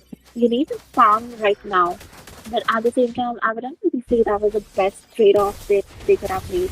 Ooh, once again, an Ara's going in with a flowing blood, but okay, she decides to do that. That's right, and the first Lord is here, Mito. Shadow Esports. Okay, Lemon onto the back line. The taunt was there. He did use up a lot of utilities. And they do realize, yeah, we have wasted a lot of utilities right now. The YSS is there onto the top lane. We can easily secure this Lord and we can further, have the goal advantage, even the XP advantage. And their main goal is gonna be the inhibitor turrets, right? Because the top lane, that doesn't have the shield right now. And if they get a super minion, they will be one step closer to that win, to that top 8 here in Moba5v5 Season 3. And we just have to see how Amigos defend this, right? They do have 2 MMs, they do have the burst damage, they do have Alice right now, who is soaking up all the perfect damage. But Chelsea might go down, the caster curse might be here, but she pop off the ulti, uses that flicker way too early here. And I don't know why, but the Lord didn't march towards the top lane, especially when there was no shield there. And that is because the mid lane is stronger, right? Shield does The give you enemy has better all- advantage. Okay, Wing gets taken down. Aye, Lemon onto the backhand here. All the shields will get pop up, but then again, we are reaching that 12-minute mark, right? It doesn't matter, but mid lane turret is looking weak though. Shadow Esports, they will be going for that 3-man talk yet again coming from Jacob. Creature should definitely focus on clearing right now. I just feel like, Selena has not been that before, even during the Lord. I was kind of messing with traps because she could have easily gotten a lot of vision by setting on some traps near the Lord. Like, they even had the position, she did have the time, but I'm just looking at her like arrow trap, arrow trap. Like, you can just separately, like, set her down. Of course, she does know that, but then again, I just feel like it's a bit underwhelming because she could show a lot more of the map as compared to what she's doing right now. Oh, the taunt Ooh, is the little there. Wombo Panthers combo is connect. there. Lemon gets taken down. And Oh, like you that was good. mentioned, Meteor, right? A Meteor's right now. Oh, look at that. What was that 5 Oh, units of the she was offended. Oh, well grounded and offended coming in from Ruby. This is exactly what Ruby hooks are all about. And the thing is, like I'm saying, you mentioned the traps, right? And I just realized something. They have a YSS. Okay, the hook is there, Ruby. I'm trying to kill someone. If they gets the kill, this might be a wipeout here. AOG gets cancelled yet again. And YSS is there. Last man standing, trying to defend the base. And now Hilda will get that. But the next minions are here, though. Alice is there. She does not have the ulti. The minions will spawn until Last the last 5 woman standing. seconds. They need that kill. The turret minion is there. She is stalling them. The turret minion has fallen down though. Alice might be the hero that Amigos knows right now. And she survives. Somehow, after all this. Never mind. The task setters Oh, was there. Never Void mind. But then again. Crystal, the range of Void Crystal jab, I never realized that it would have enough damage to take out Alice, but that was good. Like, that was handy. But at the same time, this does give them some time to defend. So people are coming back. I'm guessing that a lot of immortality is gonna pop up too. Like, I already see gathered copper with immortality, but ooh, look at that. They're already going in for the second lord of the game. That's right, Mito. And the thing is that Alice provided the second chance from Amigos here. And it's up to Amigos to have that second chance, right? To utilize that to their fullest capabilities. YSS unsyncing the lanes here, Hilda should realize that this might be bad if the lanes are not synced here properly. And the thing is, Shadow Esports, they should definitely go for the super minions, right? Because it is going to be the second lord. They have the super advantage here. They are 8k gold ahead. They are maximum level up here. Gatukacha getting harassed.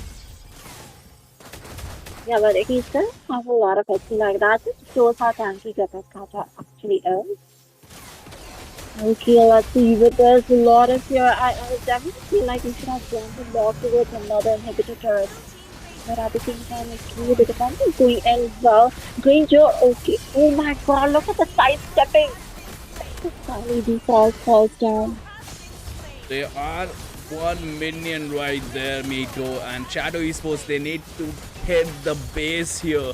It is 1 HP. Eve is trying to hit the base. He hits the... Wait, no minions. But finally, they hit the base here. And they will be moving towards top 8 in Moba5v5 Season 3. And what a fight that was. Especially coming from Amigos, right? Again and again, they gave their 100% to defend that base, right? They didn't lose hope. And that's the thing that matters. Definitely, that was as expected. Selena did go with a full cooldown well, but at the same time, like, I just feel like the team was a little late. Like, they were definitely lacking damage, especially on the enemy team. They were not only like having a lot of damage in the early, they were having Zelda with the harass and the 5-man coordination. Oh my god, I'm definitely hands up, like hats off, like Hilda with Esmeralda and Ruby. All three of them were there in the invade during the total stealing the blue buff and all the steals and everything. Like there was a huge level gap between Lemon and Cyan in the early. Like level 7 versus level 11. Like that is definitely something you do not want to see. That's right. And now that you mention it, right? That YSS was in the up to 5 minutes. And even after that, they managed to stall the game up to 50 minutes. So that's just condemnable. Like, how do you do that? They had the lead Shadow Esports, but still they failed to end the game. But then again, they finally did that with the second Lord here. And I think with that, we will be taking a short break. We will be back with match number 7. And yeah, guys, if you're new, just like the stream as well. It kind of help us to get these freeze tournament out. New mode is coming to MLBB. Chaos Clash. Team up in trios, begin at level 3, and fight on a fresh map with no minions or turrets. During the preparation phase, grab chaos fragments to boost your power. As the match goes on, the Annihilation Tide emerges, pushing the action to the limit. Here's a closer look at how this new mode works. Chaos Clash is a multi-round 3 versus 3 mode. Wipe out the entire enemy team to win the round. Teams lose HP each time they are defeated. If a team's HP drops to 0, they're eliminated. Rounds continue until only one champion remains. When there's an odd number of teams, one team will sit out the round. After certain rounds, heroes automatically level up and earn gold. Use this time to buy equipment and boost your power. All full equipment except boots costs 2,000 gold. From round 11 onwards, teams earn bonus gold. Adapt your loadout and strategy to stay ahead. At the start of each round, you will receive random chaos fragments that boost your power. You can also refresh fragments to re-roll their effects, with 2 refreshes per round.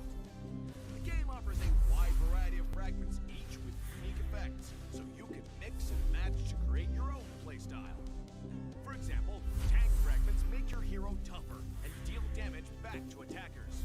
Marksmen who pick range-enhancing fragments can safely deal damage from afar. And that's just the start. Countless other powerful fragments and combinations are ready for you to try. As rounds progress, the Annihilation Tide starts shrinking across the map. Heroes outside the tide take sustained damage. Master this mechanic, and it can swing the battle in your favor. For instance, heroes with knockback or displacement abilities can push enemies into the tide. Surprise your opponents and watch them struggle against the sustained damage. The new 3 versus 3 mode, Chaos Clash, is coming soon. With a variety of chaos fragments, every match brings a fresh experience. The shrinking zone adds fast-paced, thrilling action, and new map buffs further empower heroes. Exciting, innovative, and powerful new strategies await. Are you ready to try them all?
shifting cloud, witness our adventure. Creators, streamers, and get famous? Well, now's the chance. We are kickstarting our journey with Moba5v5 community, connecting creators, brands, and tournaments like never before. If you love content, collabs, and gaming energy, TechDX is where you belong.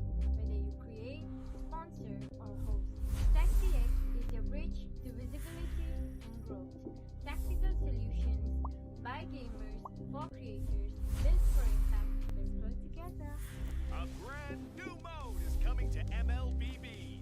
Chaos Clash. Team up in trios, begin at level 3, and fight on a fresh map with no minions or turrets. During the preparation phase, grab Chaos Fragments to boost your power. As the match goes on, the Annihilation Tide emerges, pushing the action to the limit.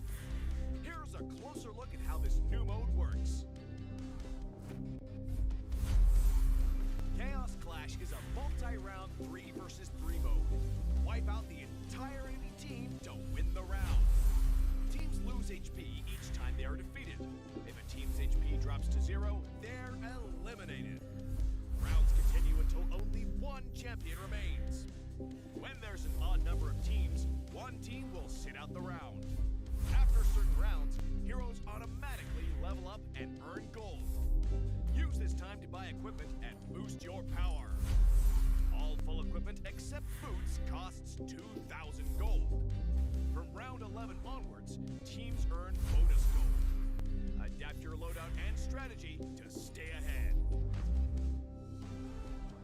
At the start of each round, you will receive random chaos fragments that boost your power. You can also refresh fragments to re-roll their effects, with 2 refreshes per round.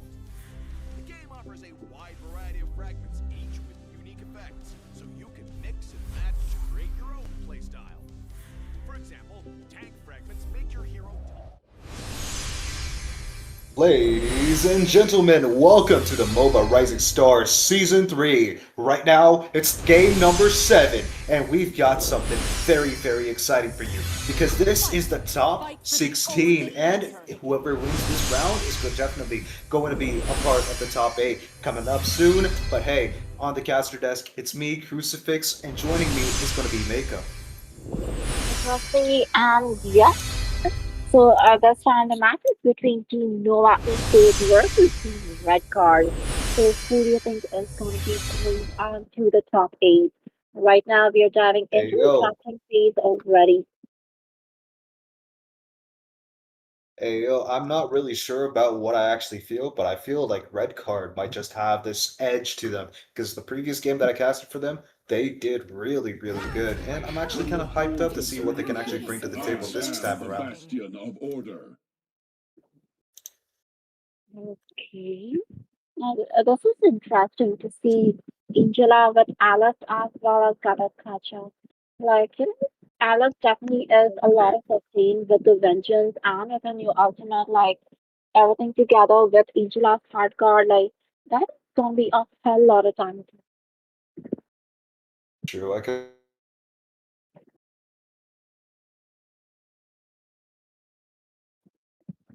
Zushit, 2 amazingly strong heroes, and I bet these heroes are going to disrupt whatever whatever tanky composition that the side of Team Blue are actually bringing to the table. But again, I'll be very honest with you. I feel like Hilda really is kind of underwhelming in terms of not actually having that much damage to sustain-based heroes.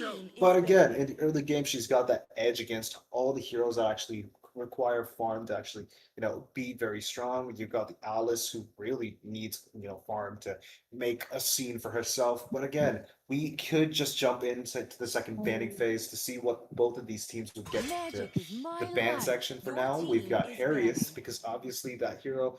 No, actually, I don't understand why you want to ban a Harius, because could counter him. But again, Yeah, well, I I think don't without the understand tanky because lineup. Habusa is definitely a good counter for Inherent. And also like that, this is a really good early composition. Hilda onto the room, like you can just move around in the gardens and like poke people, open the map, give vision, and Habusa will just like slither in and boom, isn't it? Confirm the kill and go out. So this is definitely a good combination coming in. And Harat being like isolated in the gold lane I don't really think he's gonna be much of like a threat. But okay, it is what it is. Maybe it's the trauma response and they just don't like that hero. I believe that's actually a valid argument, but hey, the Harriet still is kind of like a questionable ban. You could actually just keep it open because you've got heroes like Nathan who do Harriet's job better, but again, he's kind of immobile. You've got to actually run around with him, unless of course you've got Flicker, wherein he's gonna actually be able to escape from precarious situations. But again, Nathan, I think, is better than Harriet in most case scenarios because obviously this guy really has been underwhelming. Unless, of course, you're talking about people who use him right in the right hands. Obviously, Harriet is going to be a big threat, but I still feel like Nathan tops Harriet any day. It's definitely a viable pick, but the way they're going, maybe a Granger, like, they definitely have a burst, like one shot kind of damage or like finisher kind of feeling. Because after Havusa and Helda do their job, even Assertion, they just need like the Tetsunara with like, reap off the kill. But let us see, because the team Nova Esports is definitely doing a lot of tanky heroes. So maybe they want some a bit of like, that HP based damage heroes, a DHS using hero. True, I completely agree with you. But again, you've got heroes like Carry and other heroes that actually might just stand out in this draft because obviously the Baxia has been banned, so that means the sided team Nova Esports could just jump in and take all the sustain heroes that they need, unless you've got someone running with the maybe Dominance Ice early on or Zushin getting herself the glowing wand. Then it's going to be a little problem. But until then, it's going to be all reigns for the sided team Nova Esports. But we've got right now Red Card getting the first pick of the second picking phase. We've got X-Borg getting picked onto their side. I feel like the X-Borg just might actually just do it for the side of Team Red Card. They've got a true damage to actually deal with all of the tankiness from the side of Team Nova Esports. So I believe it's going to be okay. Yeah, definitely. I was just expecting like, maybe Fredrin should have been banned. Okay, oh sorry, here. Okay, my eyes are deceiving me kind of. Yes. But okay. So I was definitely leads me with the question who could be a good pick? Akai, maybe, but I'm not really sure if they want to go for utility. Uh, okay, they actually are going for semi because I'm not sure. Theo doesn't really feel like a complete assassin to me. But of course, it's not a utility. It's like a semi, like hybrid kind of version, like it. With a Clint, Wait, okay, what? Clint is doing very well in the current like passes after the new buff on his ultimate. Yep, the casting speed has been reduced, and this guy can now fire shots like as though he's a wild cowboy from the Wild West, obviously. But again, we've got a little problem. We've got Esmeralda, who's got the Blazing West skin. I think she might be jumping into the gold lane for some reason. However, it could also be export. This current meta where all the fighters are just, swarming over all the gold laners' responsibilities in the gold lane. I feel a little overwhelmed in terms of actually understanding what these teams are actually thinking of, I but know, now I right? That feel is like so true. Like, I feel like all the AXP leaders are just homeless because they're just like putting up homes wherever they want. What is this? Immigration in America? But no, it is gonna be the more Granger. than And okay. I just not like feel like saying I told you because this definitely feels like the type of like combination or like the type of draft that Granger would actually be good. But let's see how they actually pull it off. I think the Egg Ranger might actually be a little problematic to the Clint because obviously Clint does have a dash, but Granger does too. But the amount of burst damage that Clint Oh has over my the god, sustained yeah. DPS that That is the true because last match I was telling that there was a Granger pick and the enemy was a Ruby. And I was like, Clint can like, both of them can poke up, but Granger definitely has a lot of range as well. That is ultimate but just Sonata and he keeps on poking. And Clint is definitely falls short when it comes to life steal. So the same thing for Granger actually. So without a bit of life steal, it's gonna be really hard to like, sustain your lane and then you have to recall back and like this is goes on missing a pair of minions and then the gold difference is like greatly affects you. Hilda already starting engines one, Mirage going in, but Robert Kata just there trying to provide the vision. Look at that. Okay. Well, she just said hi and left. Okay. So it's actually Angela Mage. Wow.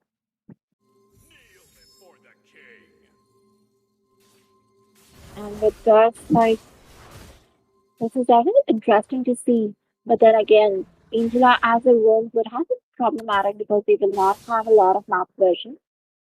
So this is also kind of understandable, but they are going to be lacking onto the damage.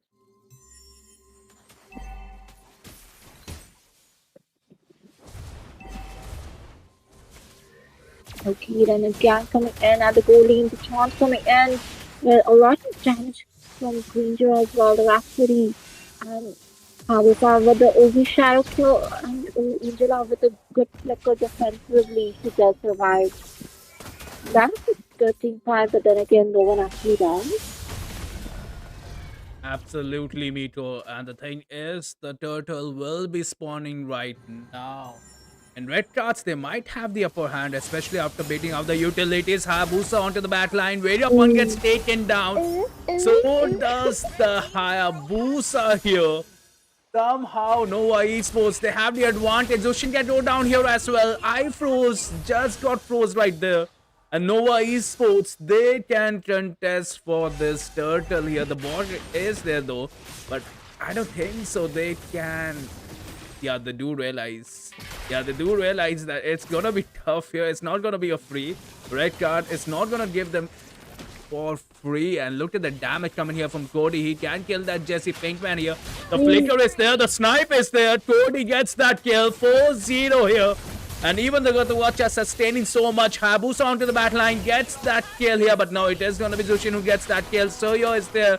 Jumping all over the map. And somehow, Red Cross, they did manage to survive this. Variapun still... Yeah, he gets taken down right there. And What is another hard card coming in? Now that is really impressive. But I definitely thought that red card would have a more like early oriented team because they definitely have the composition which will be dominating in the early game. But right now it is completely like a 180 degree to that because it's basically 5-1 the first turtle down already started by Nova Esports once again. I was trying to provide some vision. Dr. Vegapunk on that Hilda is here as well, but I'm not sure what Hilda is doing, but she's just providing vision. Somehow Mito made late Angela. Okay, Crucifix is here. Take the lead here, Crucifix, bro.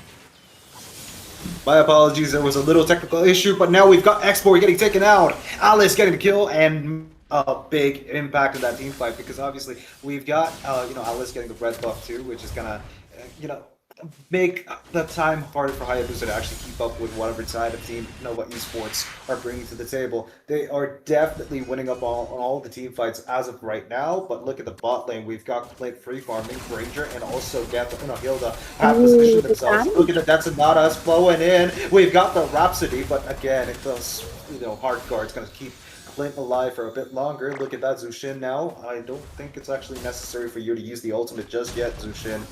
But it's okay, as long as everyone for the side of Team Red Card are still alive. Oh, the stun from the Suyu, and inside the tower, he takes a lot of damage, has to go back, reposition, and make sure he stays alive. Angela, you definitely need to heal Suyu right now. That was a good save coming in from Angela onto Clint because I definitely thought that Clint would be dying, but no. Okay, once again, Angela going in with a hard guard and started blue bomb. Suyu. You getting another kill onto the Sprinkle. Oh, Gacha!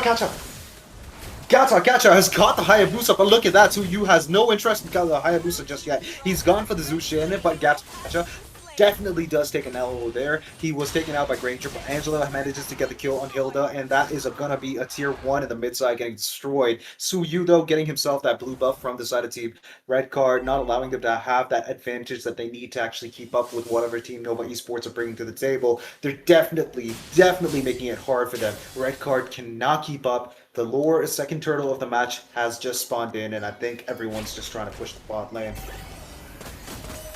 that Alice trying to stall the minions and the other hand Theo getting the turret for himself. Ranger trying to come back with the turret is already lost. Already repossessing themselves, starting off with the total damage. Now that is really good, but at the blue box we can see how they're trying to Oh, there's invade. a little fight. Okay, that was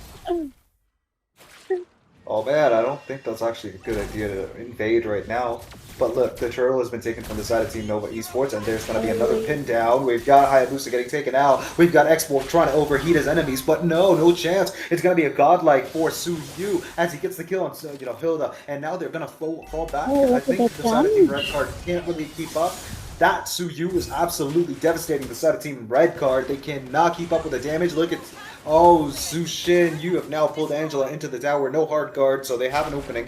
But there's nobody alive or high on HP for them to actually, do a counter attack. But look at the Hayabusa Zoki Shadow Kill. Without the items, he's got no damage, but Granger does definitely have the damage. He's got a few items, but Suyu coming in, getting the kill on Hilda is just like the icing on the cake. But where's the cherry?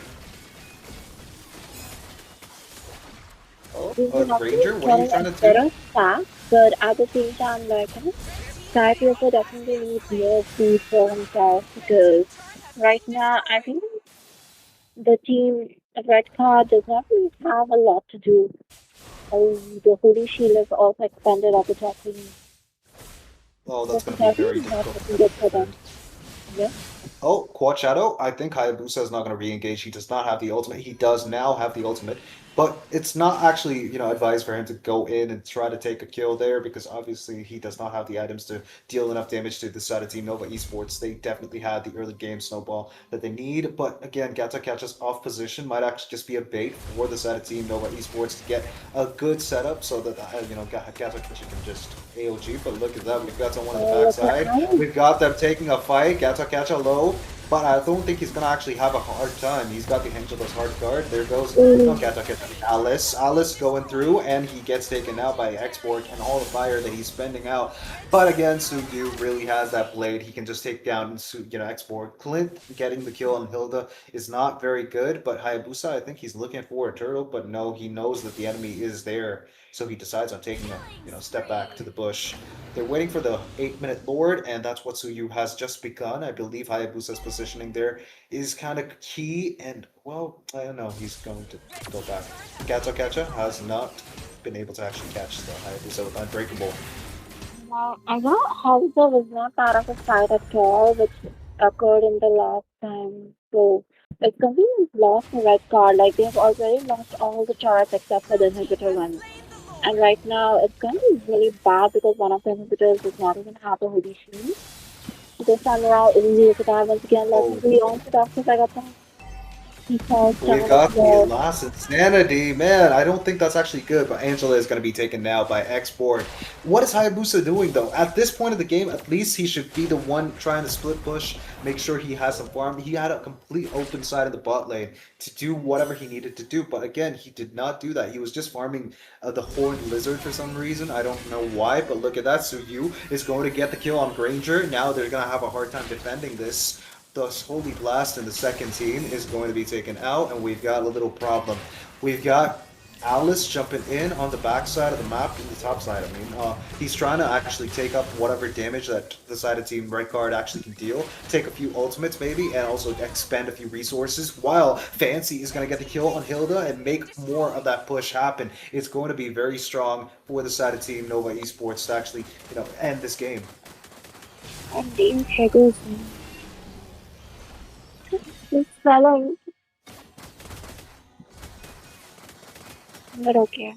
That was fancy. At the same time, this is actually not looking good for Red Card, as I said. Like, the composition wise, the Dragon is really good and they had a lot of early chances.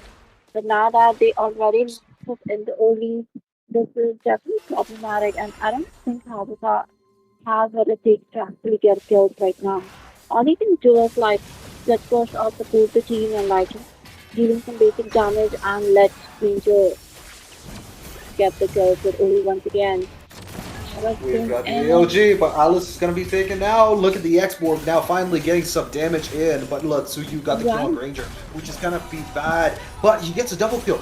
What is Cody cooking? He's actually getting the triple kill too? What? And Clint coming in to help his teammate to actually end this game in a very spectacular way. Suyu is inside the tower for some reason. Angela taking damage from the tower. We've got Fancy and also Cody doing a lot of damage. We got the legendary for the Suyu, and I think that's going to be a game over.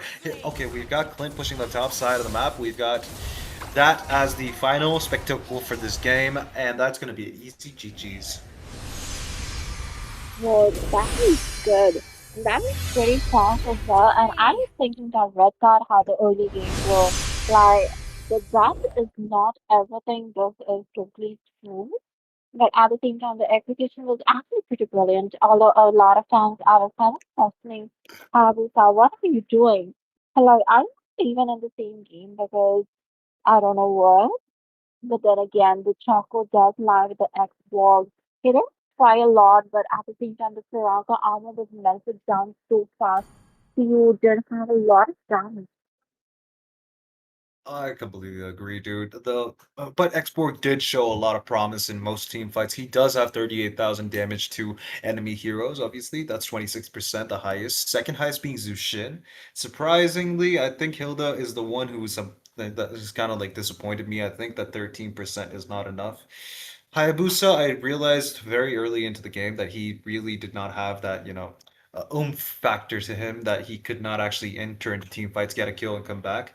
Especially not after having that bad of an early game. The start was horrible, and he did not actually decide on going and pushing the bot lane in that crucial moment when the enemies were taking the Lord, which kind of led to a big problem for their side.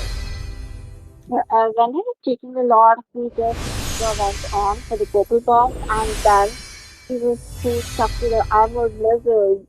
Why would you want to, like, spend so much quality time with an armored lizard? It's okay. That is like a personal situation.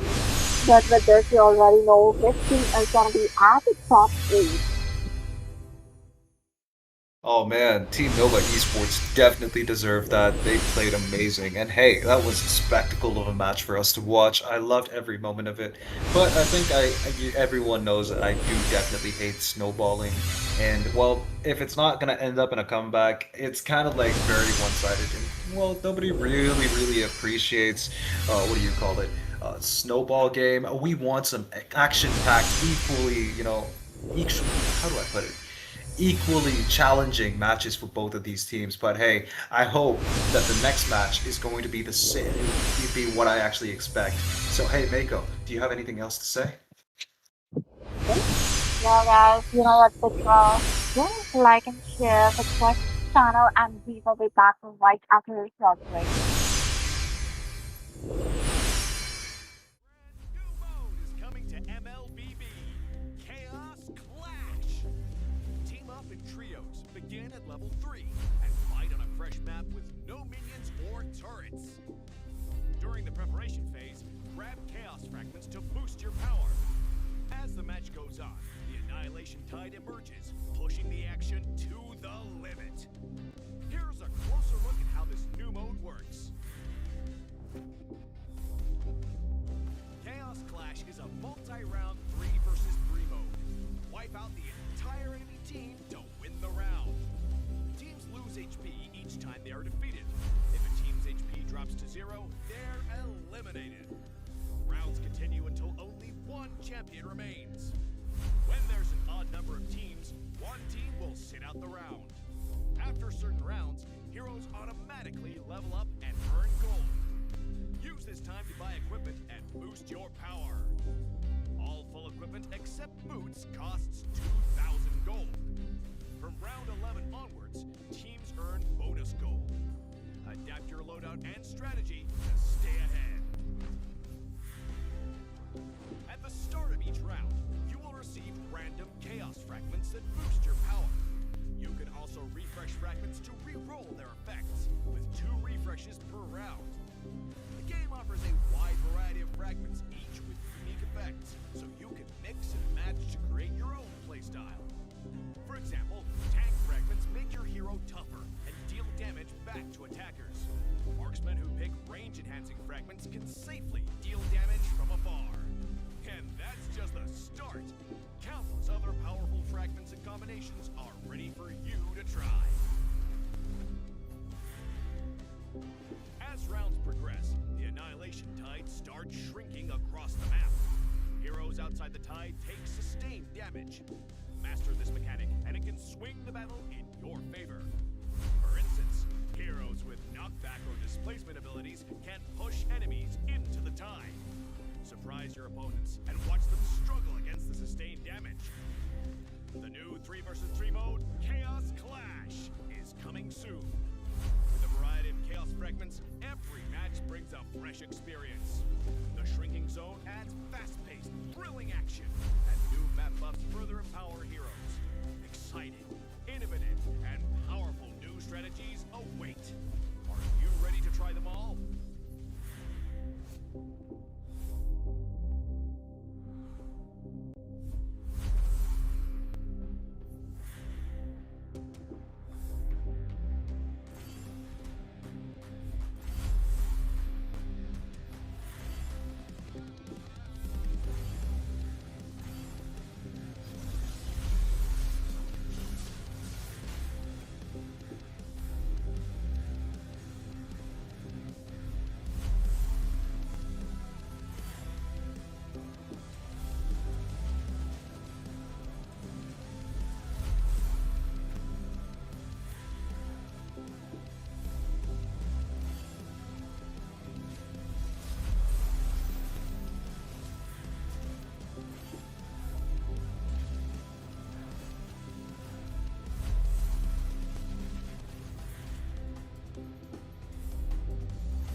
Clouds, follow my flow.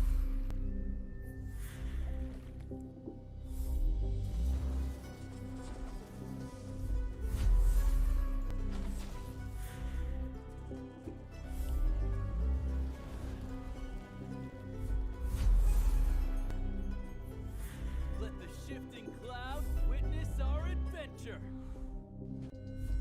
Creators, streamers, and gamers. Listen. Do you wanna get famous? Well, now's the chance. We are kickstarting our journey with Moba5v5 community, connecting creators, brands, and tournaments like never before. If you love content, collabs, and gaming energy, TechDX is where you belong.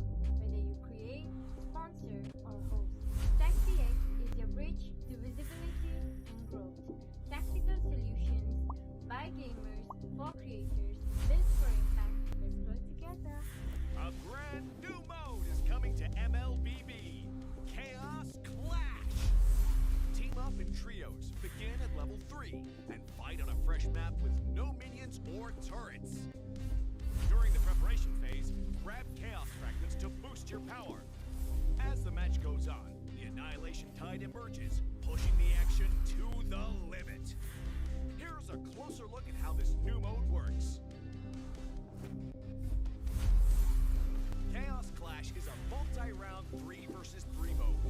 Wipe out the entire enemy team to win the round. Teams lose HP each time they are defeated. If a team's HP drops to 0, they're eliminated. Rounds continue until only one champion remains. When there's an odd number of teams, one team will sit out the round. After certain rounds, heroes automatically level up and earn gold. Use this time to buy equipment and boost your power. All full equipment except... Ladies and gentlemen, welcome back to the MOBA Rising Stars Season 3. It's match number 8.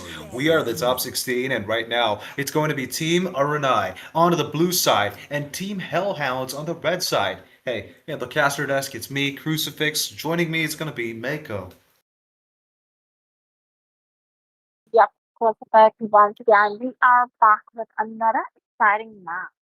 Now, this time around, what do you think? Is it going to be the drastic script of what's going to happen in the match, or is it going to be the execution who's actually going to stun us and with some surprising results? But we're already into the ban phase, and we do see bans coming in. Grok, completely understandable. CP, yes, pretty problematic, and a quite flex. So again, understandable. Who do you think in the last match was actually like him? Ban worthy, but might have been left open. I feel like some heroes along the lines of, Kadita and other heroes, they do definitely deserve to be banned. As much as I can tell you, they actually are an instant kill button. They can actually just jump in. They're like a better version of Adira, in my opinion. They jump in, get the kill, and jump out. Mhm. They've got that waveform to actually escape. And I'm gonna be very honest with you. I feel like sometimes there are heroes like Aemon that actually don't get the spotlight that as much as they actually deserve because once you Oh, actually have a good aiming player, it's uh-huh. absolutely creepy to actually play against this guy because this guy's just stalking around you. He knows where you are. He hunts the back line and just gets out of there in a matter of seconds. Bro, this is like absolute I know, peak right? His horror. camouflage is like no joke. Like, bro, the way he goes invisible and like he's just My untargetable by kiss. a lot Your of skills teeth and basic grant attacks and all. So immortality it's really really or problematic, death. completely understandable. But it's gonna be got to catch up with the Alice this time around. Alice, okay, I haven't seen Alice for the last two matches, and this time around, finally, he does get added to the netizens of the boundary. Yeah, I mean, you did see her in the previous game, but that was actually a very, very, very overpowered Alice because obviously, if you put it up with an Angela and also Vengeance, Alice is going to have The a free night time sky tells destroying, all your demolishing, team and is also picking. healing up all of the damage that she actually takes. Again, though, we've got the Esmeralda getting banned. No surprise there. That hero actually could go to the back line, sustain, and also get a few kills before actually deciding to go away with the Starfall. Again, though, I see a good number of heroes, but I don't see a possible Yisun Shin This Hayabusa land is just a yet. homeland, We've got the and will Lapu soon Lapu be a getting picked onto the side of battleground. Team Arunai, and I believe that Lapu Lapu does have most of the advantages in a lane in EXP, but could also be played in the gold lane. So what's Team Hellhound gonna actually pick to counter this? Could they probably get the Phoveus? Could they get the maybe Yuzong on their side? Hmm. That is a good question. Like, moment you see that Bucks. Esmeralda has been banned, you just Need feel like no Latin is protection gonna be from picked. the rain. At the same time, he's looking for you as well. And that's, that is a good trade-off indeed. The That's no master is surprise to any of us. again pretty flex. Like, I don't know where he's gonna be put until unless I see everyone. Fight for Like, the look, ultimate your bad. team is picking. So, Avatar, EXP, or Jungle? Does Helga roam, or is it like Helga EXP and Avatar roam? Like, oh my god, this is gonna melt our brains. Like, let's just let them have this strategy fights right now. Flex picks allow teams to actually have the advantage of, the element of surprise. That's the advantage that they actually bring to the table. They don't know, I mean, the side of Team Arun and I don't know if it's going to be a Boxer jungle, if it's going to be a Boxer EXP, or maybe a Hilda EXP, or a Roam. It could be anything, but again, I believe that the Stars Boxer is going to be a conspired to big bring question you mark here to because then me. again, now Arun and I can't really pick any sustained heroes. Neither can the side of Team, what do you call it? Team Hellhound actually go for really, really sustained heroes because they've got a tanky composition. But again, Oh, we've got the X4 getting picked onto the side of Team Arunai to make sure that Hilda and Baxia don't really have an opening What's to get recommended? into the enemy spaces. But look, we've got a Fanny getting picked onto the side of Team Hellhounds. okay. That definitely came as a surprise. So this is EXP Basta, I guess. Basta versus Lapu Lapu. That is definitely interesting. They kind of Helga there. Now, both of them, like, Helga and Basta definitely have a lot of mobility, but of course, like, who's has the superior mobility is definitely going to be funny. So Sand all of rises them when I give the have a lot word. of mobility, and I do expect a lot of like cross map rotations and invades and all. Just the person I was gonna see. Damn. The only person who actually has a lot of ability, like we just counted them on a normal regular basis, like there was Zhang, but then again that was only during his ultimate. And also Lapu Lapu has already been taken in, but wait a second, what? Is it gonna be a Lapu Lapu in the golden? Or are they gonna set up the like stealth later?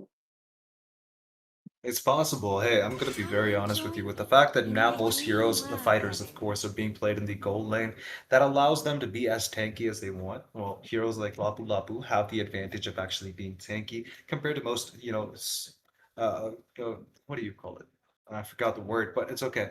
Most, marksmen cannot keep up with all the sustain that Lapu Lapu and other fighters bring to the table. But again, the moment Lapu Lapu gets a few items, he's able to jump into the back line, make a big mess out of whatever formations that the enemy side are actually bringing, and make a few kills before he actually either gets taken out or escapes from that whole situation. So I believe that Lapu Lapu and other fighters actually do have the advantage. They have the edge in terms of being better at gold laners than gold laners, obviously marksmen, at their own jobs. But look, we've got Lunux getting banned from the side of Team Arunai, and we've got Badang getting banned from the side of Team Hellhounds. Badang, I don't understand why, because I don't really see Badang and Pulit getting picked or banned that often. What do you think, Nika? which I was made for. That is true. I also feel like I haven't seen Badang in the ban zone for quite some time. But then again, this is definitely okay because Badang is a really bad counter to Fanny. If you just pop up a wall and Fanny is gonna like be stuck midair, while you can also use his own wall to like wall spam and kill them. But at the same time, more often than once, like you'll be getting stuck there. So I feel like that is a good decision. Like Badang is not a ban worthy hero, but he's definitely a worthy counter ban. I could agree, but well, let's just Oh, face it. He could escape from a Badang. Oh no, actually, if you think about it, Badang could really mess it up fanning and cables. But again, Valentina getting picked onto the side of Team Hellhounds, they've got the option of taking maybe, the Xborg's ultimate, but this also limits whatever ultimates they can actually bring onto the side of Team it is a Arunai. golden lapu by the way. It is gonna be It him is. because I definitely feel like the Xbox is not gonna be the gold leader, but bro, what Could is going on? All these homeless EXPs like, starting on to Rockman territory. It could be an export gold lane. I couldn't actually deny that possibility. But again, the export does have more range than Lapu Lapu, so I can actually see that happen. Mm, And What hey, are you're talking to the guy that used to play Argus in the gold lane, by the way. Just saying. bro, not everyone is you. Come on.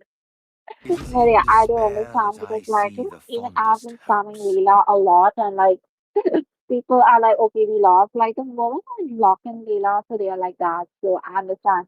But I must say, like, a lot of these heroes are really messed up and they're gonna like ruin completely your early game.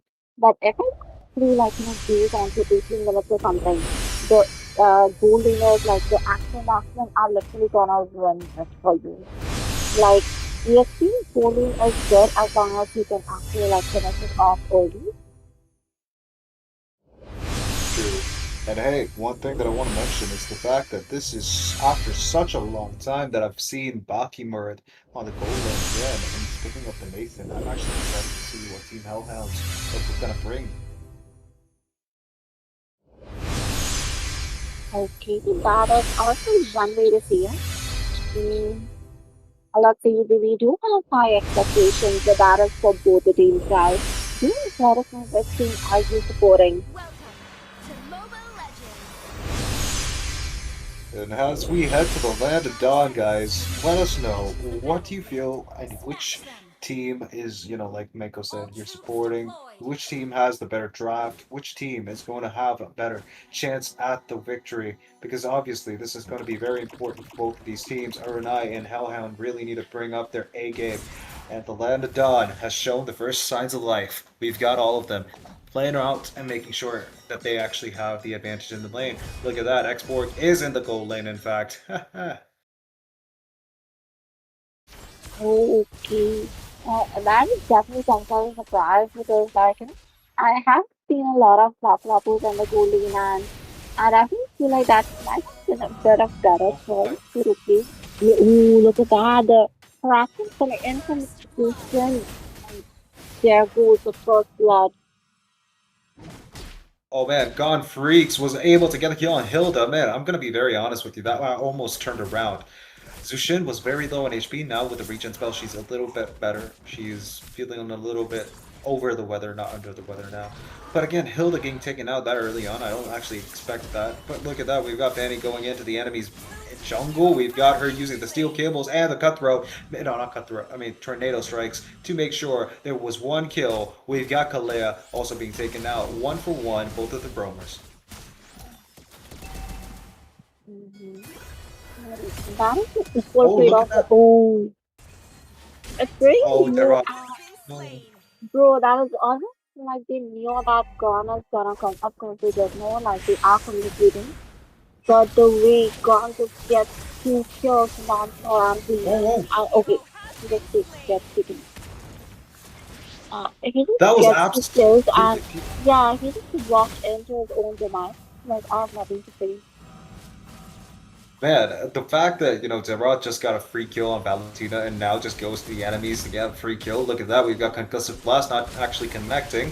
That I've taken down Viraga Armor, obviously, but again, we've got an, you know, engaged from the Kalea. No follow-up from the side of Team Aranai. I believe that actually could have been a wasted opportunity, but again, Boxia now rotating to the turtle fight. I think that's going to be a good opportunity for them to start the turtle because obviously DeRoss and nobody is actually willing to take down the turtle just yet.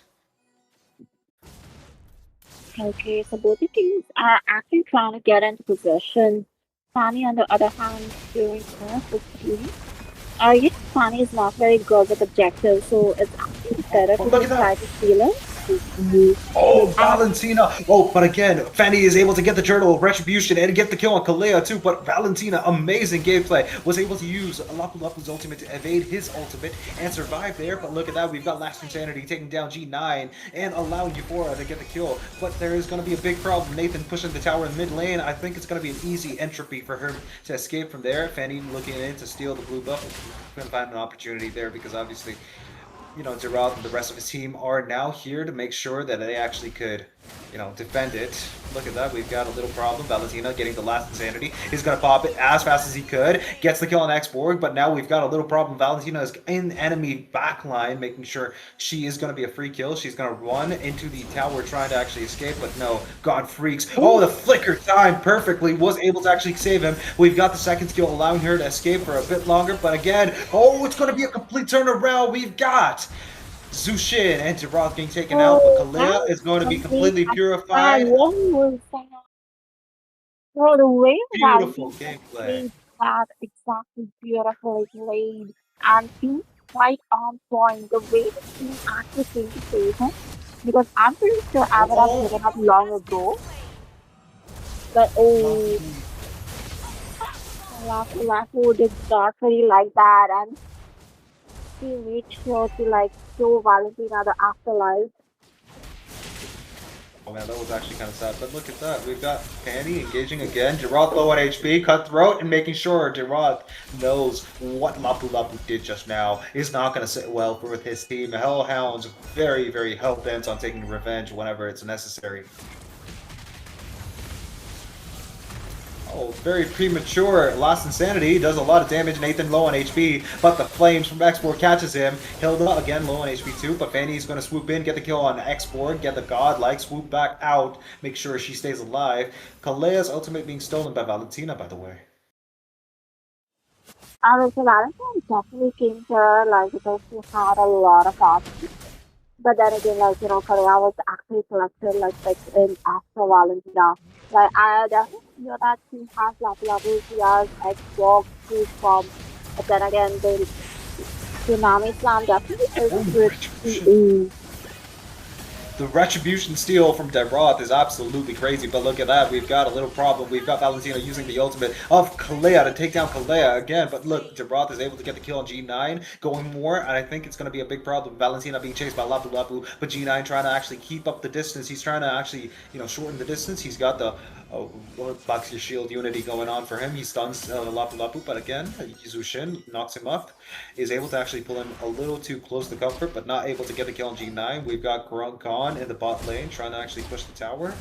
I don't think it's actually going to be possible. Fanny knows what's happening. He's going to actually swoop in, try to actually defend.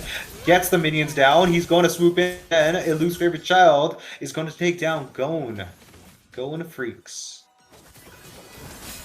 And now again, we've got a little problem. Zushin jumping in with the knock-up is able to actually catch G9 again. And G9 is going to take the defeat. Taste Lapu's blade, obviously. That's going to be a big defeat. Fanny no energy. Elu's favorite child decides to use the steel cables to fly away.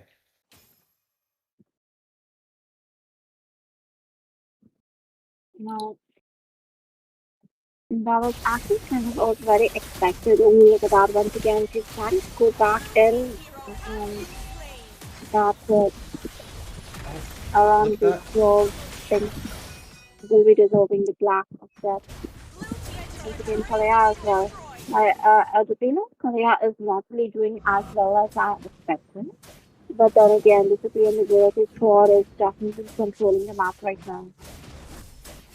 They definitely are, and I believe the team under Arunai actually... Okay, Lapu Lapu in a tough spot. The stun is absolutely beautiful. The shield from his passive allows him to stay a little longer, but again, the damage from the side of Team Hellhounds is a little too much for Lapu Lapu to deal with. Now Nathan looking in to push the bot lane, but Kalea, will he make it in time, is the question. G9 giving the position of Kalea away. Libe decides to actually take a step back, but Nathan's going to get free reign of the bot lane. He's going to try and push the tower down. Boxy's shield unity jumping across the wall, but no actual engage as of yet. Turtle is going to be started by the side of Team Hellhounds. They're going to be smart about it. They're not actually going to let the side of Team Arunai have an opening, but Nathan uses the entropy. He's caught in a big position and uses the Purify, is able to actually escape from there. But again, Elu's favorite child's retribution is on point. He gets it, and now he's spamming the steel cables, doing a lot of damage, but does not have enough energy. Will be forced to go back. Bakimurd gets the kill on Libe. Now we've got Lapu Lapu low on HP. Bakimurd getting the kill, and now it's going to be forced to the side of Team Hellhounds to push this tower down. They've got the advantage. Now we've got Fanny going in again onto Export, now taking down the Baraka armor, swooping in. Yup. Now he's got no armor. He's going to be forced back. Now we got Entropy again, taking down Deroth. Wow, today is definitely looking hard for them because talking of as you said, Nathan definitely has a lot of melt as well as very good push. Yeah, he does. Now I think it's going to be a free red buff for the side of Team Hellhounds. They don't have any opposition from the side of Team Arunai. I know, Arunai just stole it. Lapu Lapu just stole it back. Oh, I didn't notice that. Oh, I see Bakimurd engaging again. I think the export armor is going to be stable for now, but he's able to actually attack the, basic attack the tower and take down export armor. Now another engage. We've got a big amount of damage being done to G9, taking him out instantly. Now this is going to be a big question. Is G9 necessary to actually engage in any team fight, or can he just stay a little safe and make sure he actually makes a good play in the backside? Fanny is trying to look in for an opening, and I think Zushin knows that Fanny's trying for that. Yeah, Zushin doesn't really have a completion, so it's better to just walk away, but fine line has been taken out. Well, both of teams actually took out one of each other's members. So. Yep, this is almost like a brawl game. Mako, it's tiresome, but look at that, Lapu Lapu missing up. He makes a big mistake, but he uses the flicker to actually correct himself, Bakimurd out. Exactly, every time I'm trying to talk and then I'm like, there's another thing going on, let's crucifix, let's take over. And once again, I'm just look at that, the Baraka armor, it's kind of non-existent. Like, the way it's being melted off. Oh, no immortality for Export, man. It's almost sad.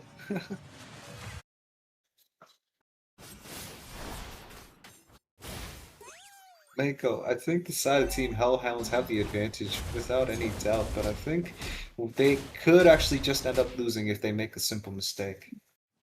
This is definitely gonna be one of the comeback stories possible because yeah, one mistake could mean a lot and like they do have a Kalaya to make that mistake possible.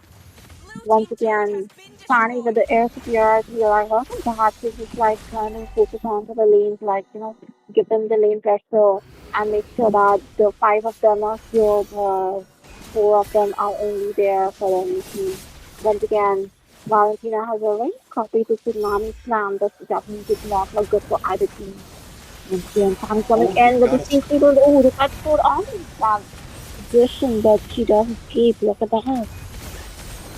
The stun from Lapu Lapu keeping the enemies at bay, but look at that. All the side of team Renai are here now, but Valentina comes back with Lapu Lapu's ultimate, G9 getting the kill on Libe. We've also got Gone getting taken out again. We've got Last Standing taking down Valentina. Timeline has gotten the end of his timeline, obviously, but Euphoria is going to be taken down by Ilu's favorite child. They have an opening to actually take the Lord down now. It's going to be the first Lord of the match. And I think Hellhounds have the upper hand for this Lord, and I don't think anybody from the side. Wait, 5 minutes there. You can wait for 5 minutes. I will wait. Okay.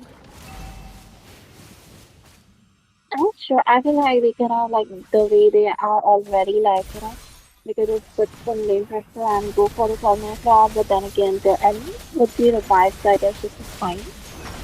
Oh, Purify coming in clutch.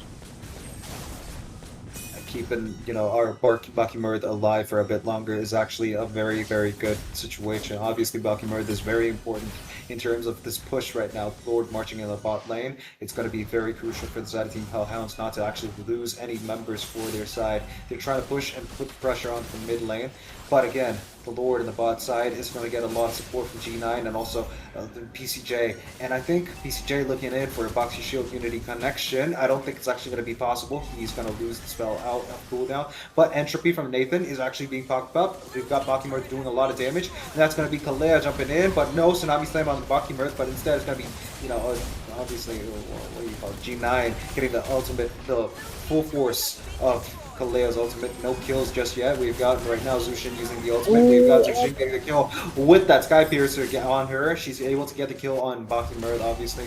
Now, all of this pressure that Aranaya have been facing from the early game has been a little lifted. They've got a little bit of a freeway here, but the bot lane tier 3 is going to be low on HP. It's actually very low on HP, and I'm pretty sure that Documents can easily take it out even while clearing minions because, like, Legion does have a basic attack which is like goes on to AoE and like behind the target, just like muscle piercing attack. So I don't know that they just have to like finish it off so that the elite minions will be coming down from the bot lane and they can have some more lane pressure. Then again, this definitely looks like it's not ending.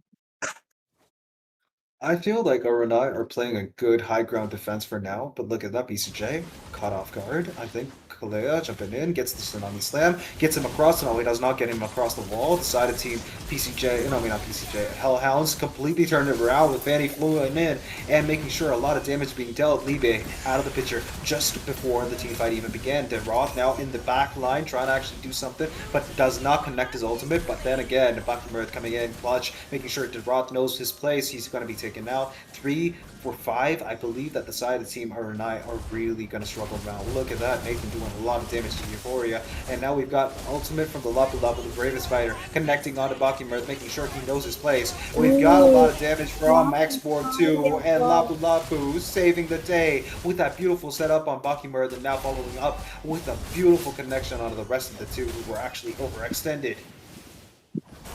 That was good, and that was a really nice flicker as well, trying to escape from family. Once again, Zushin coming in clutch. Simon hasn't taken out. This is a mistake we were talking about. Like, I don't feel like Kalea's ultimate was again very misplaced. And the fact that until unless Kalea's ult ended, like, after the Tsunami Slam, then only, like, the heating started with Xbox. I think Xbox could have started, like, attacking the moment Kalea ulted, but then again, after all that, this is the comeback chance for Team Maranai. They did get a lot of support. Lord so just once involved with the weekend. This could be a break they have been looking for. This is going to be that break, most probably.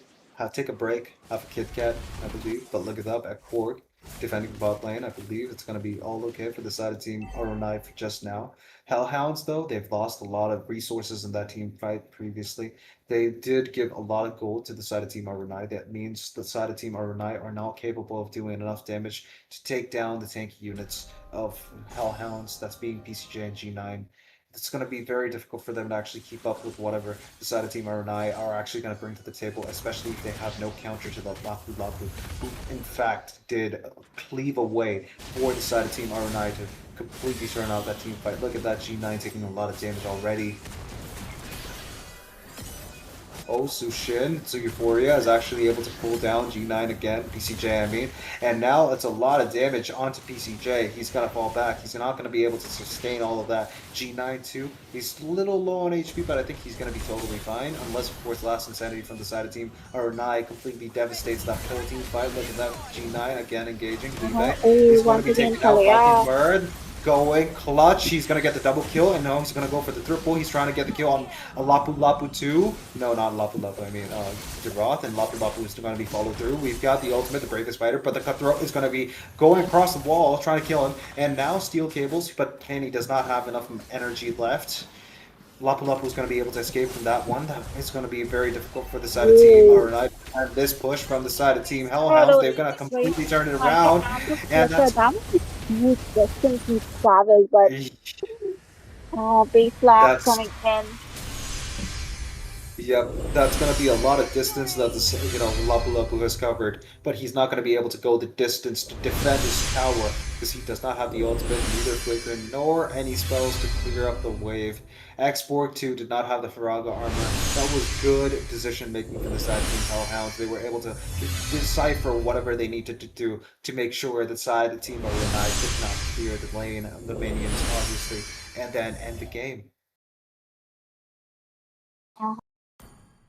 We already have our winners, and it's going to be Team Hellhound moving on to the round of 8. Oh, dude, well deserved. Hellhounds, you did amazing.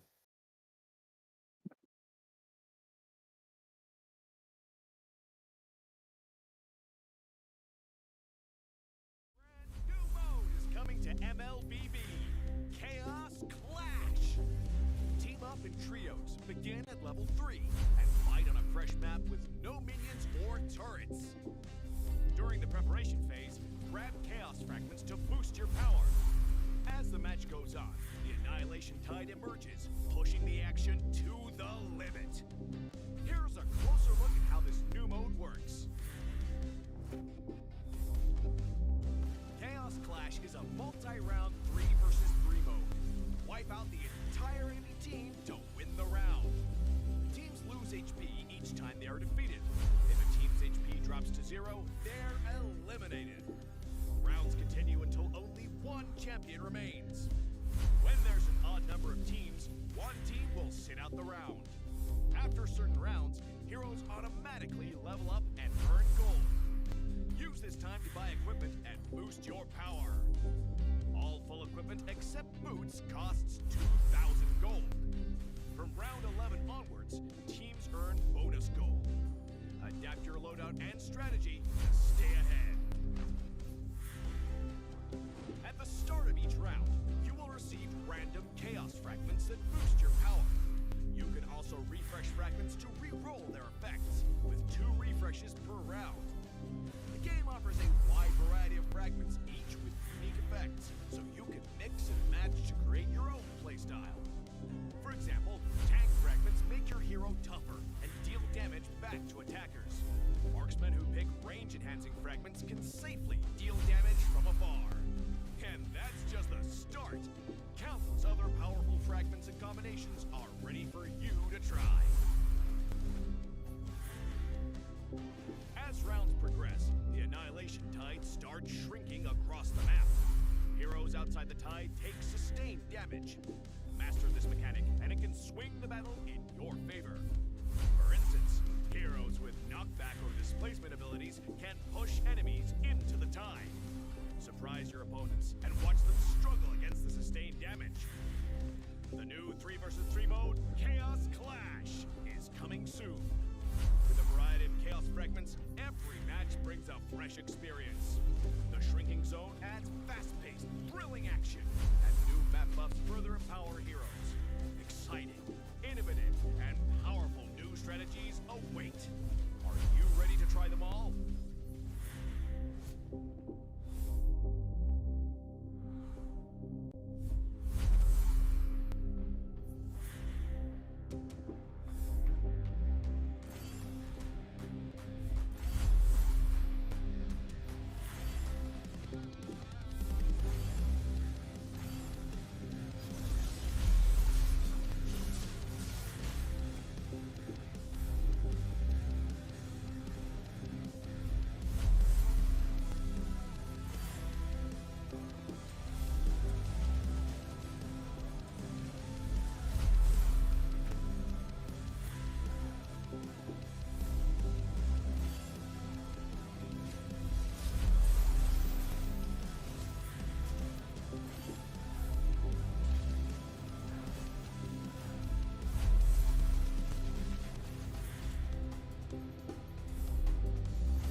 Clouds, follow my flow.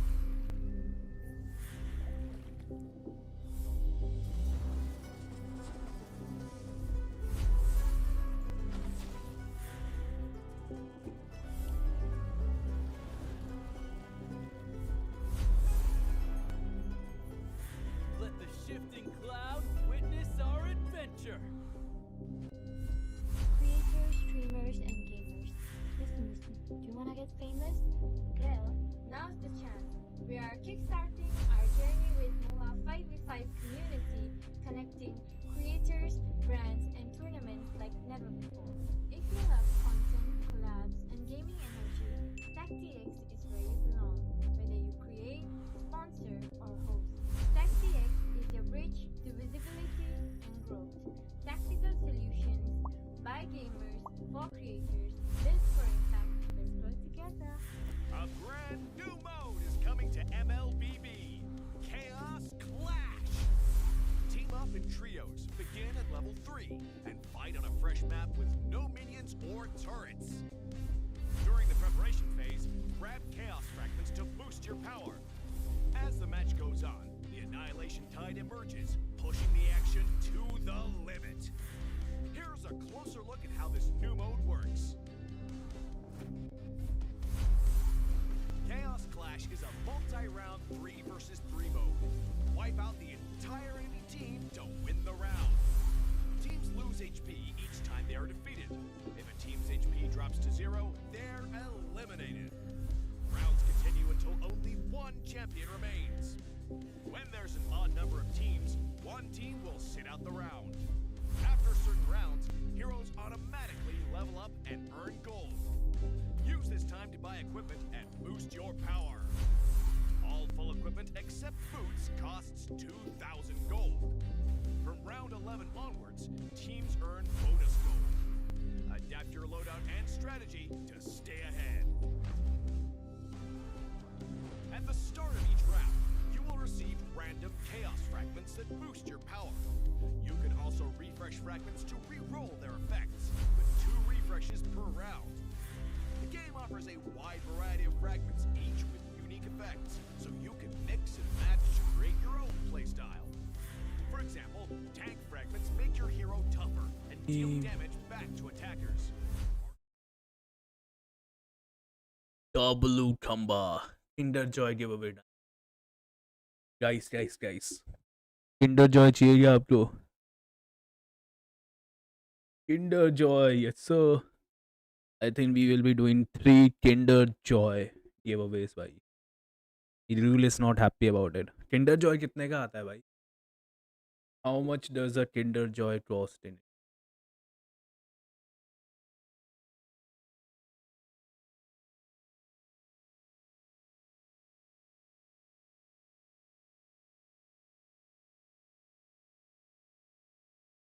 50 रुपए का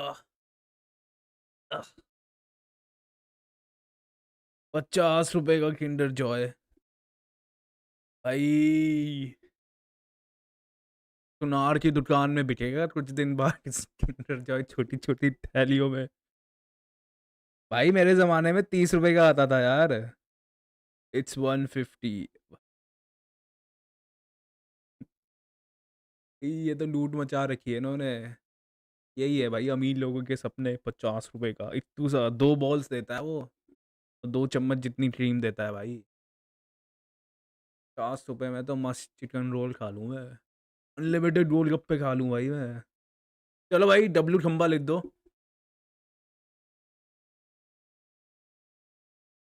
40 का भाई मैं बचपन में 30 का खाता था भाई 50 का कब से बेचने लग गया है वो व्हेन आई वाज इन 11 12 मैं खुद 30 का खाता था भाई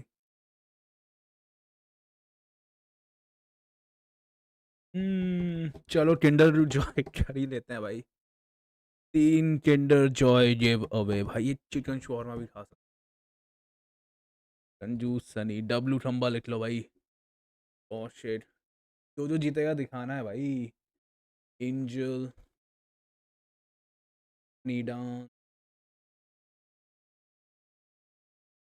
डब्लू थम्बाज ई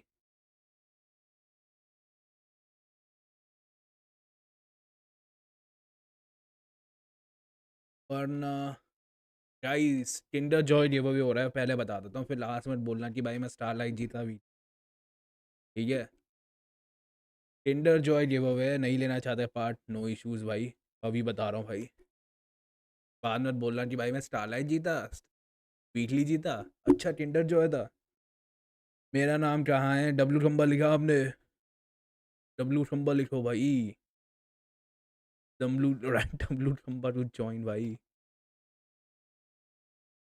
@D लिख देते yes kinder joy is the giveaway भाई whoever wins give me your prize W खंबा अगर आपका नाम लिखा हुआ है तो गाइस प्लीज डोंट रिपीट मुझे and again I'm saying Kinder Joy is the prize pool. No Starlight, no Weekly, no Diamonds. It is going to be Kinder Joy. क्योंकि ये सब Kinder Joy spam कर रहे थे. Yes, Yom Edit लिख देता है. Yom Edit is here. आपका नाम लिखा है तो प्लीज़ मत spam मारिए मुझे confusion होता है. हर्षल भाई का लिखा नहीं है क्या मैंने लिखा तो है हर्षल भाई आपका यार spam मत करो भाई मुझे confusion होता है. Guest 01 Guest 01 यस सिसिलिया का भी लिख देते हैं भाई सिसिलिया बाबी गर्ल भी करवाया सिग्मा यॉम भाई सिग्मा यॉम Kinder Joy there you go Kinder Joy तो खाऊंगा कल भाई जो जीता मुझे स्क्रीनशॉट चाहिए उसका कि भाई तुमने किंडर जॉय खरीदा है कहीं जाके नशे कर रहे हो भाई yes it is gonna be bro मेरे वो 5000 मिल जाते तो भाई वो मेरे 500 मिलने दो इस उम्मीद से जैसे ही वो मेरे 500 देगी वो मैं 500 आपको दे दूंगा ठीक है हर्षल भाई ये हर्षल किंडर जॉय करके क्या करेगा मुझे दे दो डब्लू खंबा फनी डांस आपका नाम लिख दिया मैंने यस आपका नाम 3rd में लिखा है if I don't win both will sponsor me Kinder Joy 1 भाई एक ही से मिलेगा रियूल से ले लो कि मेरे से ले लो एंड रियूल से क्यों ले रहे हो तुम वो भी बता दो मुझे गरीब की दुआ मिलेगी चलो आई थिंक दैट्स इट भाई राइट माय नेम अब नहीं होगा भाई लास्ट नेम इस 5 इसके बाद कोई नहीं आएगा तो we are doing 3 Kinder Joy giveaways, 3 Kinder Joy giveaways होंगे guys. No diamonds, no starlight, no weekly. And जिन 3 का नाम पहले आ गया उनको टिंडर जॉय मिलेगा। टिंडर जॉय, किंडर जॉय आ गया भाई। Pro boy you are late भाई, me you are late, sorry you are late guys. और तुम लोग स्ट्रीम पे भी नहीं थे भाई। बोथ यू स्ट्रीम, रियूल मैनेजर नहीं यार, he is the owner of रायुगा भाई। समथिंग समथिंग रियूल भाई। इतने लोड नहीं है यार, मैंने पूरा कर दिए। 16 में से 3 जीतेंगे, you have 1 out of 5 chance. मेरा नाम ऐड करो, लेसन फॉर लाइफ आपका नाम लिखा भाई, मैंने यहाँ पे मार्क कर दिया आपका नाम। रियूल इज द ओनर भाई, मैं ओनर नहीं हूँ भाई, मैं तो स्ट्रीमर हूँ भाई। रियूल मुझे पैसा देता है भाई हर दिन के 100 रुपये, स्ट्रीम करके चले जाता। देख रहा हूँ स्ट्रीम लैपटॉप से भाई। Why not add my name sir जी, आपका नाम लिखा है, ट्रिगर मत करो भाई साहब, ट्रिगर हो जाता हूँ। 5 घंटे लैपटॉप पीसी के पीछे बैठ के देखो, कोई मैं हटा दूंगा नाम। हाँ नहीं तो तमीज़ से बात किया करो मेरे से। टिंडर जॉय नहीं मिलेगा, ठीक है। फाट सनी का नाम कहाँ है? स्ट्रीमर एंड ओनर से लेगा भाई, मैं तो फ्रीलांसर हूँ। चल स्टार्ट, यस सर। चलो 3 बंदों को मिलेगा Kinder Joy. Kinder Joy give away मैं वापस से बता देता हूँ, no diamonds, no starlight, no weekly. जो 3 बंदे पहले आ गए उनको 50 रुपये का किंडर जॉय मिलेगा, और मैं 50 रुपये UPI जी पे करूँगा, ठीक है उनको। आई थिंक रूल्स मैंने सुना दिया है, शफल भी मार देते हैं। हाँ प्यू प्यू का नाम काटो नहीं यार, वो 100 रुपये देती है यार हर दिन आके, तुम क्या कर रहे हो? 2 दिन का तो 2 दिन के इसके 100 रुपये से तो आ रहा है यार किंडर जॉय, ऐसे मत बोलो भाई। 100 दिन का तो बनता है 1 दिन का भाई लाइव स्ट्रीम से। चलो फर्स्ट नेम, जिसको किंडर जॉय मिलेगा, जिससे घर खुशियाँ आएंगी, जो अमीरों वाली चॉकलेट खाएगा, कौन होगा वो? ये तो ऐसे भी किंडर जॉय मिलना चाहिए। मीट आ गया क्या? अरे यार मीट यार, तुम स्ट्रीम पे क्यों नहीं थे साले? किंडर जॉय सुन के आ गया। ओए केनपाची है क्या? ये भाई केनपाची को नहीं मिलेगा, वरना ले जा तू। केनपाची को नहीं देना चाहता यार, रुक जा। हर्षल को भी मिलेगा तो नो इश्यूज भाई। हर्षल है, इट्स हर्षल। मरना 0.001 सेकेंड से। हर्षल भाई कैसा महसूस हो रहा है आपको? वरना ले जाए भाई, राम राम राम राम राम। हर्षल भाई नहीं भाई, मैं हर्षल भाई से सुनना चाहता हूँ क्या महसूस हो रहा है इनको अभी भाई। ये जो फीलिंग है भाई, मतलब 0.01 सेकेंड से आ रहे हैं भाई यहाँ पे। मेरी नजरों में तो जीत गए थे भाई, पर कंप्यूटर ही नजरों में नहीं जीते थे। वरना जीत चुकी है भाई यहाँ पे। होली शेड भाई। हर्षल भाई कहाँ है भाई यहाँ पे? चंद शब्द बोलना चाहिए अपने हालात के बारे में। भाई भाई भाई हर्षल भाई, यही होता है भाई हम जैसे गरीबों के सामने। हम जैसे गरीब बैठे रहते हैं और सामने अमीर अमीर लोग भाई किंडर जॉय दिखा दिखा के खाते हैं भाई। वैसे क्या गिव अवे हो रहा है? किंडर जॉय गिव अवे हो रहा है भाई, अमीर का चॉकलेट, गरीब की दुआ मिलेगी सबको। बरना भाई, are you there in WhatsApp? आप हमारे व्हाट्सएप पे हो क्या? Congratulations, you are the winner, 1000 diamonds. वाह, इतना बजट नहीं मिलता भाई। इतना बजट नहीं मिलता 1000। एक दिन जरूर। बरना are you there in WhatsApp, मतलब इजूमी के व्हाट्सएप में हो, कहीं पे व्हाट्सएप में हो? कौन दे रहा है किंडर जॉय? सनी। यस मैं दे रहा हूँ भाई, मैं बचपन में खा नहीं पाता किंडर जॉय क्योंकि मैं गरीब था। मैंने सोचा जब मैं बड़ा आदमी बनूंगा, अमीर आदमी बनूंगा, तो मैं बच्चों में किंडर जॉय बांटूंगा। तो this is that giveaway. Yes रियोलो, मुझे एक बार मैसेज छोड़ देना ना, वरना बोला था ना ये यूट्यूब जीता है।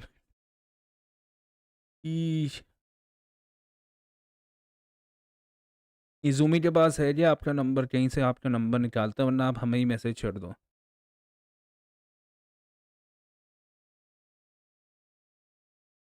अभी 2-3 लोग आ जाएंगे बोल के हाय आई एम वरना भाई। हम 12 क्लास का बच्चे हैं। शीश भाई। कॉलेज में दुनिया देखोगे भाई। एंड ट्राई करना अपने स्टेट से बाहर कॉलेज मिले। घर में बैठे मत रहना भाई, अपने स्टेट से बाहर कॉलेज करना है तब तुम्हें दुनिया के बारे में पता। 12 तक तो बच्चा बहुत शील्डेड होता है भाई, प्रोटेक्टिव एनवायरनमेंट होती है। 12 के बाद होती है भाई असली learning. Hi I am Barna, ठीक है भाई कौशिक भाई। हमको भी चाहिए। चलो दैट्स द फर्स्ट पर्सन जिसे किंडर जॉय मिलेगा। Shuffle shuffle shuffle shuffle shuffle कर देते हैं। सेकंड पर्सन भाई कौन है भाई जो अमीरों वाली चॉकलेट खाएगा यहाँ पे?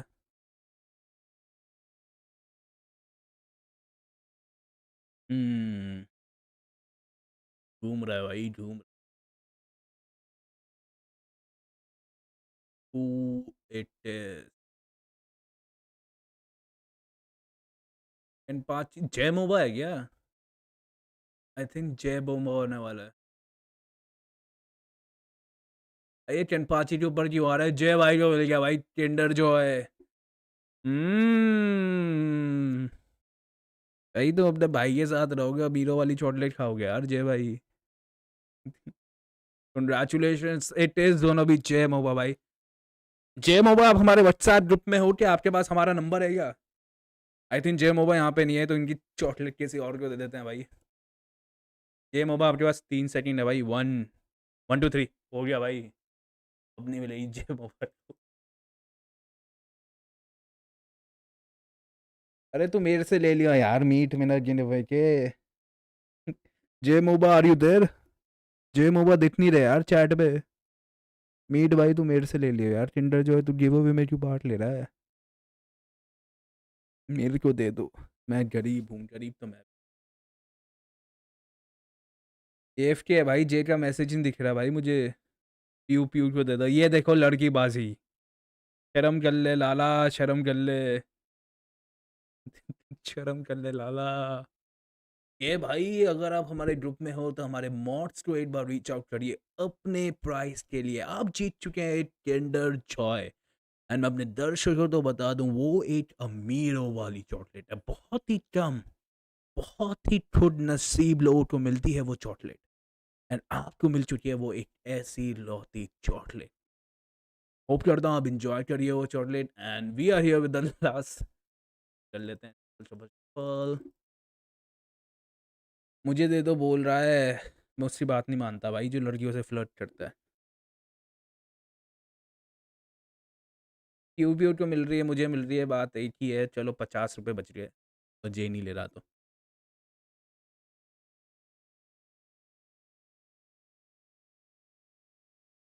चलो लास्ट किंडर जॉय भाई।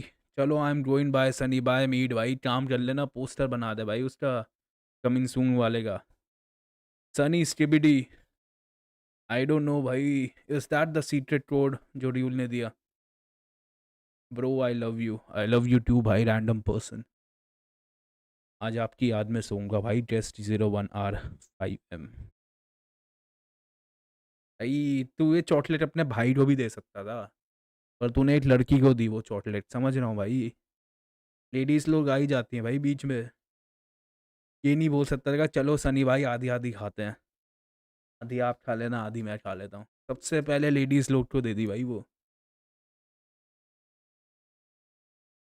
क्या कमिंग सून बोला तो था वो पोस्टर। बात करता हूँ चलो आपसे। Shuffle shuffle shuffle. Last Kinder Joy is on the line. कौन है वो जो अपने सपने पूरे करेगा यहाँ पे? हम्म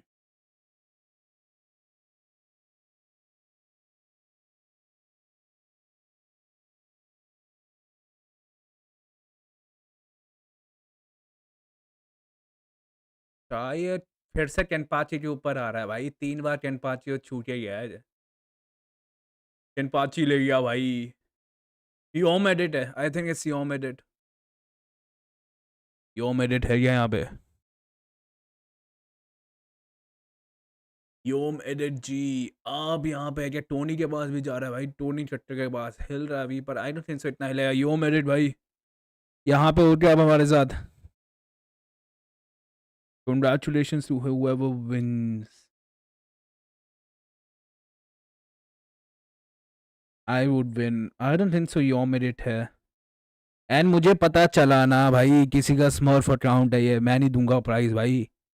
तुम हरामी स्मर्फ अकाउंट से आते हो। किसी को पता चला किसी का स्मर्फ अकाउंट है भाई, देख लूंगा भाई मैं। Who your merit. आज रूल्स उल्टा है क्या? एक बार देखियो भाई, रियल स्मर्फ अकाउंट तो नहीं है, रियल बंदा है ना भाई ये। उल्टा नहीं है भाई, ये फर्स्ट कम है यार। लास्ट मैन स्टैंडिंग नहीं कर रहा आज भाई, थका हूँ थोड़ा। लास्ट मैन स्टैंडिंग करेगा तो 12 बजे तक चलेगा। यस, पहले 3 जो नाम आए वो जीत गया भाई। यो मेरे टू टाइम आउट कर दिया 10 सेकंड के लिए। ये एंजल ने टाइम आउट क्यों मार दिया? नहीं है वो, ठीक है भाई, टाइम आउट मार के बोल रहा हूँ नहीं है, मुझे दिख रहा है भाई यहाँ पे मास्टर कंट्रोल मेरे पास है। भाई क्या, ठीक है भाई। देख लो भाई, लेडीज लोड एक किंडर जॉय के चक्कर में, इसलिए मेरा नाम आ गया। ये यही है भाई, किंडर जॉय के चक्कर में यार। योम भाई, if you there in a group हमारे मॉड्स तो यूल का मुझे एक बार मैसेज करो ना। आई थिंक दैट्स इट भाई, 3 किंडर जॉय का गिव अवे हो चुका है। किंडर जॉय मांगा था, किंडर जॉय दे दिया मैंने। कल मत मानना भाई, कभी कभार मॉड लोड देखते हैं। ये बोलते हैं मोबा की स्ट्रीम में किंडर जॉय क्यों नहीं हो सकता भाई?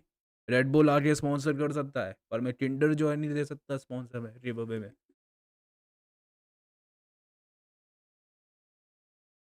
यो मेरे, तुम ग्रुप में हो गया? ग्रुप में हो सनी क्या र्यूल का किसी लूट को मैसेज करो।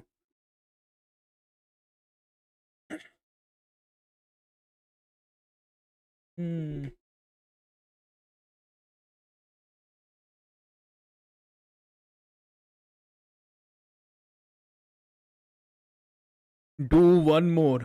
चलो रुको, अभी कितने लाइट्स हैं? 66 लाइट्स है ना। अगर 75 लाइट्स हो जाते हैं तो मैं एक और किंडर जॉय गिव अवे करूँगा। 66 लाइट्स हैं तो मैं बस 9 बंदे ढूंढने हैं जो लाइट मारते हैं। जैसे ही 75 लाइट हिट होगा मैं एक और गिव अवे कर दूंगा किंडर जॉय का। डज दैट साउंड फेयर भाई? आई थिंक 9 लाइट करने हैं, किंडर जॉय हो जाएगा भाई। हो पाता है तो हो जाएगा। कोई किसी ने मैसेज किया, मुझे देखने दो। यो मेरिट ने मैसेज किया क्या?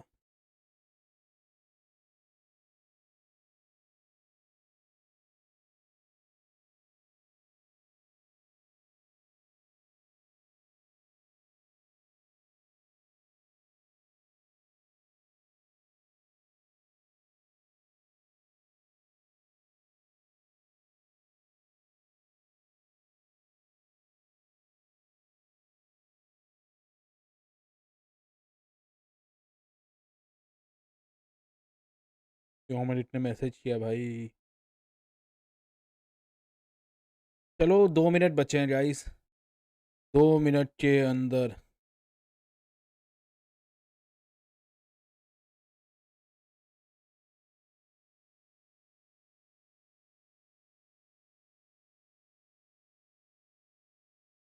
अगर 75 लाइक्स हो जाता है तो I think I will have a Kinder Joy. KBD गैन, केबीडी तो लिखा नहीं भाई मैंने। 9 लोड कहाँ से लाऊं?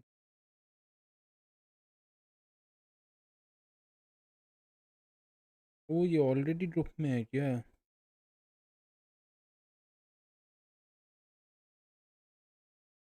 क्यू की मेन्यू क्यू आर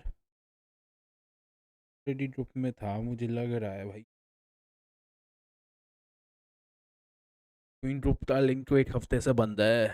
सो जा चलिए, मैं भी यही हूँ ब्रो, सब यहीं पे है। मैं तो जीत गया, ले हटा देता हूँ। इसीलिए मुझे एक किंडर जॉय दे दो, वो नहीं जीता भाई। 69 लाइट से हो गए। हाँ इससे मैंने QR कोड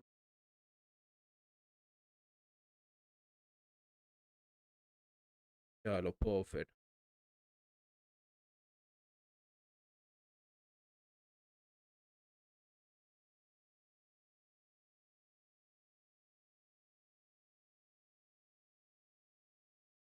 QR कोड दे देना भाई। ये एज ए नंबर क्यों दे रहा है? QR कोड दो ना। QR code easy to scan है। एक बार यो मिनट्स तो मैंने बोल।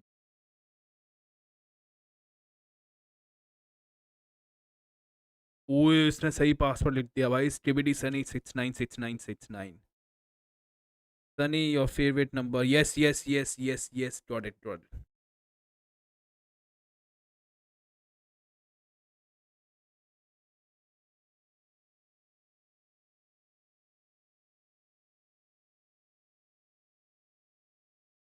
QR इजी रहता है यार स्कैन करने के लिए।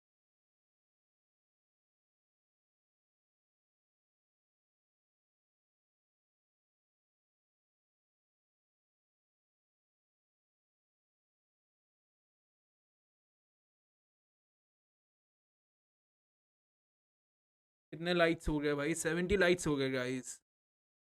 ऐसा करो मैं थोड़ा डिस्काउंट दे देता हूँ। 73 कर दो भाई। 73 कर दो and I will have one more भाई। 75 ही कर दो भाई, ज़्यादा बंदे आ गए। 75 लाइट्स एंड वी विल।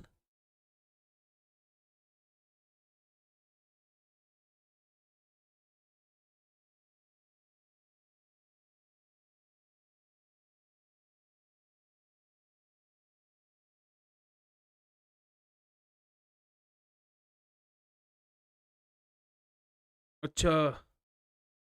ओए ओए ओए ये दो दो आईडी से आया था। हम्म दे देते हैं भाई।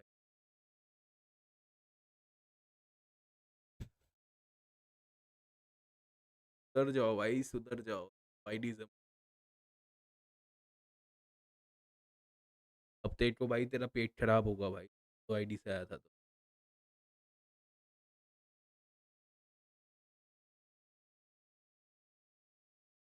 था तो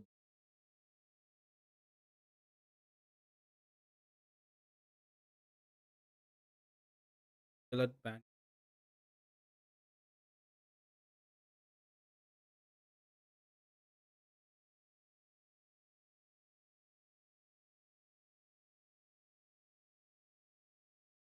चलो पेड।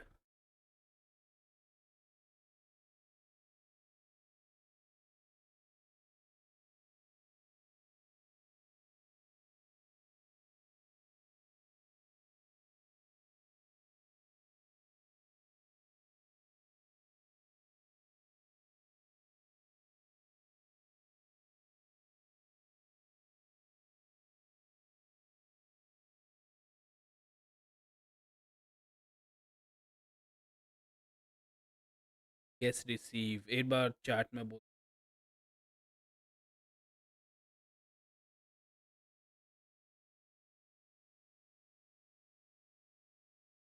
तो मुझे रिसीव की स्पेलिंग भी नहीं। 83 हो गया। अब दोस्त बहन होंगे भाई। 83 किसने किया ये? और जिसने किया है बहन जो तुम पहले क्यों नहीं करते?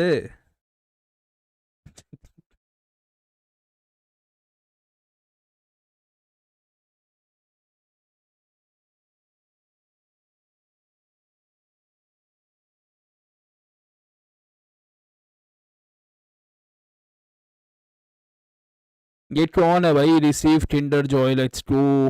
8 आईडी से दिया है लाइट भाई साहब। तुम पहले क्यों नहीं करते लाइट? तुम ये बताओ पहले अब।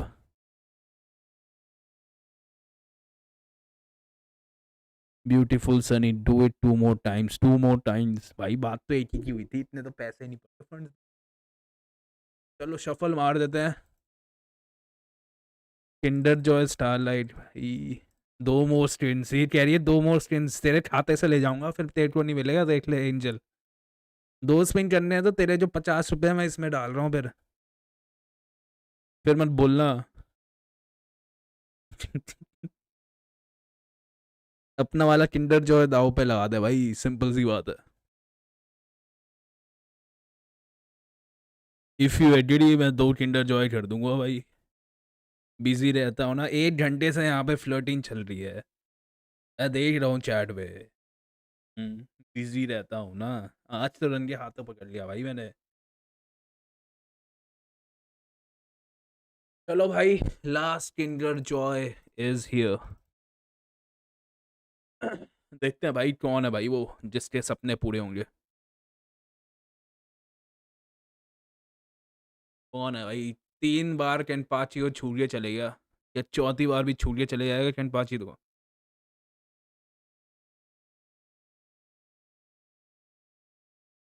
आई थिंक कैनपाची आ तो सकता है। It is gonna B lesson for live. I @D @D वो जापानीज कैरेक्टर वाले के ऊपर आ सकता है, पर नो, लेसन फॉर लाइफ में भी। लेसन फॉर लाइफ आप हो गया यहाँ पे। लेसन फॉर लाइफ, मैंने उसका नाम नहीं देखा इतने टाइम से। Kinder Joy winner, yes sir. Lesson for life, आपके पास है 10 सेकेंड। 1 2 3 4 5 6 7 8 9 10 हो गया भाई। 1 टीका टीका 2 टीका टीका 3 टीका टीका 4 टीका टीका 5 टीका टीका 6 टीका टीका 7 टीका टीका 8 टीका टीका 9। भाई मुझे नहीं दिख रहा, आई थिंक रीस्पिन होगा भाई। I don't see any Kinder lesson for life भाई। क्या आप लोगों को दिख रहा है चैट में लेसन फॉर लाइफ? मुझे तो नहीं दिख रहा लेसन फॉर लाइफ। क्या आप लोग चैट में पॉइंट आउट कर सकते हैं लेसन ऑफ लाइफ कहाँ पे है? क्या वो झाड़ी के पीछे है? क्या वो पेड़ के पीछे है? क्या वो ब्रिज के पीछे है? चलो हम सब बुलाते हैं लेसन फॉर लाइफ को। Lesson for life, lesson for life. हमें हेल्प चाहिए होगी हमारे अच्छे फ्रेंड रियूल की। हम बैकपैक से निकालते हैं रियूल को, तो सब चिल्लाओ मेरे साथ रियूल। क्या बोला आपने? क्या बोला आपने? एक बार जोर से, एक बार जोर से। आ गया रियूल हमारे साथ। रियूल आप बता सकते हैं लेसन फॉर लाइफ का? चलो भाई, लेसन फॉर लाइफ, आप जीत चुके हैं चौथा किंडर जॉय। आपके सपने पूरे होंगे।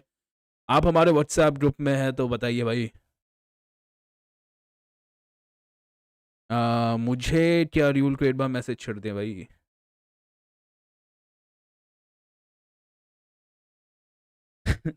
मुझे क्या रियूल को एक बार मैसेज छोड़ दीजिए भाई। Yes, we will provide your Kinder Joy. और जिन जिनको पैसे मिल रहा है भाई फोटो भेज देना किंडर जॉय की।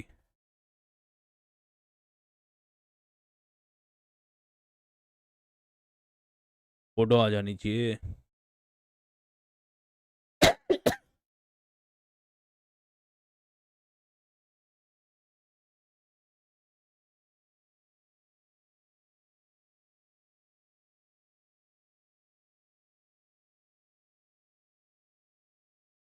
आई थिंक आज का हो गया भाई।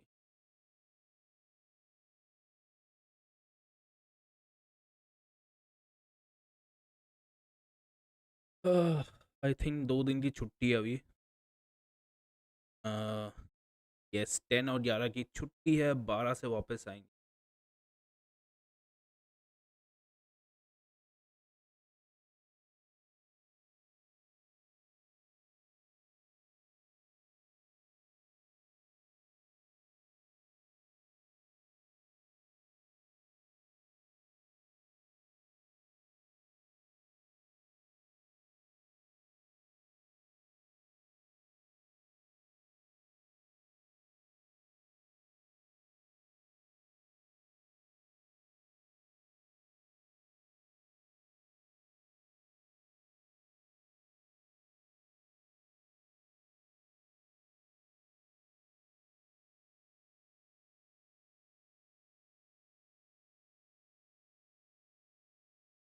शर्म करो थोड़ी, शर्म करो भाई साहब, शर्म करो थोड़ी। चलो लास्ट किंडर जो अगर रीस्पिन हो रहा है भाई।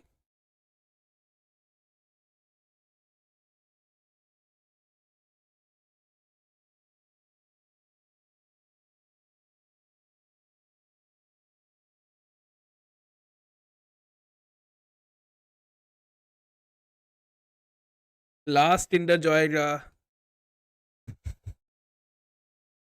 रीस्पिन होगा भाई। बच्चे हैं क्या लोग यहाँ पे, सब चले गए क्या?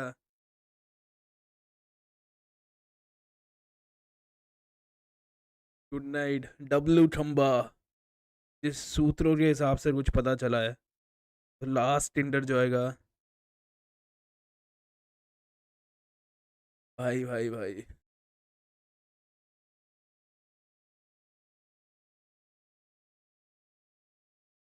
कौन हो सकता है भाई? शर्म कर लो भाई, सुधर जाओ भाई। करती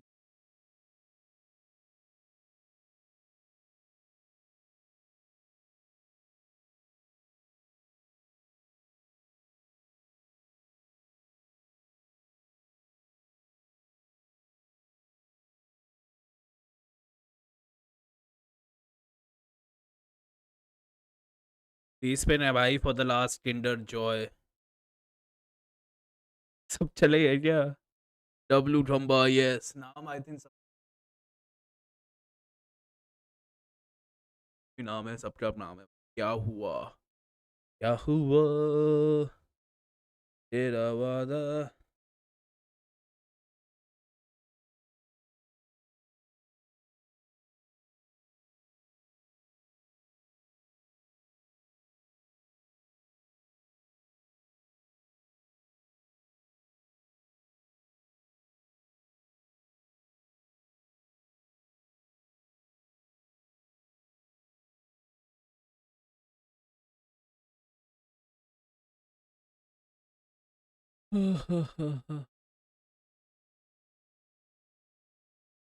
I am burner. Sunny dual कौन है?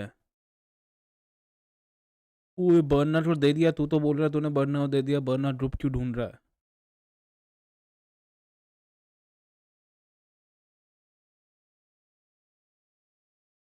ईश, कौन है तू? लाइव फॉलोअर से टाइम का है। जल्दी से रीस्पिन कर देते हैं। Last person to get the Kinder Joy. हाँ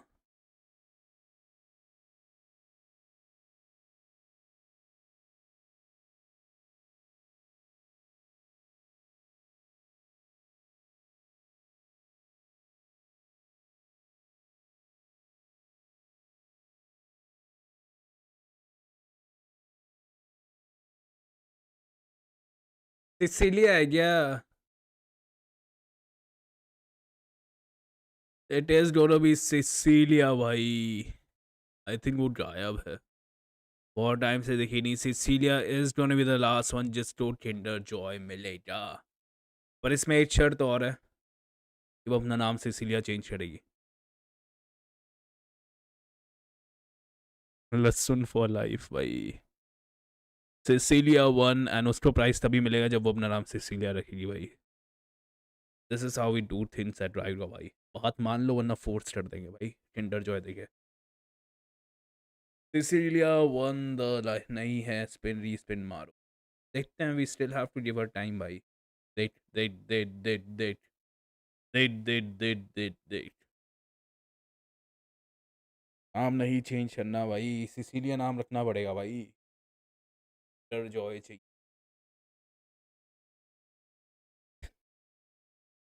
लो भाई। किंडर जॉय भाई अमीरों का होता है देखो। बस किताबों में पढ़ा था इसके बारे में, पुरानी किताब।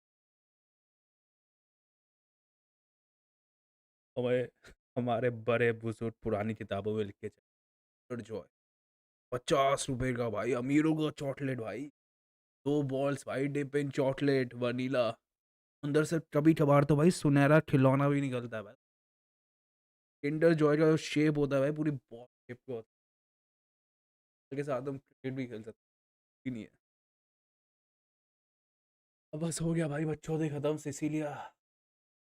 क्या you will paid by message. They will sports said भाई Kinder Joy का आज खत्म हो गया भाई. And I think with that we will be taking a leave भाई. Good night भाई 12 बजने वाले. आ जाना भाई कल भी सेम टाइम पे नहा धो के मस्त तैयार होके.